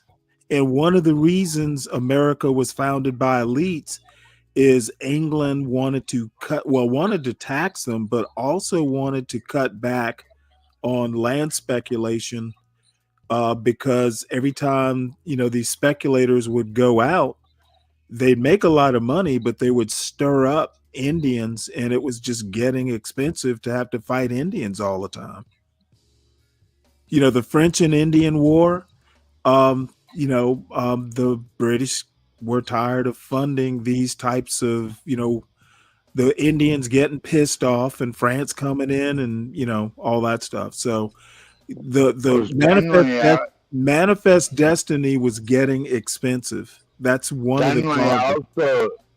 I also heard you say last night that you're okay with insider trading and All these because they're in it No, I think make a living and make more and more money.